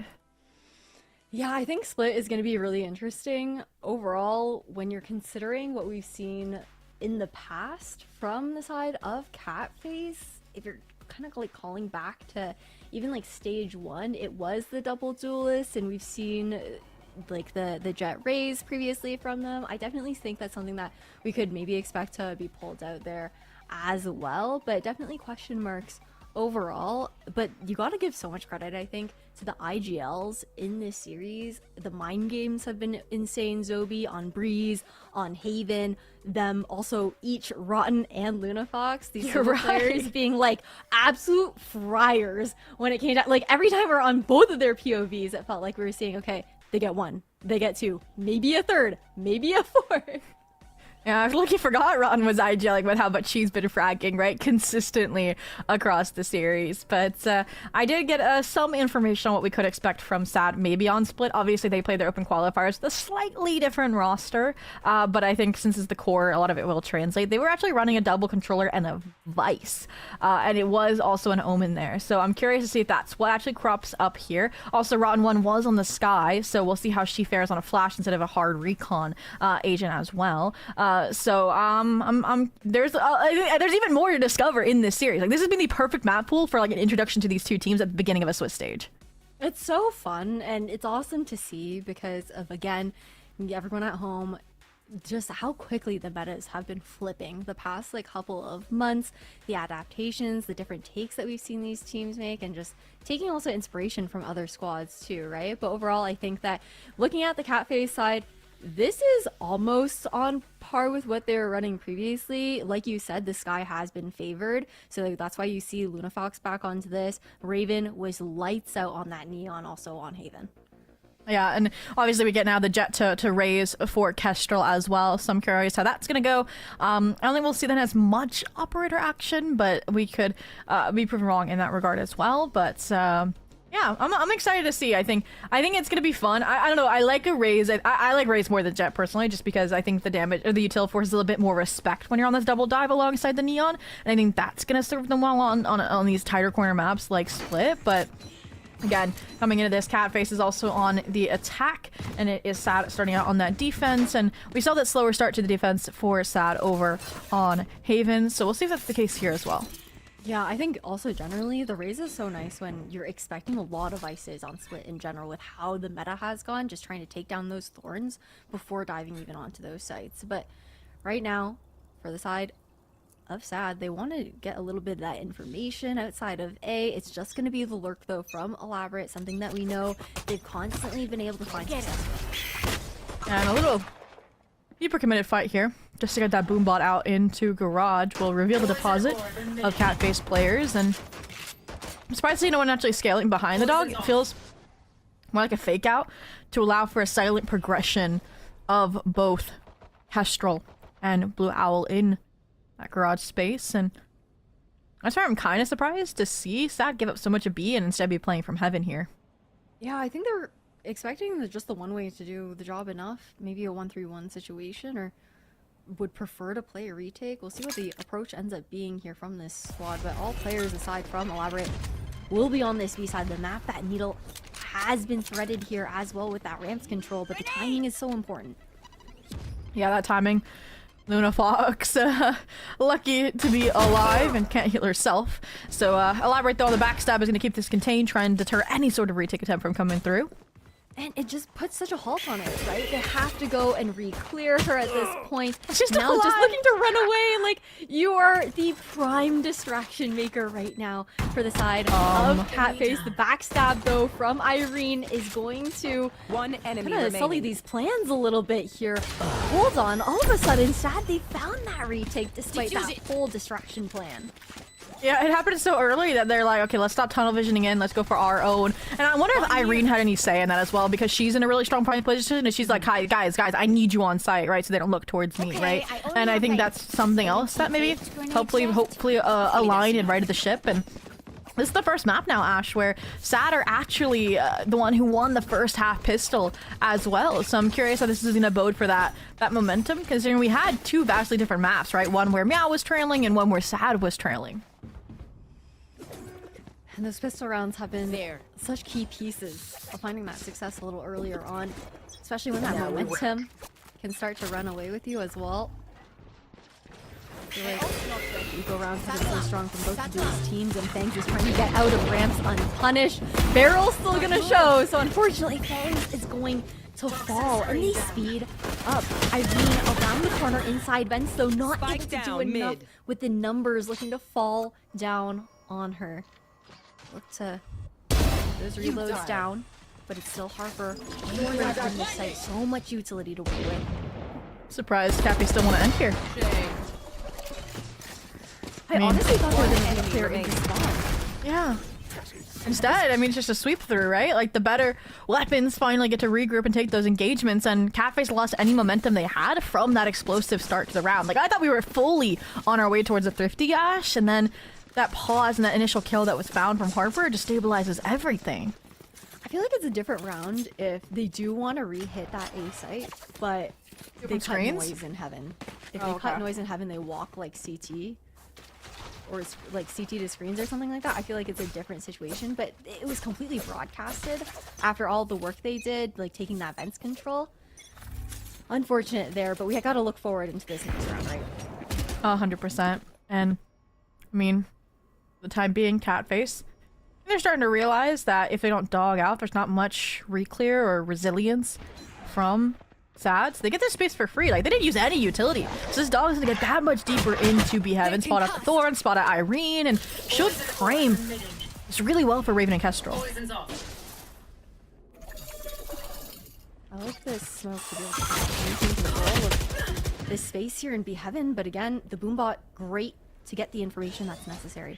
We've seen Rotten in this position so many times before, though, and she's been so consistent with her, too. The drop down, knowing the smoke was going to dissipate to play her life, but still not enough support is on the way. These players can't truly play together quite yet. They're going to paranoia through and then pop out of heaven is the idea. Now that they have Elaborate holding their backs and should have worked out, but again, you mentioned Rotten and the consistency here. Finds the upgrade after the Spectre double kill, and now Elaborate's right out of heaven feels like an afterthought at this point. Immediately set up for the refrag from Harper, and Sad go up 3-0 pretty, like, easily.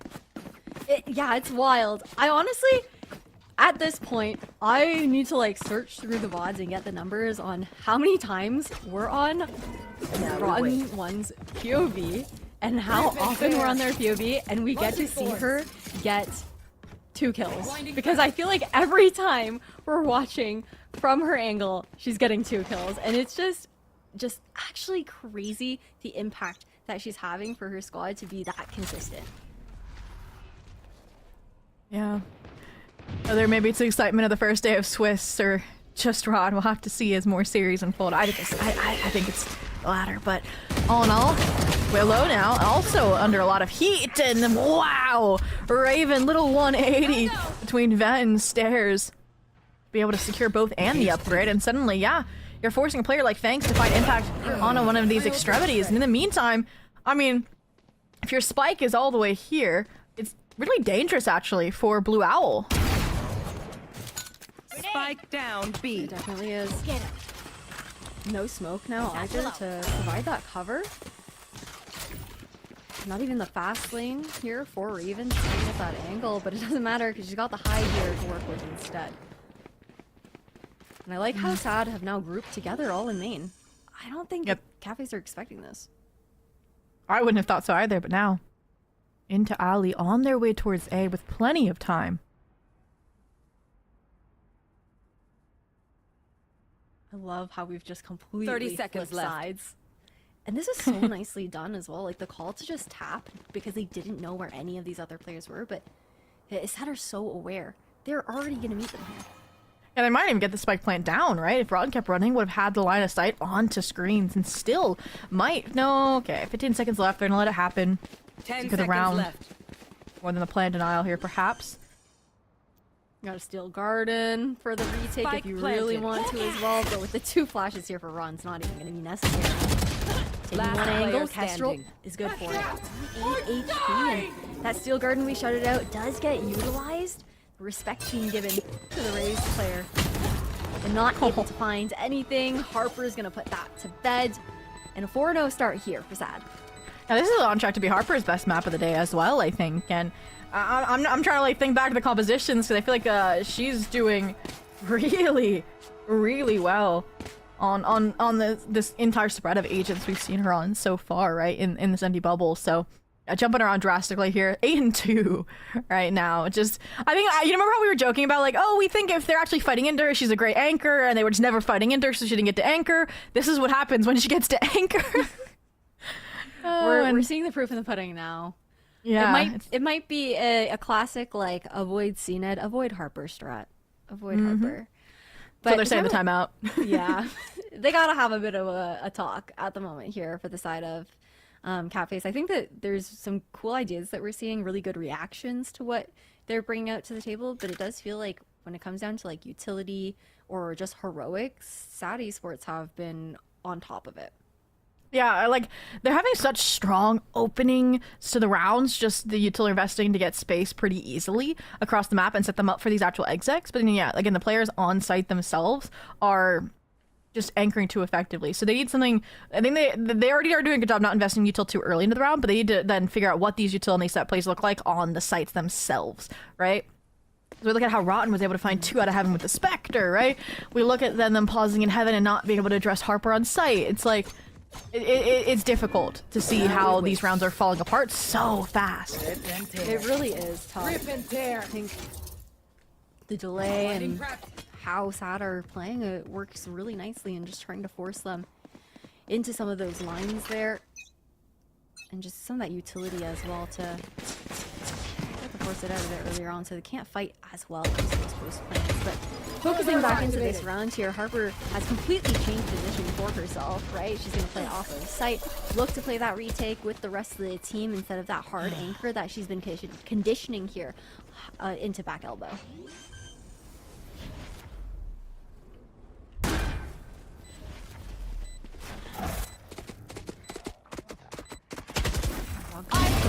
I like this push. They were expecting the closer bait to be held here. And now Kestrel continues to deny this speed control to the side of Sad. It doesn't matter though. When you've got Raven still looking to completely fry out, Sad had no chance in getting back into that round. And it looks a lot more comfortable here for Catface. Yeah, and you pointed out that, okay, Harper's respecting them playing off site. That might have been their mistake, right? When you're aiming in this capacity, and there wasn't really necessarily in my mind like a showstopper, right? Or like there's no like ninth fall or something like that, so that would like full force you off of a site. I think she could have maybe anchored that position a little bit. Instead, we finally got to see kind of Catface at that time that they needed to structure themselves in the post, get their ducks in a row, and then utilize those to fight on forward and deter any sort of retake. And that's why they're playing so forward now, right? Early nade, just trying to keep these rapid positions. They know they messed up. Yeah, not looking to allow history to repeat itself. A lot more contention for that choke point this time around, and a big piece of the entry just completely denied there. That's a showstopper taken out of the equation. And look at these positions that are just being held by Sad at the moment. I'm so surprised to see the drop from Heaven there from Catface. Elaborate trying to do everything that she can. But that was a complete 180 from the round that we saw previously. Yeah, and it was just them disrespecting those execs like at the end of the day. So a small positional switch up, and it works out well. And it's showing that it doesn't even have to be the Harper set that they're running into, right? It's like every player is frying. Like, you're taking out a player that's satcheling in on you at that rate if you were Fangs. And 4 to 5 ultimates here, but the time it was already utilized by Catface, so they can't use another one. This is a round that they should not lose. They cannot mess up, or Saturn have a dominant half score line. No more 7-5s, right? So much on the line into this round. Contact play up into MEOW. You do have the secrets to get the information that's needed. Trying to get the drop on them here is going to be Kestrel, but unfortunately, Irene, she's still going to be able to hold on to this. Bangs now responds with a showstopper of her own, and now it's all up to Blue Owl. You got a bandit in hand. Nothing you can do. Yeah, I mean, their position's known. There's a Sky Flash because of the Trailblazer, and now they're even one weight off just getting run down with shotguns and pistols, and everywhere you turn is another pair coming to claw at you for the flawless 6th round on the scoreboard. And I think the most impressive part about that is the speed in which Fangs was able to reinforce and keep Irene alive in that Viper's pit with that showstopper, right? It's like we can either run deeper into the pit where Irene's waiting to mow us down while we're decayed, or if we flee, we're fleeing into that rocket. So it's like they conditioned, like, hey, we're gonna do this space for free time and time again. This time, joke's on you. And it was a really, really stark chase change that when you're up this far is exactly what you needed to do so that Catface can't claw their way back. Yeah, trying to throw them off kilter whenever possible.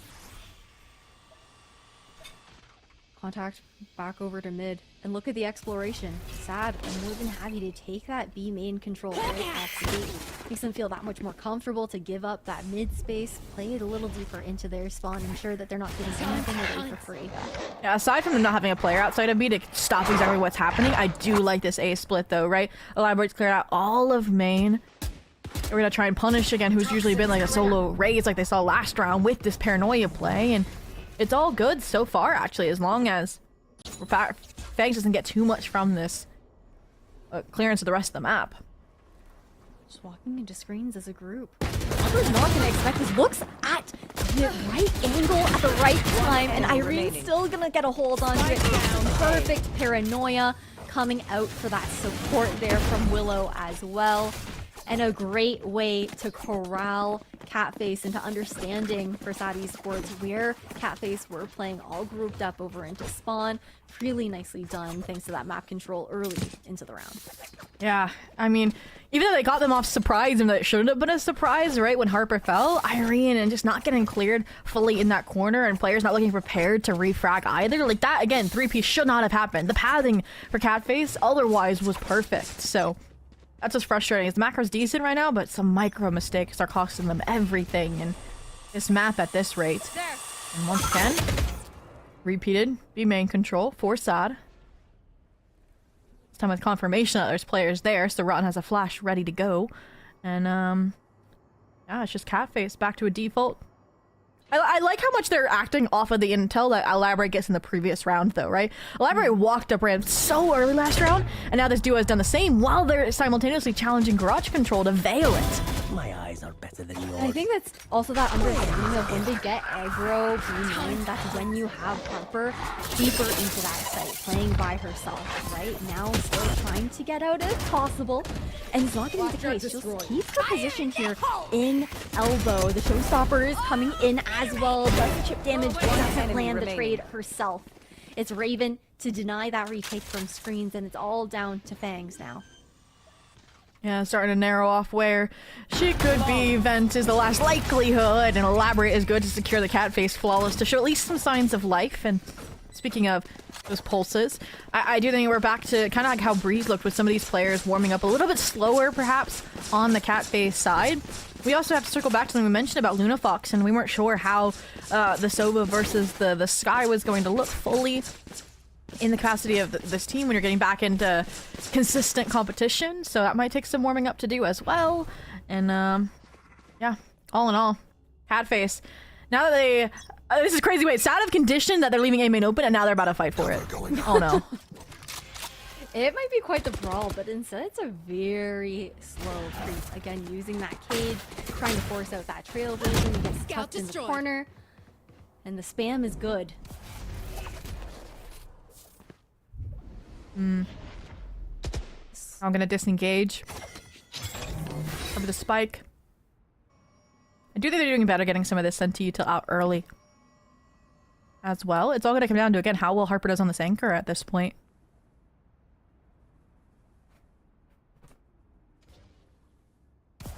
Really having anything to deal with it at the moment. Thorns are alive. Thorns proc there as well. Didn't even give a chance to try and get that out with the nade. Okay. So Zutter's gonna give it up, immediately scale to have some flank pressure, while the rest rotate through spawn. Rotten, if she gets a kill, will also bring the Seekers online, so there's a lot to work with coming into this retake, and I kind of want Catface to do something a bit more aggressive, like an overdrive, just to combat it. You might see that happen. The Russian does come through, but a little unsupported there, unfortunately, in the snake bite. It's also so good for that angle. Makes it comfortable here for Raven to hold. It doesn't even matter because she is better. Blue Owl 1v3 scenario. Nade for backside as well, and unfortunately can't find the necessary picks. Sad Esports, they continue to deny any momentum, any opportunity for Catface to really chain any rounds together. Yeah, and again, it's frustrating because Catface, you can tell they know where they're losing space and where they need to get aggressive, like we saw Kestrel do. And that's where I mentioned how much Kestrel understands the game. But either the communication's breaking down and she's not asking for the util she needs, or then it's just Raven not being fully in key with her. Like, something is breaking down where they have the right ideas, but then, like you mentioned, they're unsupported in each other's engagements. So that's not going to cut it right now. Assad just continue to rack up points, and if Catface to lose this round, we're looking at a 10-2. Basically. Well, no, they'll have a bye next. They'll have a decent. It'll be decent. We were 9-3 on Breeze, and we somehow got to overtime. So you never know. You never know. Flash out to get info to see if anyone's peeking. I love the hop up here from Irene to try and get an angle. It doesn't work out, but honestly, a fun and respectable risk taken in that moment. Hopefully not the downfall of this round here, though, for Sad. Yeah, we talked about disrespecting. That is definitely one way to try doing it. But I like the reclear coming out from Fangs as well. Should be able to catch Elaborate off guard as long as she wins the fight. Oh, this timing. Oh, what a flick to snap onto Fangs' head. Yeah, and now that's full scale into B Heaven as well for this dual split. That's why I do like Harper trying to isolate this fight. No, but she misses the timing. She's so worried about the main swing, and now they're all converging onto Willow. This round is as good as secured. Man, really nicely done here. It's all on the shoulders of Rotten. We have seen what she's able to do. She has 2 flashes to work with. Trailblazer gets all the information necessary that hasn't already, I guess, been gotten by Elaborate at that point. Timing to get the swing off. The flash is so nicely done. Elaborate 4K into this round, 1 away from that middle theft into the last round of this half. Spend like that. And I'm trying to think, does Irene normally have like an orb B main as well? I don't quite remember, but if she does, then I guess that probably would have been the impact of her falling so early. Because I don't feel like they would have one on below the ice wall, but hard to call. I think we'll see. Mid. Okay. It's so interesting to put it under the ice wall just in case it gets triggered later. Especially when you're running double smokes with the Omen, but all in all, a 4th half here would still be great, but they're looking for that 9-3, and you can see they're playing a bit not as combative as an Irene who can play around that orb. There's that coordination we wanted. It is. No time to even get that segue out. Like, just really upping the tempo and kicking it into high gear here for the side of Catface. Something that we hadn't really seen them do too often. The timing is crazy for Willow, though. The Raven, a chip on her shoulder is going to give her the sense that she needs to turn around. Rotten will elaborate 1v1. Rotten's going to come out on top. Steel Garden here on site as well. And it's up to the overdrive here of Raven. And you can see the patience for Sad. They don't want to fight into it. Yeah, we're hoping that they give the opposite line here. Thanks, one off the showstopper could make things spicy if she finds the opener, but that's where the paranoia comes in. That's where Raven on Raptors comes in. Satchel out. 1v3 scenario. Trying to isolate that one you were asking for, not able to do it. A respectable 4 rounds on the board, though, that Catface have been able to claw and put together in that first half, now swapping onto the defense. It definitely could have been a lot worse. So those late half signs of life, and if they can win this next pistol, they would set themselves up pretty well for another kind of turnaround to sew up the gap between the 2 teams. But looking at that, I'm again a bit worried because we've talked about how they don't really like compile the utils too effectively, and that's something you need to have on lock between Luna Fox and Kestrel, or between Kestrel and Raven, and that's where I'll be staring probably early in this round, is this B fight, to see if those combos are there, even though it's only a pistol round. And I do like the the very front wall here, kind of expecting it. Just waiting and seeing. Trailblazer finds that Vents is completely empty. And I feel like Sad Esports, the way they like to play on these default 2 rounds, especially the first couple of a half, it's really that exploration game to find out where Catface are trying to hide. Oh, this timing, the Toxic Scream, but only as a classic. It should be easy refrags for Sad, and that they do. will keep numbers narrowly in a 4v3, but the real trophy is the A site. That should be good for the plant. See Irene pushing into screens here as well. You have numbers, I don't know how I feel about that. I feel like with how many she hears, there's no way she stays, right? You got in. Yeah, you gotta run, and it's gonna be the boombot to get her too. No! You got a nade online as well, still here for Kestrel into this retake scenario. But it's still going to be the hold here from SAD GC to get the W. Willow with the 3K to close that one out. But I did start to sweat for a moment there when that boombot came out. I was like, hold on. Wait a second. Yeah, and I think boiling it down to something as simple as a pistol, I think SAD and just the difference in how they approach these team fights too, and like the efficacy in which like one was making contact, the next was like swinging out in terms of Willow in that engagement, like in that two-piece she found, like it proves right now why this team is 5 rounds ahead. So Up is there, no stinger disrespect this time when it's not your life on the line, and yeah, the gamble second towards A, really not going to pan out just yet. It's going to be that disconnected B retake off of the early intel system from the cam. Nothing spotted quite yet, but it has to fall off for a second for the Trailblazer, right? Does see... And you see the push-up now for Catface. They want to try and punish Irene on this lurk, and they're chasing her for it. All 4 players actually going to just dive into sewers, looking away from that flash, but too many players to look at. And we've got Elaborate trying to anchor this B site alone here for Catface as well. I think this is going to be a huge round to keep our eyes on that Bulldog in the hands of Blue Owl. Yeah, it was a good try. But... fortunately, it's going to be the alley pressure from Fangs that prevents any leverage really from them baiting for this Bulldog and Blue Owl. No way we're saving the Bulldog. No way we're saving the Bulldog. I don't know. Are we saving the This Bulldog? is rewrap spawn for exits? Is that what we're doing? I think that's... I thought that was what the plan was. You know, Spike was planted for alley, so that makes sense. You'd be close enough. And you get your 1 at the very least. Okay, there we go. I like this a lot better. That is for sure at the very least. There's a lot of time left, low-key. There was like a world where their ninja defuse, if she full sprinted through alley, could have happened. Considering that 3 players were from A main on the side, but things that could have been. Instead, just hunting for more exits that will not be. SAD Esports GC are going to be getting up to double digits here in Swiss round 1 of stage 2. Yeah, I kind of like... Luna's not having the impact that we want to see, and I don't think that's on Luna, but more so the way you compare and contrast the Sova versus the Sky, right? Sky is a much more supportive agent. Like, other than maybe quick pop flashes that you can use to play for yourself, like with the Sova, you throw out your recon, you use the Owl drone once, but then other than that, Luna's always had her gun out previously, and I think that right now for Catface, we're seeing her a lot more focused on trying to support the team as opposed to finding those moments to frag for herself. Yeah, you need that early round intel, and it's not as cyclic either, I would argue, on a map like this, or on Sky as it is Sova, those regenerating timers. But for now, got the early intel they needed to frame Raven for this fight, but there's 3 players already just fighting her front on, and a 4th on the way for SAD into be heaven. Oh. Good try. Trade for a trade, though.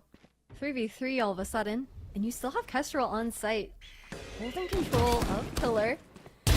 Oh, she's been seen, and the shot is good. Boombot try and clear out 1 angle.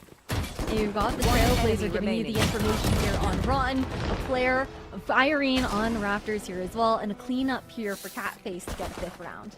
And there are some of those tag team fights we wanted to see set up and exchanged between the players on Catface's side, right? The flash has Kestrel up since they know they're going to be regrouping on the side of SAD to further push onto that site for the plants, and yeah. And Irene was kind of isolated and trying to get back out, and that's where the finishers happen. And there was even someone coming up from stairs, so 5 more rounds to go to tie us up here, and 1 more to break the bank of SAD, and that's where they might run into the issue again where they're trying to deathball too much towards sites, and we ask them to go back to the defaults, and then they do. Time will tell. Time will tell. For now, though, really strong denial of this orb, understanding how close they were to the Seekers on SAD's side. Now with the Cypher trips A, it deters the lurk play as well.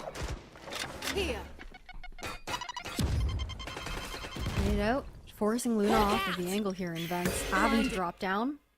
I'm sure the flash does find what it's looking for. Did she jump the trip?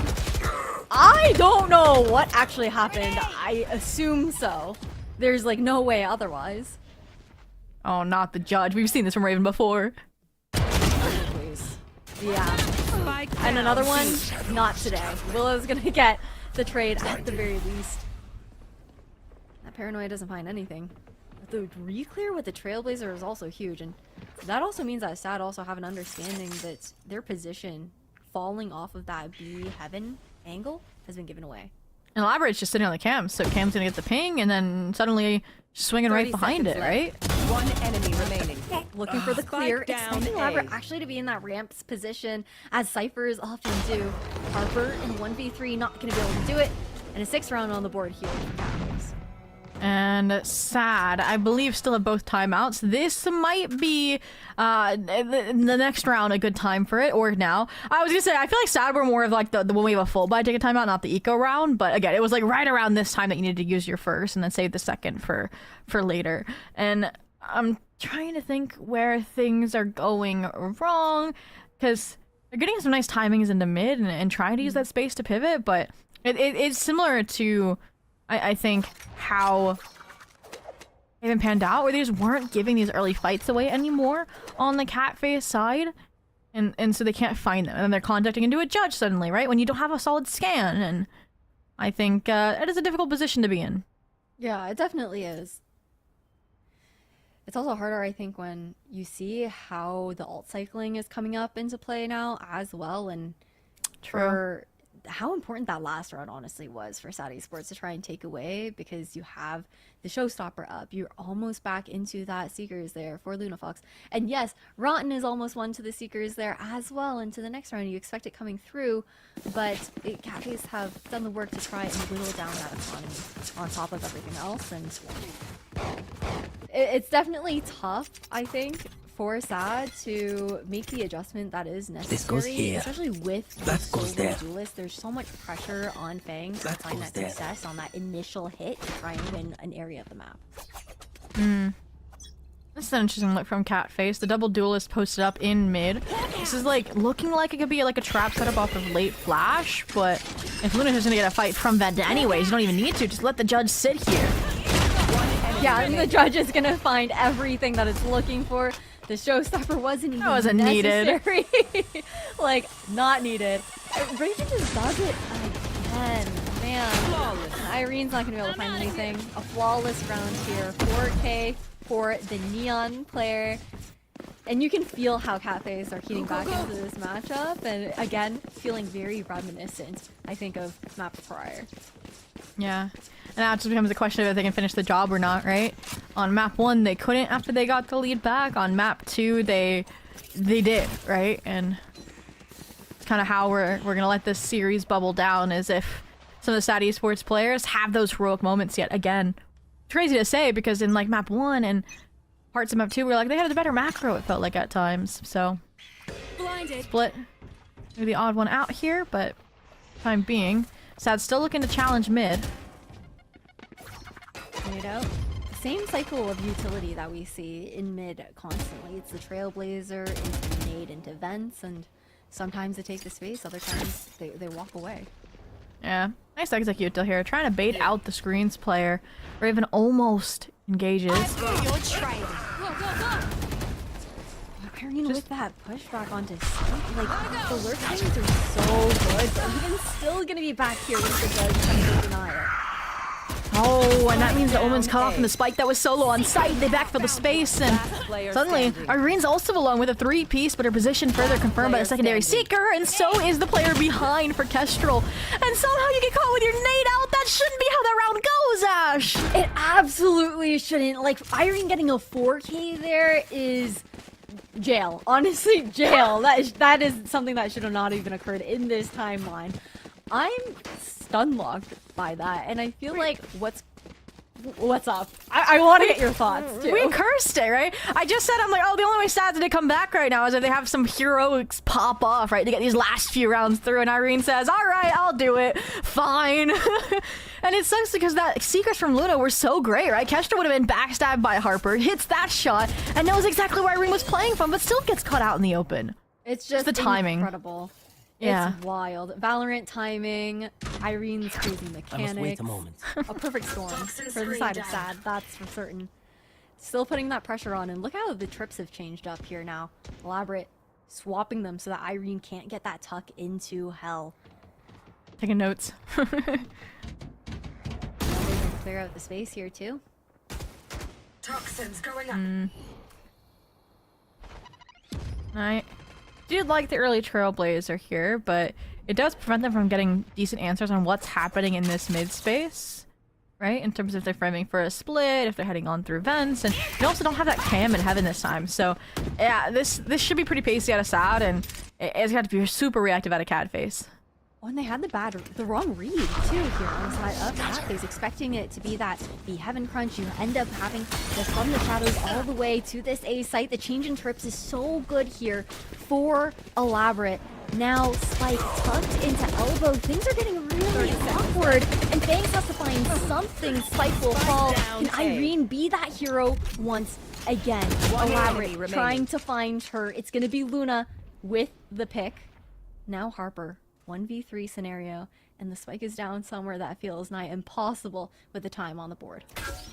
Yeah, and misses the timing. The Cam will confirm it for Kestrel to get the crowning kill. The sides swapped from the previous round's positions, and now 3 rounds trailing. And that round is interesting too, because we've been complimenting Blue Owl's side smokes all series, and that is another round where it is perfection, right? Allows Raven to scale back in, support Elaborate, who's also already playing off of some of those kill trips, and that's exactly how they're able to anchor it for so long before the rest of the players that were splintered across mid, across main, can regroup for Sad Esports. But now coming into the next, again, Sad, I think they realized how easy it is actually to front scale through A.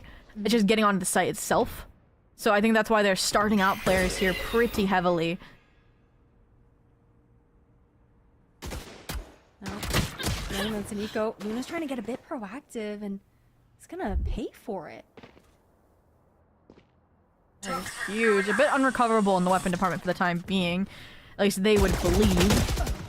And in the meantime, yeah, proactivity rewards, get a number back at minimum, and... Toxins going up. Yeah, I'm not destroyed is not gonna help them on this re-engage. Still have a minute to work with on the clock here. And they still think that it's just Irene lurking at the moment. Does go out and satchel through here as well. But again, those pesky trips.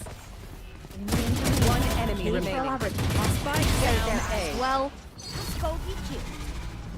And I'm getting a little nervous for the side of Sad Esports if you're a Sad fan, because Cafes, they're one round away from double digits, 2 from tying things up. Yeah, and I feel like we're getting the same semblance of how fluid their defense looked over on Haven, right? The reads are there, the rotation timings are there, so they always feel in control, right? You mentioned, right, how they only had seen Irene up until Thangs is satcheling in, and that was correct, but then 3 players had already pivoted over, right, for the Catface side. They're just so sure, and that did come out of the aggression in B main, so it wasn't uninformed either. So, all in all, I don't know what the fix is for Sad for the time being, but Catface are just finding new ways to challenge what Sad are already been workshopping. And I love this adjustment here as well. You flip Elaborate over onto this B site. Steel Garden is gonna get popped out, but still being able to keep this momentum. Now the nade also not clearing that. Elaborate stays alive for the spray down here as well. Mistakes to be made, miscalculations on the side of Sad Esports result in a flawless round here for Catface.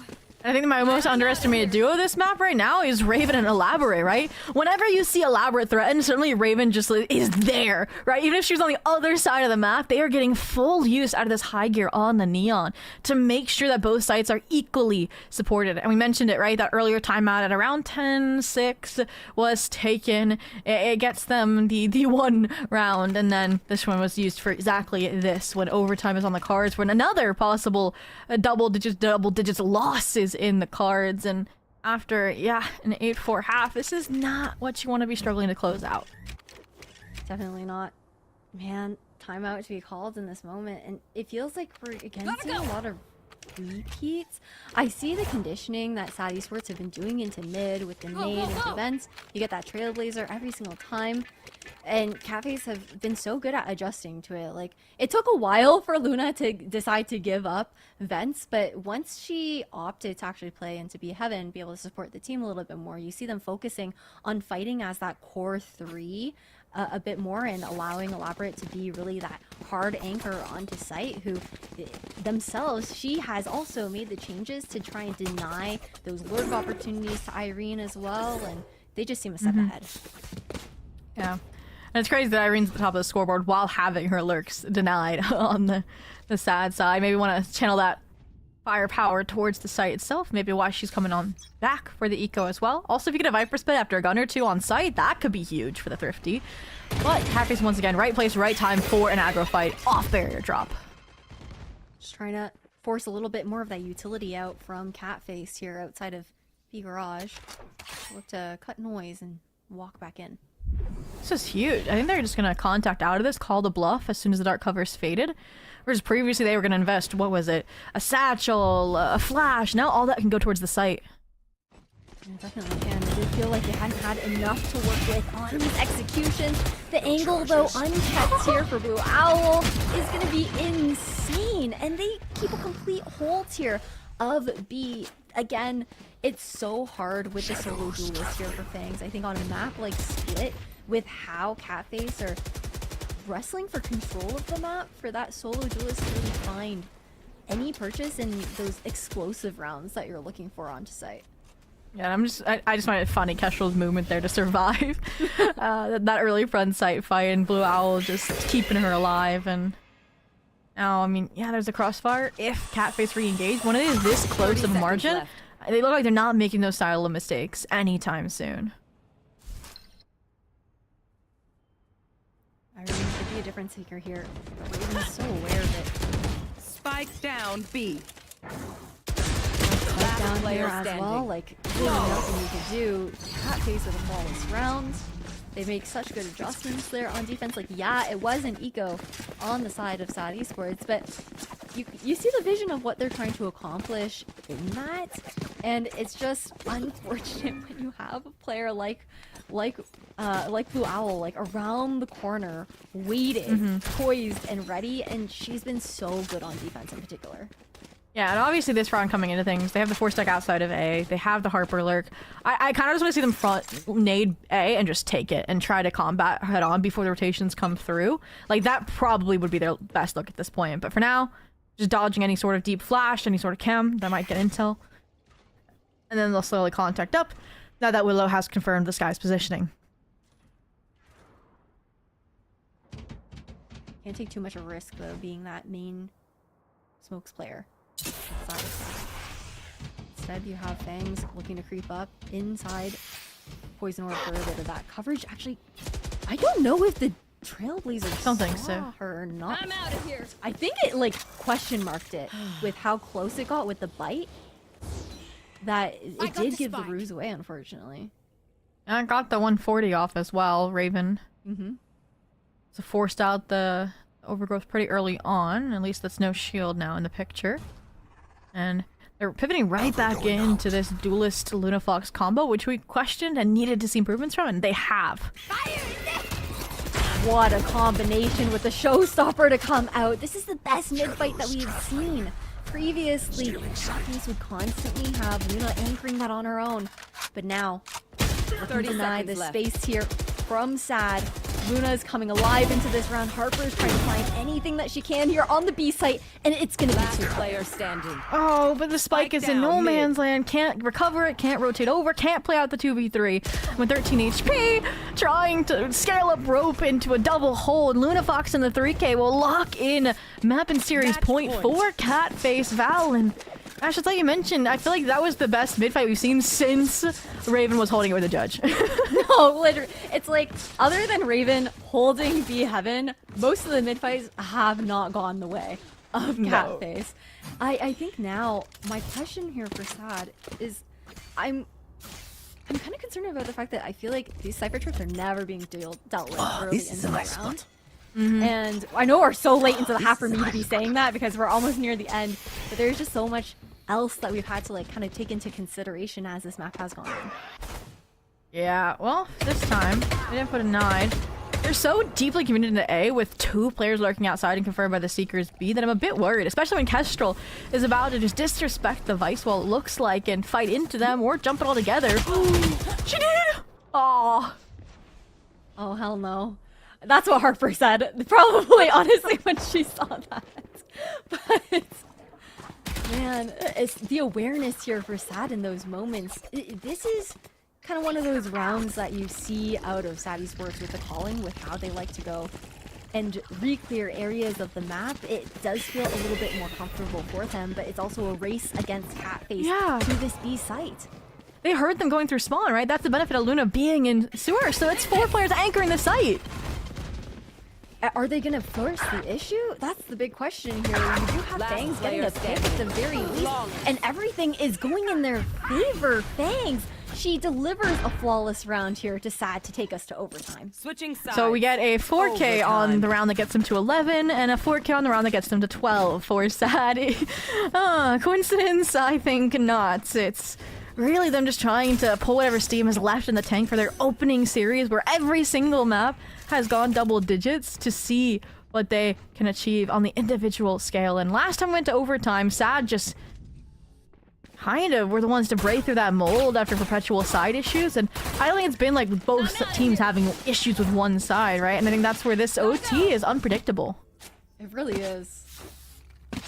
And it's a question of if they're going to go back into those same patterns that they had conditioned previously or pull something different out. We know the 1-3-1s that we've seen previously from Catface. They like to get the information over into mid, get those inserts. Not too aggressively this time around, though.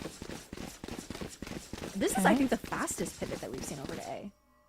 I agree, but it's also, I think, where we haven't seen anybody from MEOW deeper into the site either, right? Usually Labyrinth's all the way up Ramsur is a bit deeper into the A site, and that's where Harper can just play this jiggle line and get off and maybe even escape with a kill, right? Here's Nade, here's the flash. Now the players can rotate.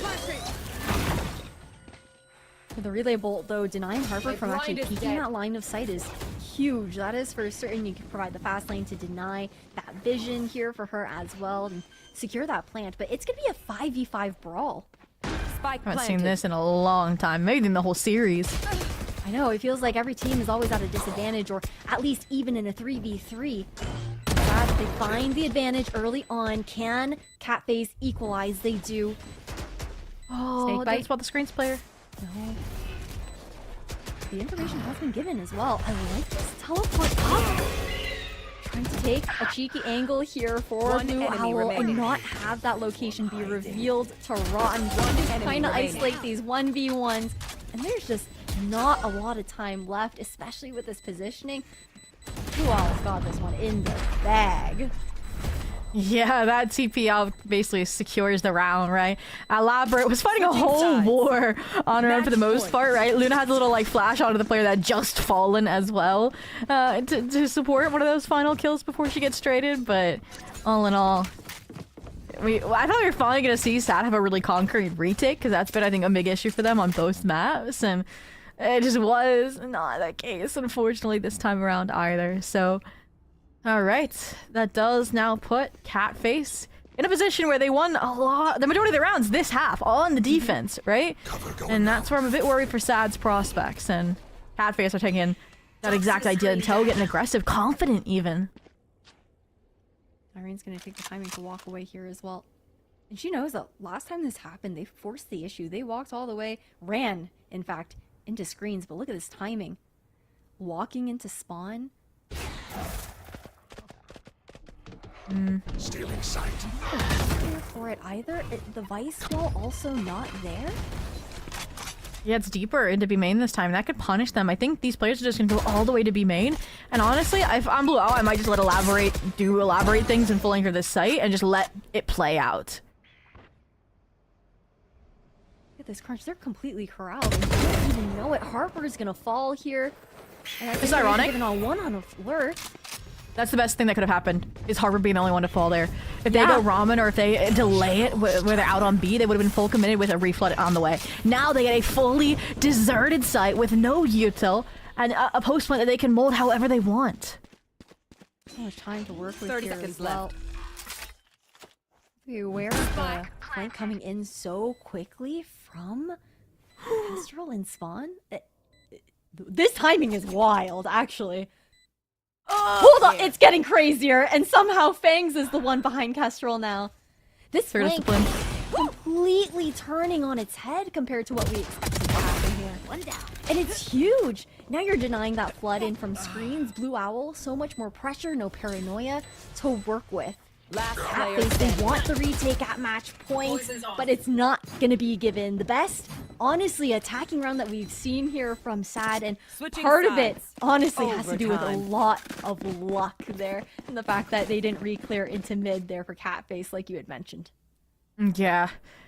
That and just also having a really good call to cancel a B hit, and that comes from Harper being probably very decisive in her death comms of what she saw as well, so that they could to full hightail it over to A. So yeah, really nice stabilization there. I think because it was, like you mentioned, dumb luck to a certain degree that they win that round, that's why the timeout comes through. Plus, we mentioned it again, they've had some difficulties playing retakes, so they need a concrete plan, which is a fun place to be in as a coach, just to win one round, and then you feel like the game is secured to a degree.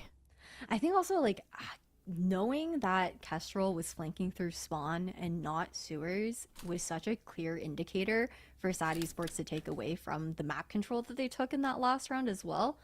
So much pressure rides on this round here for both of these teams with how good the attacking side has looked for the side of Catface, and for Sad, defense was definitely their stronger half previously, and they need to be winning this round to be able to get that advantage back into their hands here for their own match point. That goes Definitely there. feels like right now, y'all are the ones leading this OT That goes there. in terms of momentum, in terms of energy.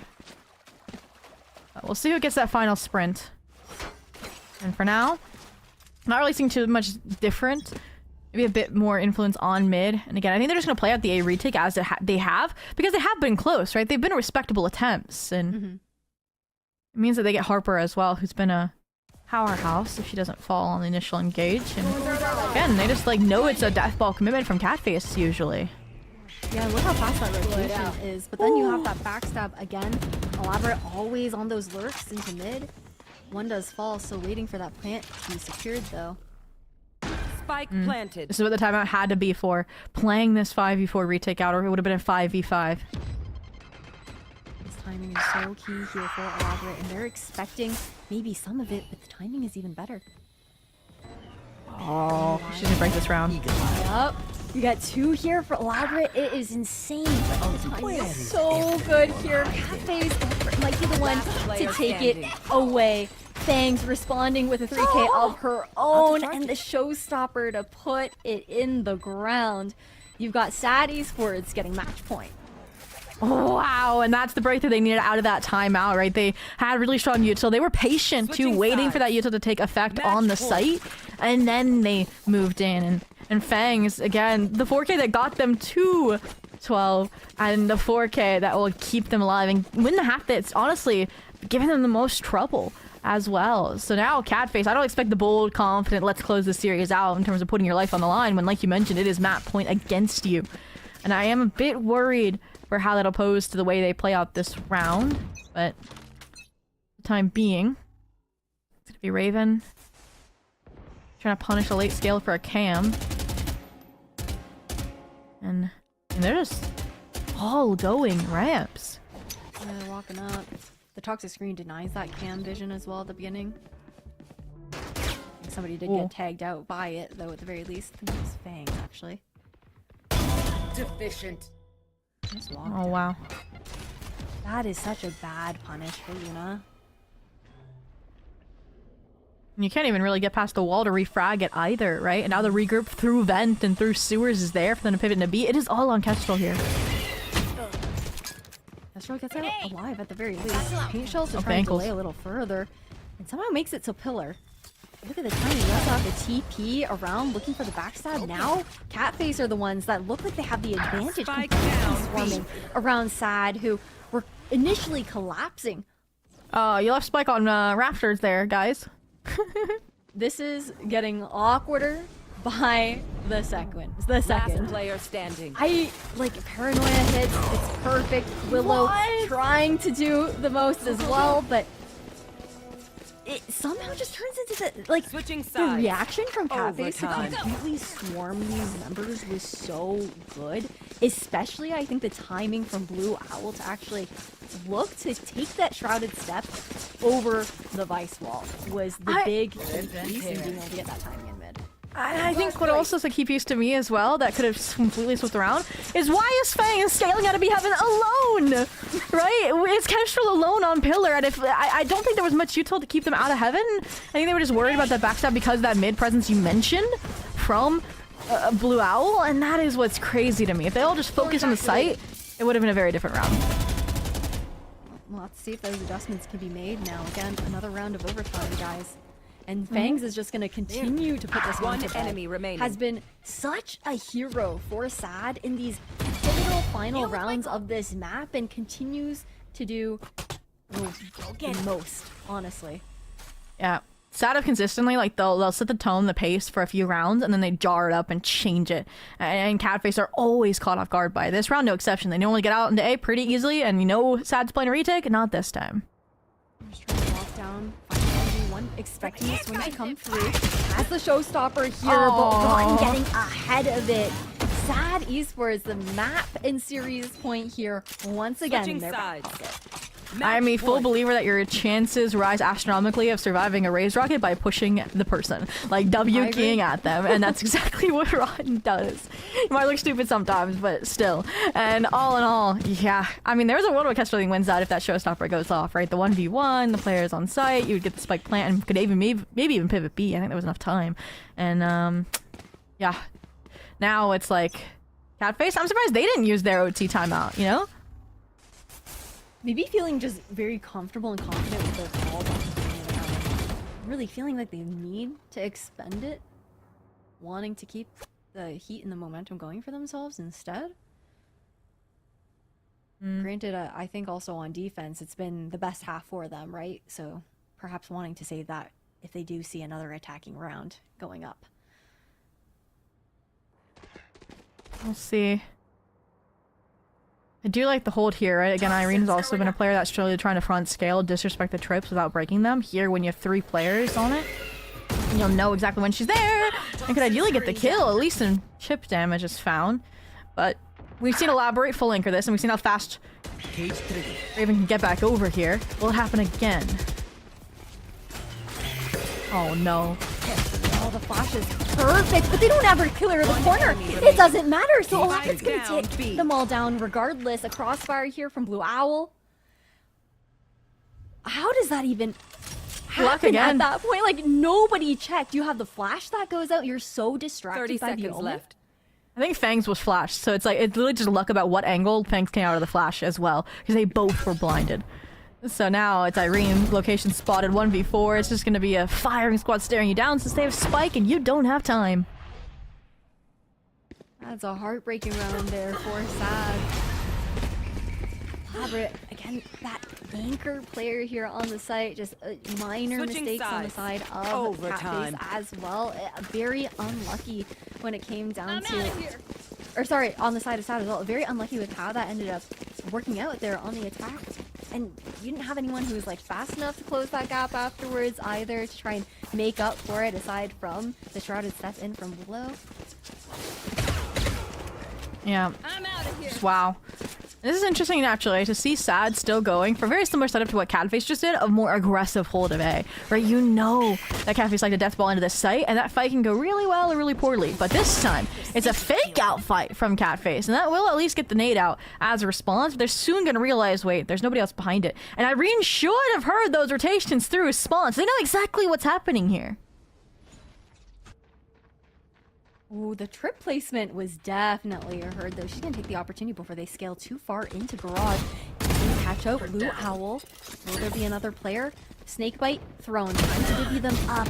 That's the one on the right. And again, another huge round there. That positioning that you shouted out, Zobi, was massive here for Irene. Switching sides. Yeah, and I think it was also a happy accident that she was there, right? I think she thought they were full committing into A and was getting ready for like a flank play or something, right? And that's why she's there when they start rotating back through, right? So it's funny that kind of Catface actually set that up against themselves from the get-go. So next half, maybe want to see some more defaulting from them instead of these stark death ball approaches. They're getting like closer syndrome. They're like, let's just end this kind of vibe. And right now it could end, but it would be in Sad's favor being up the one round in overtime yet again. We talked about how in the early stage of this overtime, MEOW had the control. Now it feels like Sad does and Catface are slipping. We've seen, I think, better adaptation since OT has hit from Sad Esports, GC. They're pretty out in the open. We've seen the risk of this pick before, and we've seen Luna also get punished on the angle. Oh. Double controller lurk A side. The trips are down again, but jumpable. And you're swinging hard and committing into that elaborate. What? A little bit of info. I think Elaborate was about to hop into screens and then was like, wait a second. There might be a person here watching me. I like it. Silent regroup. But now Harper's been taken down. It means that once again, Cafe should have the answer, so now full stop rotate now that Elaborate's made contact. And this is Elaborate anchoring a site we're talking about here too. And we've forgotten that Elaborate is anchoring the site that we're here on as well. Unfortunately, there's still a kill trip on top of that. And Elaborate's just in the smokes. She's in the walls. It's so difficult to deal with her. 30 seconds left. Down to one player in Irene. And that is somebody who's difficult to kill, but not impossible. Blue Owl, take us to another round of OT. Switching sides. Something impossible might be that this game never ends. Not joking. 32 rounds already. Guaranteed 34. And it's been, I mean, like, it's so back and forth because it has to be. It's just like, I like I'm trying to think. Started with, yes, attack is working now. But now defense is working again. Oh, yeah. And I don't know. It's because I think Catface got too repetitive in their attack side for sure. That's how Sad was able to overcome it. But yeah, they read into the conditioning really well. Yeah, and then the one round where they like did a really nice fake out, it's like Irene's in mid. It's just like unfortunate. Now they are again focusing on every single avenue this time for Catface, right? They know it. Like, no Irene walked down mid. We're gonna clear with the dog, right? No explosive entry into A. We're gonna leave Elaborate. The only gap is B main, and now Blue Owl's filled that too. Toxin screen down. So slow in this approach here from Catface. Toxins going up. I like this walk. Toxin screen I'm down. not even gonna look to fight it. Wants to play a little bit safer, and they actually want to pivot, knowing that she might be giving out the angle. Still has to push through that poison orb though, and that halts it. Of Catface. Luna on top of the box. It doesn't even matter. Crazy angle was perfect because she knew she had her orb to play around with and just couldn't. Was prevented. Now, I mean, I think this is Willow just fully sacrificing her life to bait for Rotten. We need a Rotten multi-kill. The multi-kill queen here, right? Falling off, trying to play with the rest of the team. Has the trailblazer for that information. Should have seen the player on rafters. Cross. They fight. One enemy remaining. Straight into the cage there. Catface.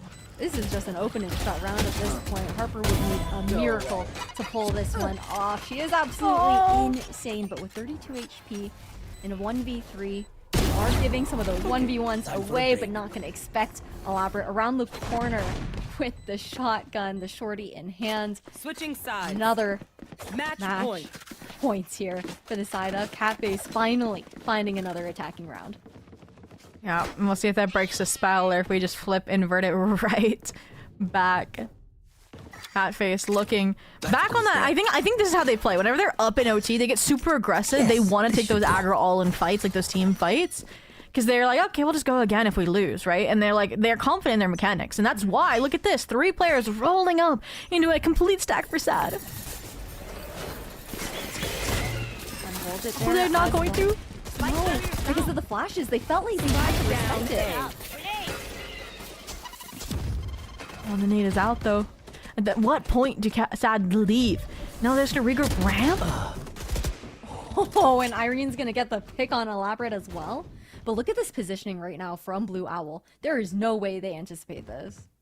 Oh, they're going back though. Are they? No? This is where they've second-guessed themselves before in these mid-rounds. They need to be decisive at the minute mark. And now they're stuck. Like, they've completely been... This timing could be so good. They're aware of it, though. Blue Owl not able to get the pick that they needed for the side of Cat Phase. She falls. 2v3 situation into the retake, and a world where Harper is getting that Steel Garden online. Ooh, there it is. And Irene is okay putting her life on the line because they had firm numbers. So even if she didn't get the kills which she had, it would have been pretty secured. 17-17, 34 rounds. We go again. Above or below 40, Ash? Above or below 40? I think we're below 40. You think below 40? Okay. I have faith. I have faith.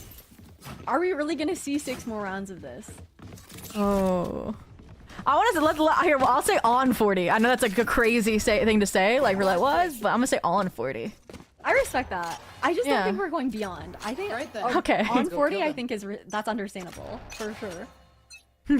Well, we'll have to see. Again, I kind of want Catface. Like once they get the numbers, I don't want them to be on that aggressive style like they do every single OT cycle. It's predictable. And now this is how I think a lot of these rounds have now gone for Sad when they're in the defense, right? They shut down the A death ball with a kill from Harper, and then they play retake. Yeah, and that's the success that Harper was starting to find, I think, a little bit later on the defense compared to the previous rounds where we were seeing some of those punishes come through. She wasn't able to fight as forward. A Cat Phase and a 3v4, you have Irene completely taking control of a main, has that cross angle as well. One enemy it's remaining. Absolutely perfect Spike on down top of that. A. And all of a sudden, Raven's stuck in a 1v4. Yeah. Seems that like was gross, dude. The flick was clean from Irene. Yeah, it seems like they forgot that Irene was in mid the few rounds OT prior, right? They all start blurring together the rounds, and it's like that can creep up again. So Sad once again in control over the momentum here. Catface on defense. Have the Sagers duo paired up once again of Raven and Elaborate. Love to see it. But you mentioned previously how we wanted to see them address the mid fights and the mid holds a bit better, other than just Luna Fox holding it, and we're back to that. Yeah, I think that the Cafes maybe believe they did enough conditioning, so now they're expecting those aggressive main pushes, which does get shown here by Sadness, but it's not like they've broken through. They're just proccing for a deep Vice wall to get that information in case they expect Catface to push. I like it, right? Because Harper's been punished there before, so helping her get it in position. And secondary, they had that full util combo meant to handle the B main pressure. That's something, again, adapting with each OT cycle that hasn't been the same for Catface. Tragic. That timing is so good for Harper to get that pick. Especially taking out Blue Owl, who you've given so much credit to as far as the success that Catface has found on. Yeah, some of those retakes lines. But this round they will not be. It's going to go down to once again an Elaborate anchor, and this time it's only the one trip on site. And the crunch. That's the showstopper because they farmed the orb. Luna Fox. This could be the beginning of the end. The 2v2. She manages to stay alive at the very least. One enemy Michelle's trying remaining. to disrupt the locations of these enemy players. remaining. Kestrel is going to find Fangs, or Willow, but Fang's going to find Luna Fox. The raises for the 1v1. Fangs wants to win this one out here for Sad on the first day of Swiss. Kestrel, low HP, and it's going to be Fangs to get the Red Bull clutch to put Split in the bag here for Sad Esports. So you're telling me Fangs gets the 4K that sends them to OT, gets them the 4K that gets their first round in OT, and gets them the 4K that ends OT. Sure, Ash, sure, but... Quick Fangs math. Yeah, sad GC though. Wow, a battled and bloody first Swiss stage, and that's what happens when we mentioned it's like the top of the Open Qualifier seating versus the bottom of the main event seating. And this was at least an org that rebuilt, that was one step away, and they want to go all the way this time. And they definitely prove that they can, again, throw some haymakers with a main event regular such as Catface. Yeah, 100%. I feel like in this map we saw so much back and forth between these two teams and how they're trying to read into each other, the conditioning that was being done there as well. But sad, even though it did come down to a lot of heroics here from Fangs at the end, I also think that there was a certain point in that overtime you shouted out, Zobi, where we did see that advantage going into the hands of SAD because of their macro control. We are going to break that down a little bit more, though, just on the other side of this break, and we'll also have that Verizon post-match interview, so stay tuned.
Fortunately, I did accidentally mute myself, so you didn't hear my whole spiel, but that is totally okay because Zobi did. But let's talk about Slit a little bit more, Zobi, and how things ended up looking. Yeah, I want to see some of those stats because I think it's going to be crazy close compared to maybe some of the one-sidedness we did see in some departments over on the first two maps. And wow, actually. So we actually saw some, it looks like, of those attack side difficulties for Catface coming out. Just like some of that lower, I feel like post-plant convergence. And I know it did come down to, like we mentioned, SAD. Aside from them adapting so quickly to what Catface was doing, at least at a faster rate than Catface, I feel like at the fundamental level, without Util, just the ways in which they were trading each other, in my mind, was stronger than Catface's, majority of the time. It did look like the synergy was definitely there for the side of SAD Esports. I think that translated honestly throughout the entire series. For Catface, there were moments of definitely like great macro control. I think on defense, it was so hard for SAD Esports to find anything when it came down to trying to break into those sites with how good those anchors looked and how we just had like insane like fast sleds coming back in there as well. And I feel like that's kind of wild when you think about how that defense would even start, right? For the side of Catface. But overall, now taking a look at the scoreboard, it's been a long day, Zobi. It was the longest map of our series for our third one. Of course, we have multiple players, over 30 kills on the board here as well. Everyone was stepping in up to the plate here on Split.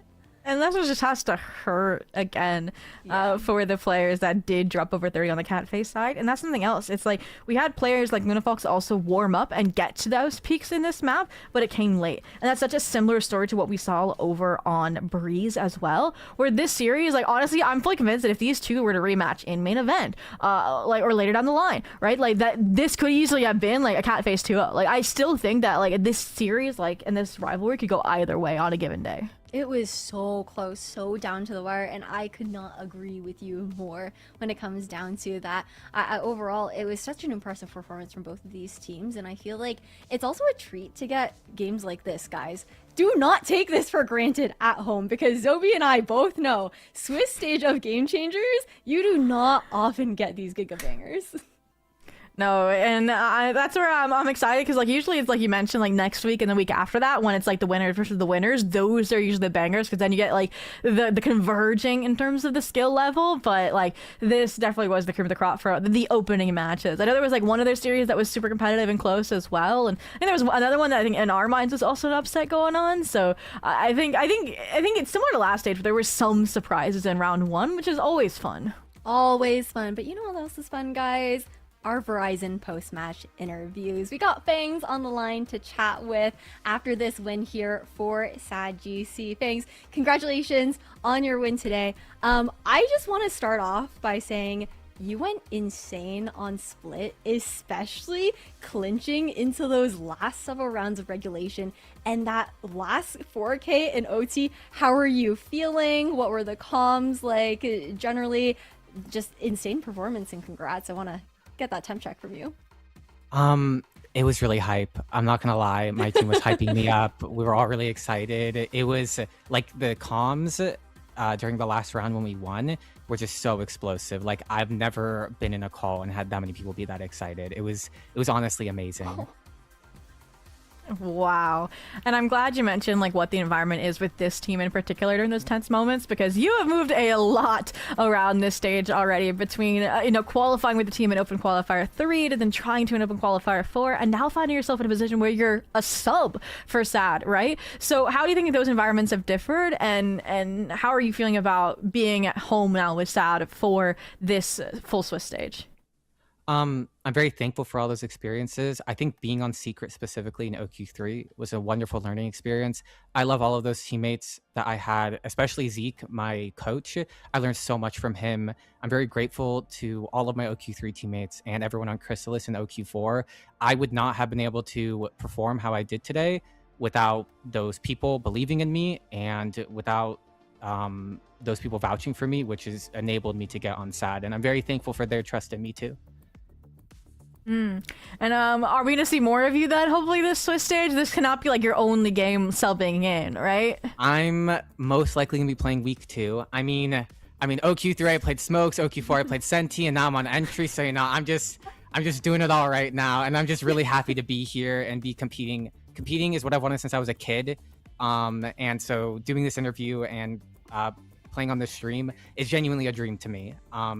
So thank you all to the support staff as well, casters, observers, my current teammates, especially to my amazing, beautiful girlfriend, Corey. Oh, that's such a sweet shout out. Thanks. It's been so amazing getting to see you in the server, and you're talking about how it's been a dream to see like this opportunity come to fruition for yourself, and this is also the first time like you being in this Swiss stage here as well, right? I would love to give this opportunity to you to tell us a little bit more about yourself, like as a player. We've already gotten a little bit of an idea, but what do you want people to know about you? Because we've already heard the flexibility, we've seen how much you can fry. What else is there to Fangs? I'm a competitor above all else. I will take any opportunity given to me. I was a stand-in for Secret in place of Carly on Smokes, which I've never played for a team. Senti was the role I played for over a year straight, and I did not get an opportunity on that role. And what I decided to do instead was take an opportunity on a different role, and I would do it any day of the week, whatever opportunity presents. And because I love competing, and the feeling I get in the server is something that I cannot replicate in any other facet of my life. And so I'm going to be here. I'm going to keep competing, and I hope I get to keep doing interviews with you all, with you both. Hey, oh, we really hope that you get to keep doing interviews with us too, because Fangs, you are an incredible, talented player, and it's been amazing to watch you. So guys, everyone also make sure to follow her on Twitter there as well. If you see that little at the bottom, definitely someone to look out for here. Fangs, we can't wait to see you later. Thank you guys so much. Yeah, thank you guys. And thank you to my team so much, and Sad for this opportunity. I appreciate it more than they could know. And thank you so much for doing this interview with us. Good luck with your rest of their Swiss stage games. I can't even speak because it's so late, but it's been an absolute pleasure chatting. Thank you guys so much, and have a good rest of your night. You too. Take care, Fangs. My heart absolutely like it doesn't exist anymore because it's liquid at this point. That was such a heartwarming interview, Zobi, and I feel like just getting to hear that from Fangs says so much about this community within Game Changers and exactly why we're here today.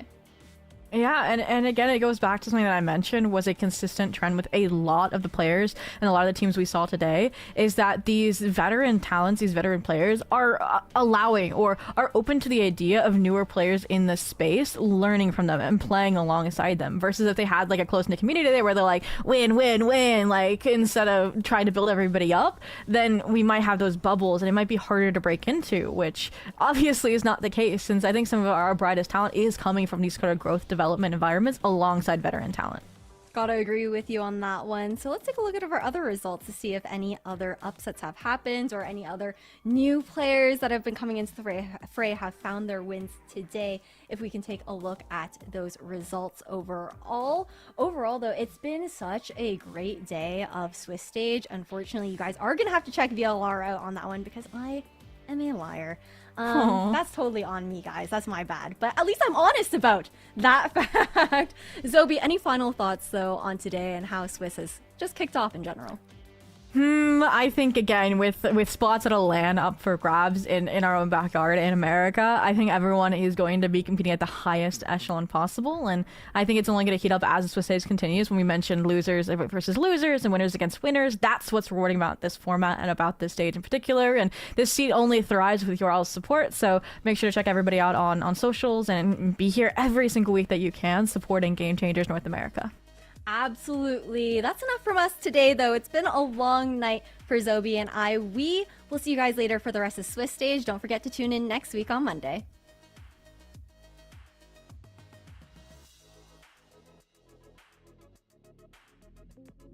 Thank